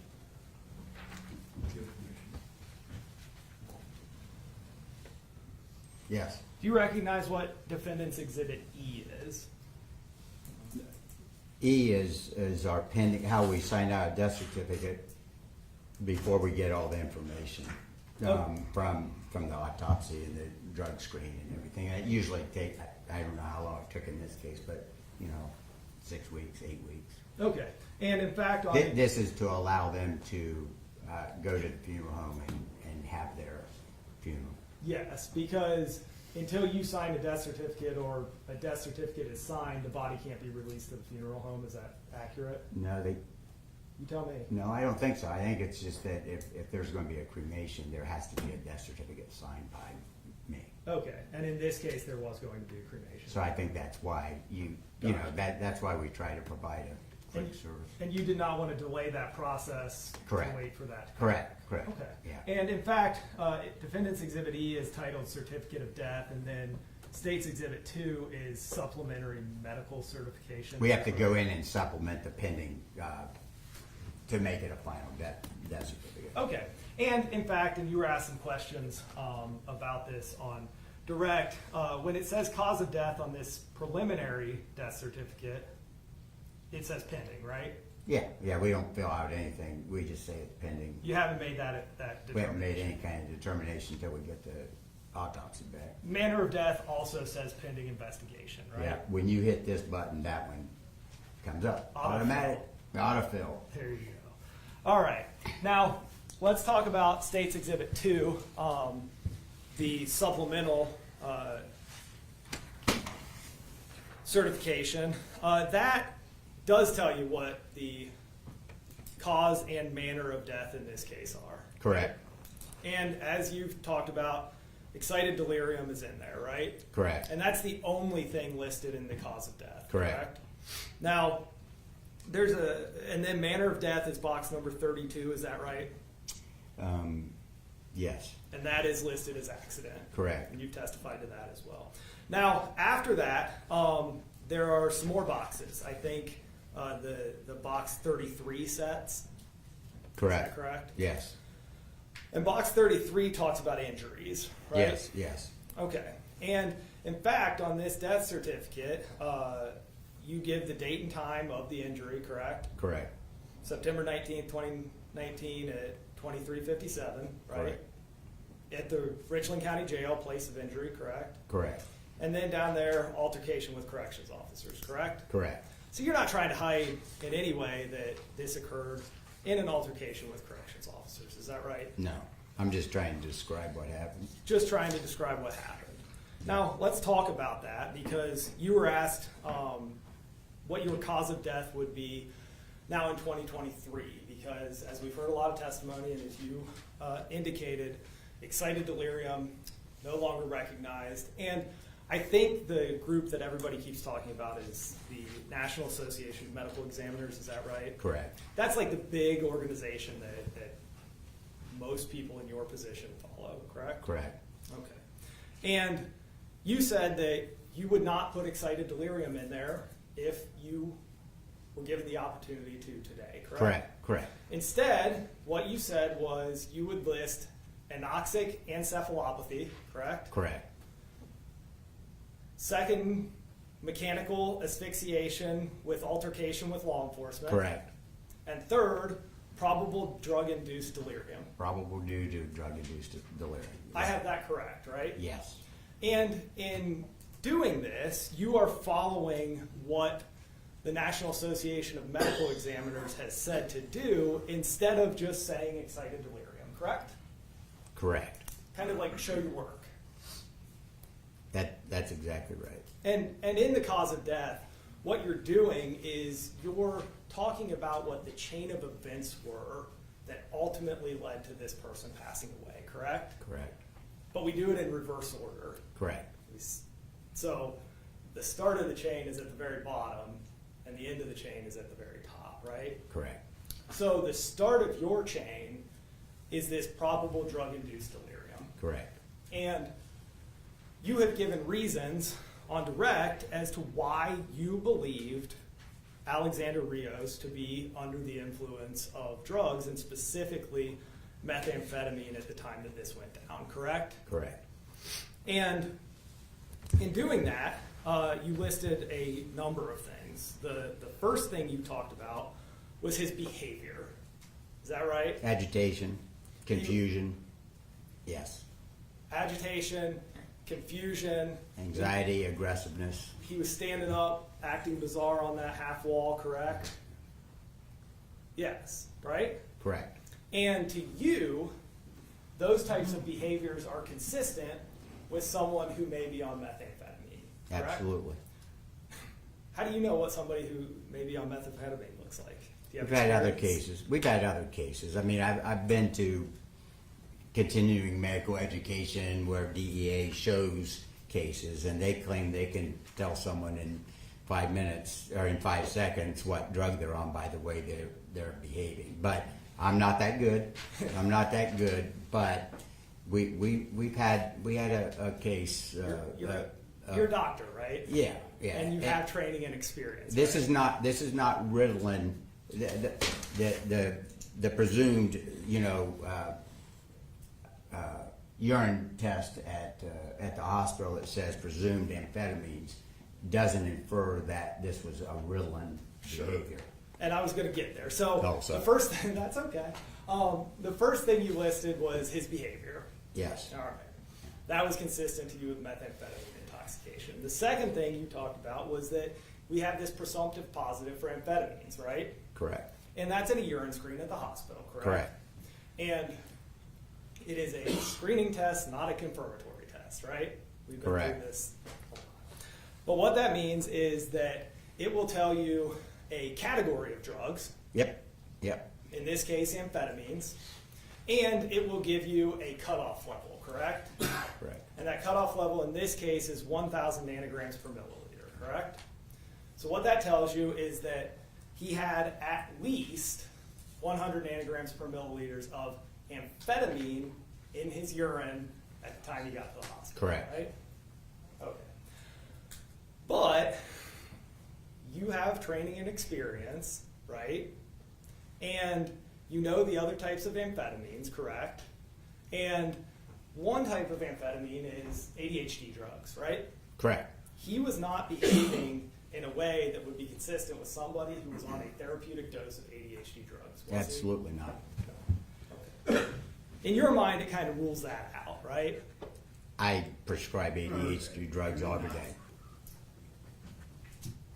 If he's gonna continue to testify and lead the witness, I realize this is cross, but can we at least get an answer to a question? Sure.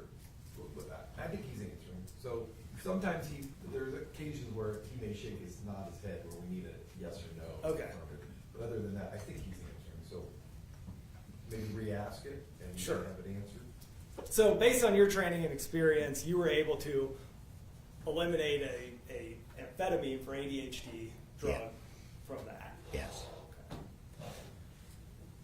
The other thing you talked about was this piece of evidence that we have, which is this torn or ruptured plastic bag-like object in his stomach, right? And what inference did you draw from Got that? to answer that one. Oh, sorry. You nodded. But is that, what did that? Yes. Yeah, Yes. very good. What inference did you draw from that? My inference is that there were illegal drugs in his system. Okay. All right. Now, that set this chain of events in motion, right? Right. And then we talk about the mechanical asphyxia part, right? And what Prosecutor Salisbury was doing on that video is he was pointing you to the 7 seconds that Mark Cooper was up on Alexander Rios' back on 1 foot and then for part of it on 2 feet, right? Right. And he, in fact, was up on his back for 7 seconds, right? Objection. If he knows. According to that video, I couldn't tell how long that was. we didn't do a countdown. Sorry. Okay, Yeah. that's fine. But you also said, in response to some questioning, that 10 seconds wouldn't be long enough to cause what we saw, right? I don't believe. And that's because, like, I could stand here and hold my breath for 10 seconds, right? Right. I could expel all of the oxygen out of my lungs and still hold my breath for 10 seconds, and that's not what we're going to see, right? Right. But doesn't change the fact that he ended up in that state, right? Right. And it doesn't change the fact that he ended up dying after that, right? Right. What it does tell us is that those 7 seconds medically likely aren't what killed him, right? Right. Objection. As to, He's already the testified, he's amount of not a pathologist, he's not an expert, and I don't believe he can render a cause of death opinion. Okay. First of all, he doesn't know the amount of time on it, so that in the 7-second question, you'd have to ask him if he has an opinion as to cause. So I think I'd rephrase your question.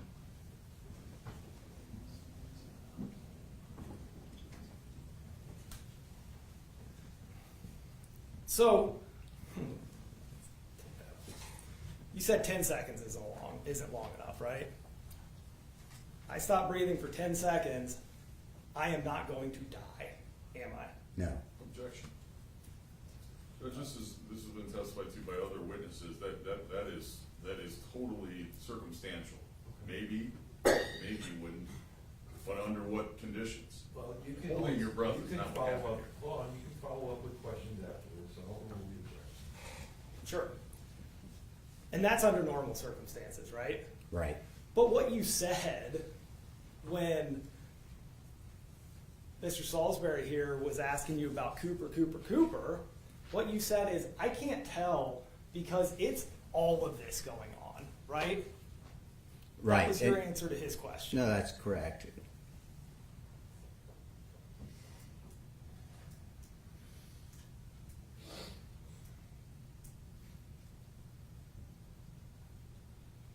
All right. Let's talk about manner of death, because this has been questioned as well.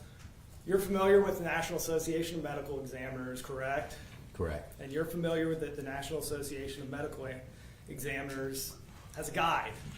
Yes. You've seen this, right? Correct. You've read this, right? Yes. Okay. This kind of tells you how to determine what the manner of death could be, right? Correct. And it gives definitions for the 5 different manners of death that we have, right? Correct. We heard a witness call them NASHU, right? Natural, accident, suicide, homicide, and undetermined, correct? Correct. Sure. And a natural death is due solely or nearly totally to disease or the aging process, correct? Correct. An accident applies when an injury or poisoning causes death and there is little or no evidence that the injury or poisoning occurred with the intent to harm or cause death. In essence, the fatal outcome was unintentional, right? Correct. That's the definition. Correct. Suicide results from an injury or poisoning as a result of an intentional, self-inflicted act committed to do self-harm or to cause the death of oneself. Definition of suicide, right? Right. Homicide. Homicide occurs when a death results from a volitional act committed by another person to cause fear, harm, or death. Intent to cause death is a common element but is not required for the classification as homicide. Correct? That's what they defined it as. As homicide? Yes, that's what it says in this. Would it refresh your recollection to actually take a look No, at it? I believe you. Okay. Yes. There's another part to that. It says it is to be emphasized that the classification of homicide for the purposes of death certification is a neutral term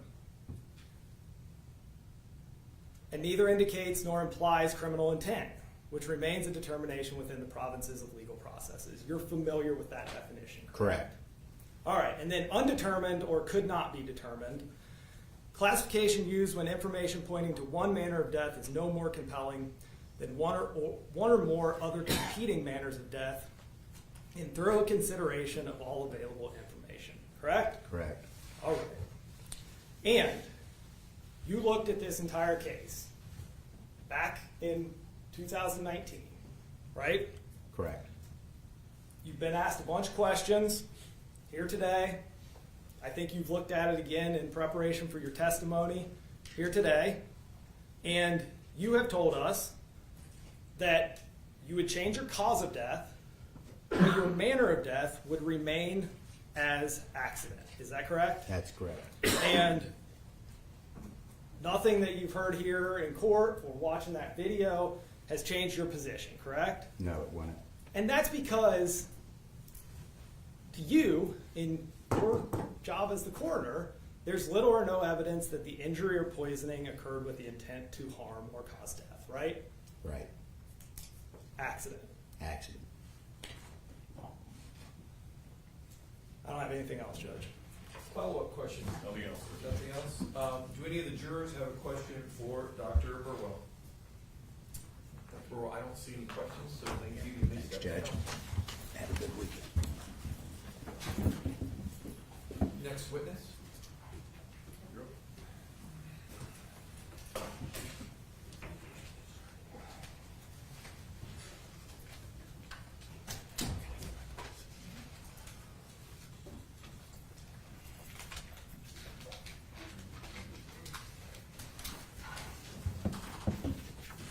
You solemnly swear affirm the testimony you're about to give this court today is the truth, the whole truth, and nothing but the truth, so help you God? I do. Please be seated.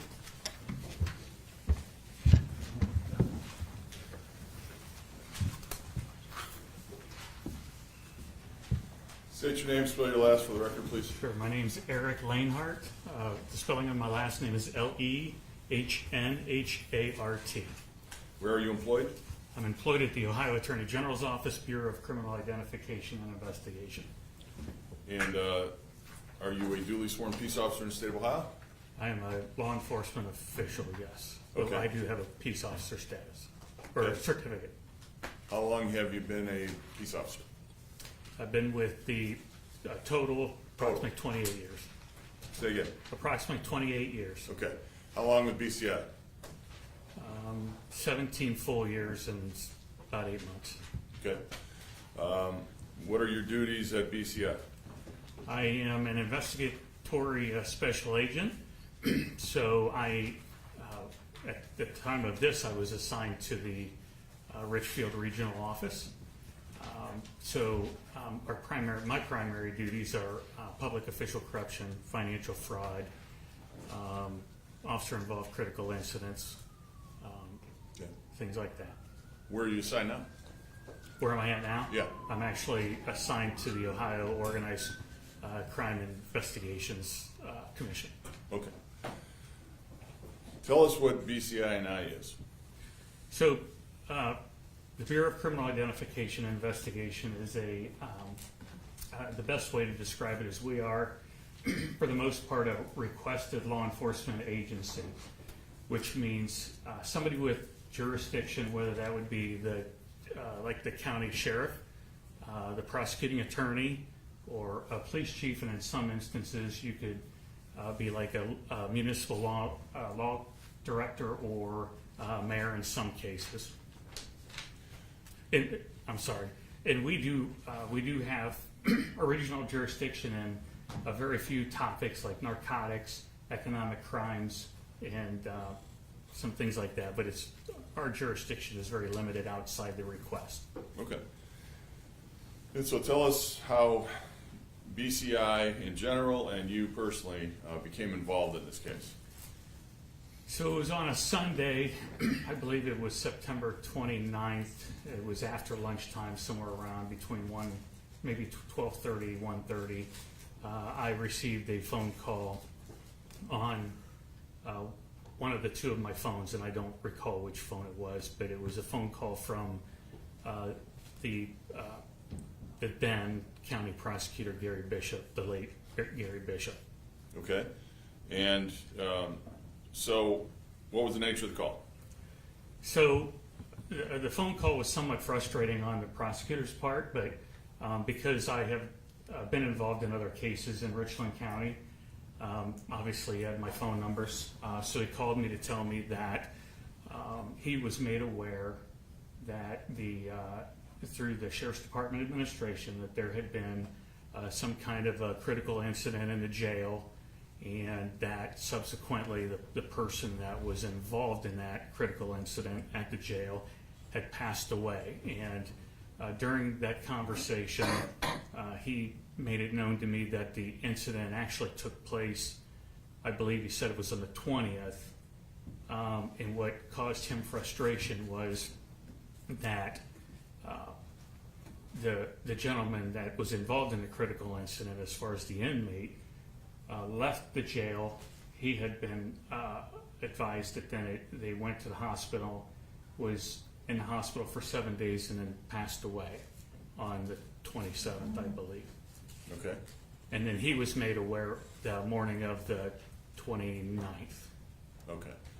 So not only did he not know about the incident, he took him a day or two to inform him that the inmate had died. Right. Okay. And so why did he call you?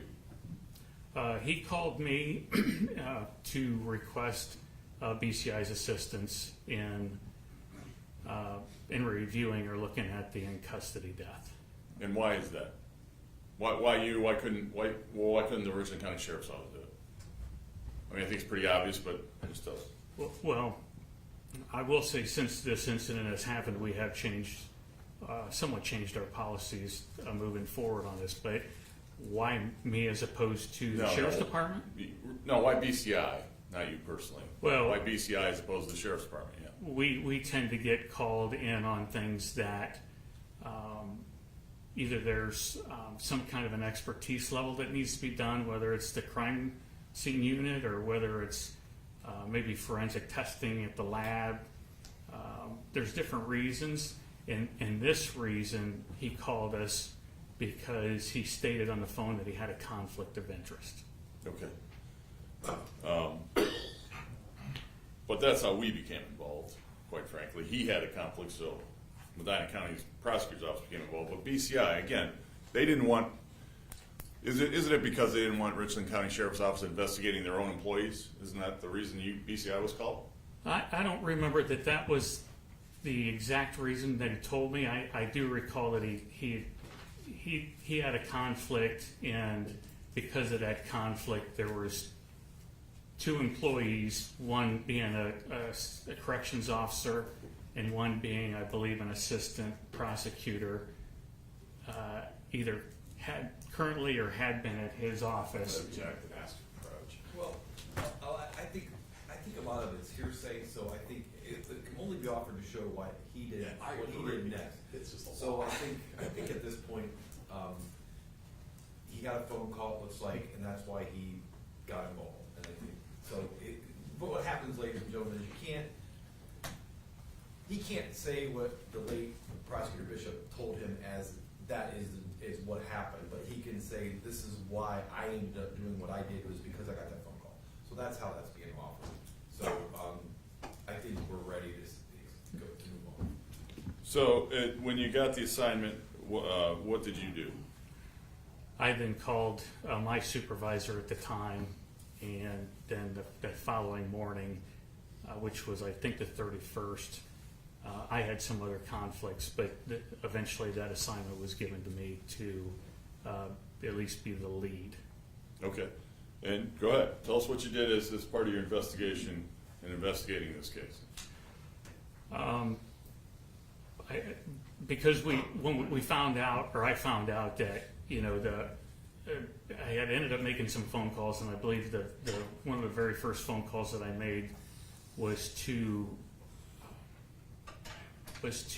Captain Zahner at the Sheriff's Department. That he has been the one in the past that we've went to as far as agency to agency contact. Made contact with him, and I was told at that point in time that Alex Rios, who was identified as the individual involved in the critical incident, was going to be sent down to Montgomery County either that evening, Sunday evening, or Monday morning for the post-examination. Okay. And as a result of that, what happened?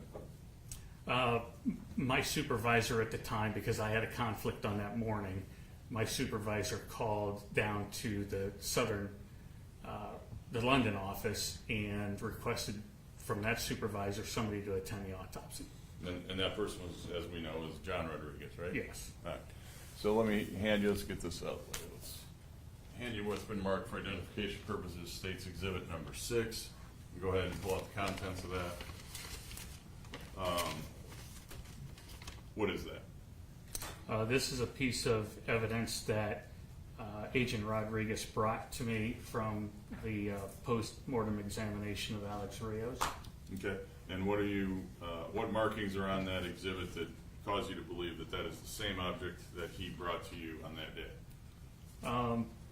The writing on the envelope, on the internal envelope, the initials, the date 9/30 of 19 is on there, and then Montgomery County Coroner's Office also, I thought, had a sticker on the outside here, yes, that indicated where it came from.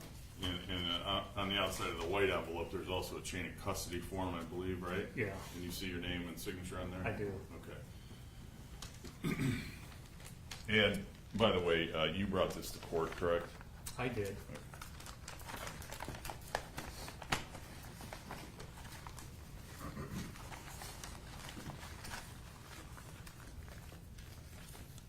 So, when you were made, after the autopsy, what was done next? Did you gather So after any other evidence? After I got that from John, Rodriguez, then I turned and started, I was getting ready to come back up 71, and I happened to notice in the actual bag that whatever the item was at the time, or what the item that's in there was starting to gas off a little bit, which means I had to presume that from me being a prior crime scene agent, evidence that's damp has a tendency, if it's put in plastic, will start to degrade. And I noticed from my experience in past cases that this was starting to kind of get a little bit of bubbling to it. And I knew it was starting to gas off, and sometimes evidence will do that. It'll start gassing off easy or pretty quickly.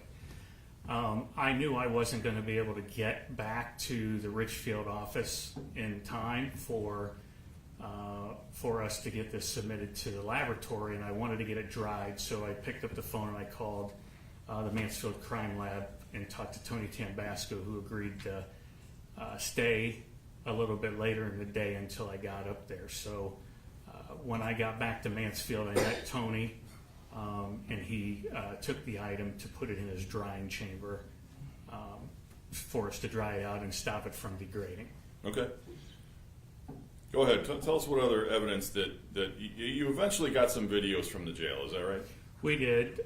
We ended up eventually making contact that week with Captain Blunt, the jail administrator, and also Captain Zahner, which I mentioned earlier, the captain in the patrol division at the Sheriff's Department. And they started to compile videos and things that we would normally ask for in the course of something like this. You know, reports, any voluntary statements.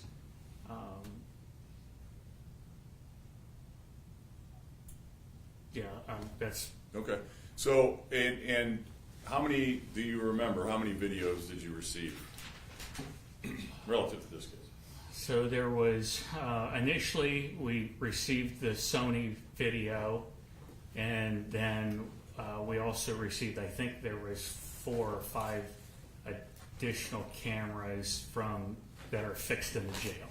Okay. And what, if anything, did you do with all of those videos? So what did we do with them? Yeah, what did you do with them? So what we do is we take them in whatever format they're in, and our records management system isn't such to where we can upload videos. So those are generally put in a what we call a physical case file. Okay. But I mean, at some point, you took them somewhere and compiled that for side by side or whatever you want to call it, video all in one, and had them synced up. Is that accurate?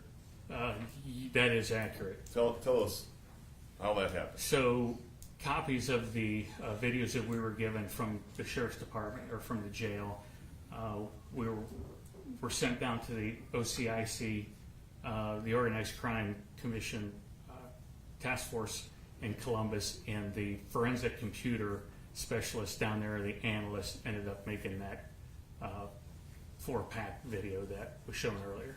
Okay. And then brought it to you, correct? Brought it back to you, or brought it back somewhere to the BCI? I believe evidence transport brought it up from Columbus back up to the office. Okay. And you requested that be done, is that right? Yes, the team did. Okay. You also, did you also get in State's Exhibit D, the Alexander Rios's full medical records? Yeah, so the Sheriff's Department in the days between the 20th or the 27th, I believe it was, no, it might have been before that. I'm not entirely sure what day it was, but the Sheriff's Department, prior to our involvement, had done a search warrant through the municipal courts and then served it on Ohio Health to get a copy of Alex's, Rios's medical records. We then, I believe we then followed up with a secondary one to get a more expanded version of those. And you got the complete record? Yeah, we did. Okay. Did you also reviewed some statements, is that correct, of the COs involved in this case? Yeah, initially, we were given statements from the corrections officers that were involved, and at the beginning of this, I didn't touch them at all because I wasn't confident in knowing whether they were Garrity protected or not. So I left them. Eventually, then Captain Blanc and through some of the other documentation. Yeah, come on up.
Thank you, Joe. Sure. Go ahead. You ended up reviewing those voluntary statements from those COs, the audio and written statements, correct? Yes. Okay.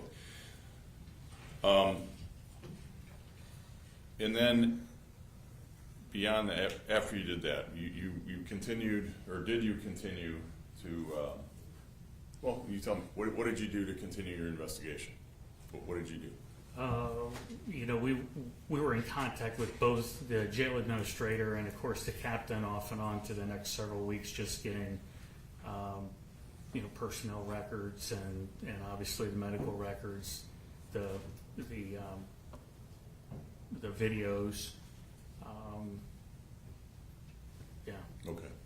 And then eventually, how did it come to be that you came into contact with our office, with Mr. Thompson, specifically, and how early on was that, if you remember? I don't remember when that communication started with the special prosecutor's office, but I know it was mentioned on the call that I received initially that that was going to happen. Okay, all right. Now, you have also had some contact with Dr. Mitchell, didn't you? I did. And you had sent him some materials, right? Yes. Okay. He has said that he didn't see the 4-part video. Do you recall if you sent him that or not? That specific video, I don't recall that. There was some information in his testimony that would indicate that more than likely I did, from some of the other things that he had mentioned, but I would have, I'm not entirely, I'd have to look at the physical case file. I don't recall. Okay, all right. And what do you mean in his testimony about the jump drive? Is that what you're talking about? Is that what leads you to believe that? So that's how you would have done it? Yeah, we would have sent him everything would have been on a jump drive or USB drive. Okay, all right. And I believe it was yourself that put our office in contact with Dr. Mitchell, or at least suggested that maybe we talk to Dr. Mitchell. Is that accurate? Yes. Okay. So, speaking of jump drives, is it in there? Yes. So you've done this several times throughout this trial. This is State's Exhibit number 3, the bag that the thumb drive was in, or is that a jump drive or a thumb drive? What is it? Is there a difference? Call them USB drives, but USB that's drive, correct. okay. And let's see if I can do this. If not, I'll ask you to. I think the TV shut itself off. Yeah. It times out after a certain period of time.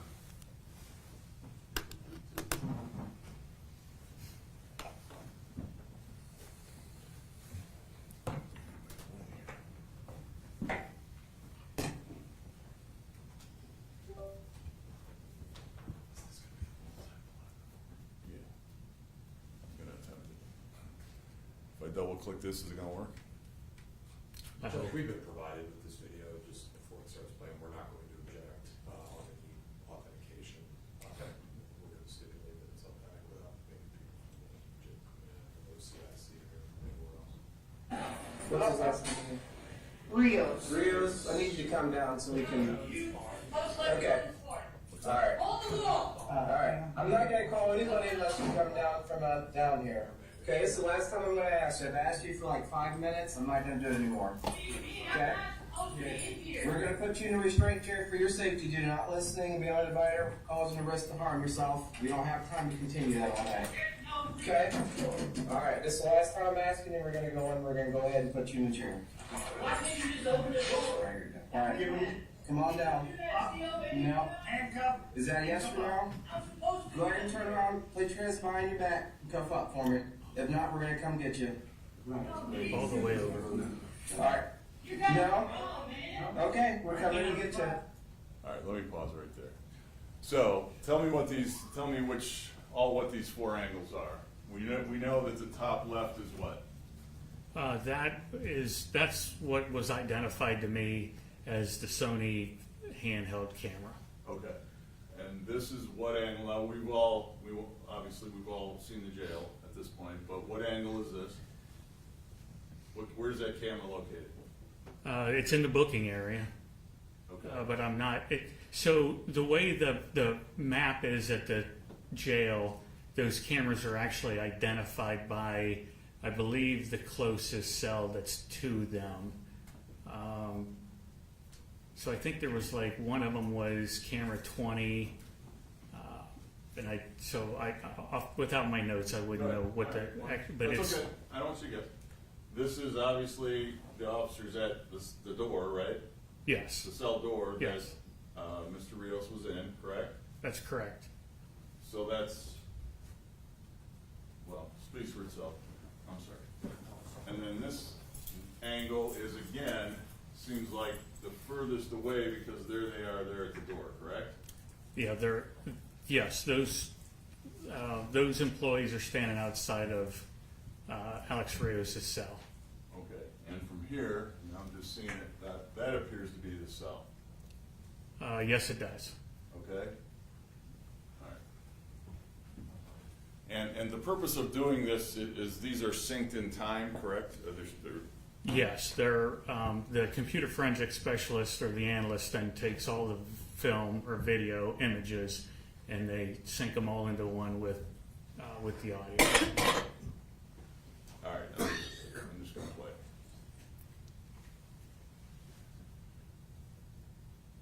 Below that in the corner. Oh, sorry. Thanks, Josh. Go.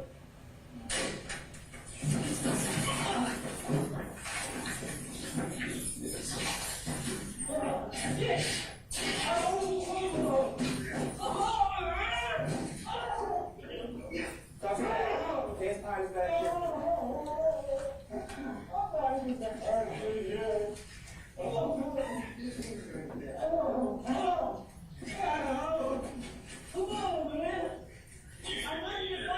Use your taser.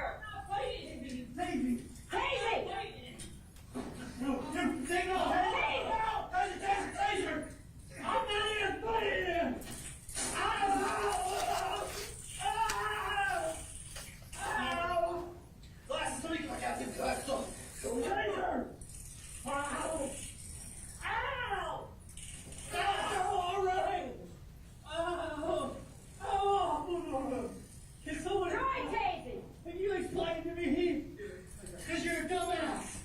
No, you're the dumbass. Fucking took out himself. Yeah, he's like. Give me your hand behind your back. Oh shit. Somebody take it. He's on some type of. I believe. Keep playing. You need to.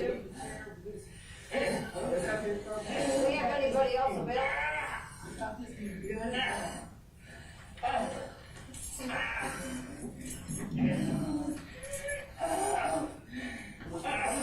Rios?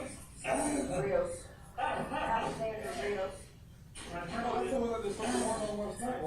Yeah, he thinks he's supposed to get out of there and bring it out the wall.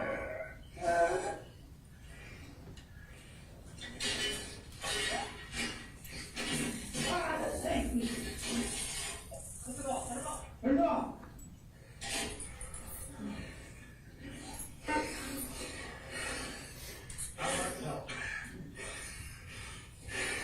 Let go of the car. I'll fucking. Let go of the car. Right up there on the wall.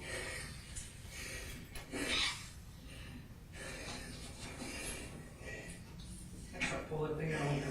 Get a pair of shackles. We got another handcuff. Where's the other handcuff? I got it. Where's that? You have anything else? I only have one handcuff.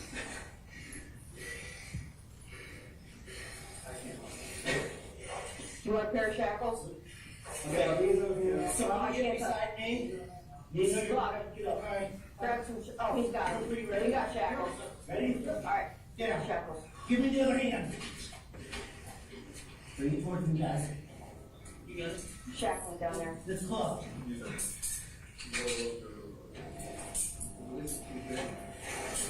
Number 2, Lou? Get out in a second. Where's the ring? Is that something too big? Let's slide this foot out there. Somebody else sent you up around today. Do his ankles now, so. Keep going.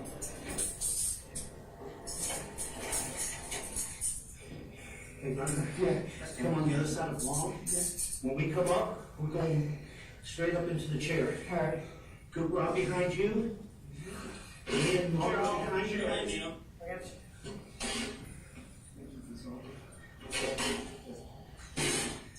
I got the chair so it doesn't move. Okay. You two ready? Just turn him. Straight up. Hear me? Get up. He's turning blue. Look. Call squad. Master Control, call the squad. Move now.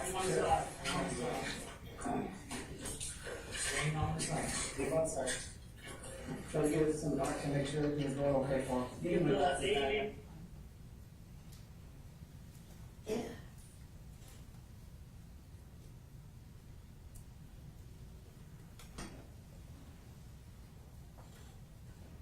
At this point, there's no more audio, is that correct? That's correct.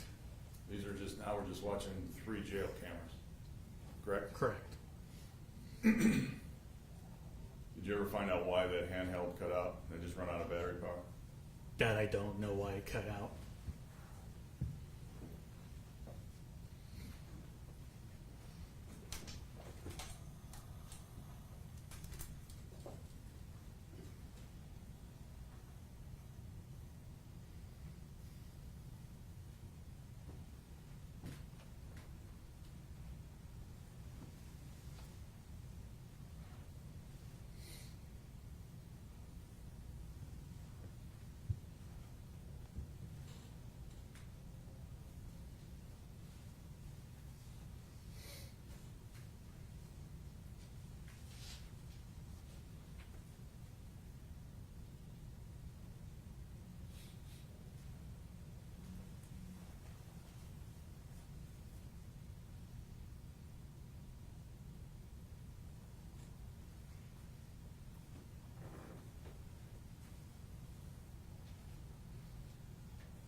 Judge Strickland. That's fine. I don't know that, I don't have a lot more, but, I'm gonna finish yours before, I don't think we'll be able to get through. Carl. no, I don't think so either, but I got maybe 5 minutes, not even. Let's do it. Okay.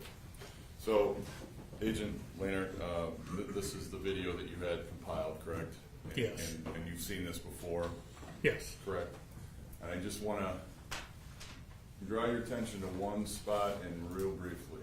We're talking about when he leaves the cell and runs around the corner, and I ask you to pay attention, if you would please, to the lower left-hand. It starts. What's his last name? Rios. Rios, I need you to come down so we can. Okay. Alright. Alright. I'm not gonna call anybody unless you come down here. Okay, this is the last time I'm gonna ask you. I've asked you for like 5 minutes. I'm not gonna do it anymore. Okay?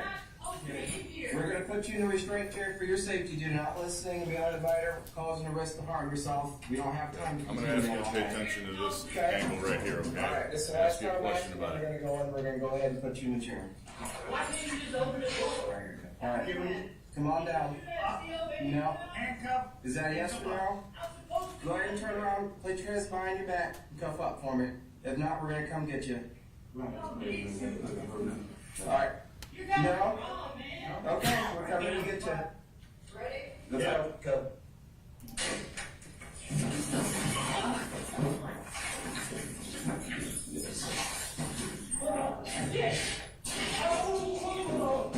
Right there. How many men did it take to take him down? There's, according to that Watch video, again? I can see one. Right.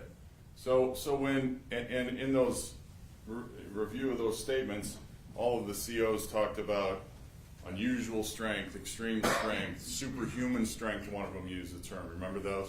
Yes. Does it seem like superhuman or unusual strength when he's clearly taken down pretty easily by one officer? I mean, I wasn't there, so, Well, It okay, does- it stands for itself, but one officer took him to the ground by himself. yes, that's what I see. Okay. Now, having you obviously reviewed this and then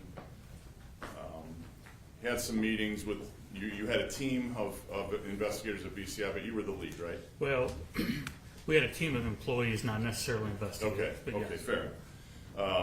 But you were clearly the lead. Yeah. So, after you completed the investigation, you met with myself and Mr. Thompson, I believe, on this case out at BCI? Yes. And then it was decided that we would go to grand jury, is that right? And that's Yes. the next thing that happened? Yes. And then you were there, right? Yes. Yeah. Let me get this. See, I almost forgot. I told you don't let me forget. So just for the record, to establish venue, this happened where? Where did this incident happen? At the Richland County, Ohio jail. Okay, so that's in Richland County, state of Ohio, correct? Correct. And you're familiar with Mark Cooper, aren't you? Yes, Do you see him in this courtroom? I do. Can you point him out for me, please? Tell me what he's wearing. He's sitting at the table on the left between counsel, wearing a maroon shirt and a black tie. All right, let the record reflect the witnesses identified the defendant in the courtroom. So no. Judge, that's all. All right. What we'll do, ladies and gentlemen, is we'll take our weekend break. Come back Monday at 9 o'clock. We'll continue. We'll do cross-examination of Special Agent Lanehart. Remember, do a little bit longer break over the weekend. I don't want you discussing the case amongst yourselves. Don't let anyone discuss it with you. Don't discuss it with anybody at home or anywhere else. Don't permit or don't form or express any opinions. Again, we don't want you to form or express any opinions until you deliberate the case after you've heard and seen everything. Don't do your own research. Don't do your own investigation. Pay no attention to any kind of media coverage. Obviously, we know the news journal is here and we know it's being live streamed. So please do not pay any attention to any of that. Stay away from all of that. We'll see you back here Monday, 9 o'clock, and continue with this witness. Thank you.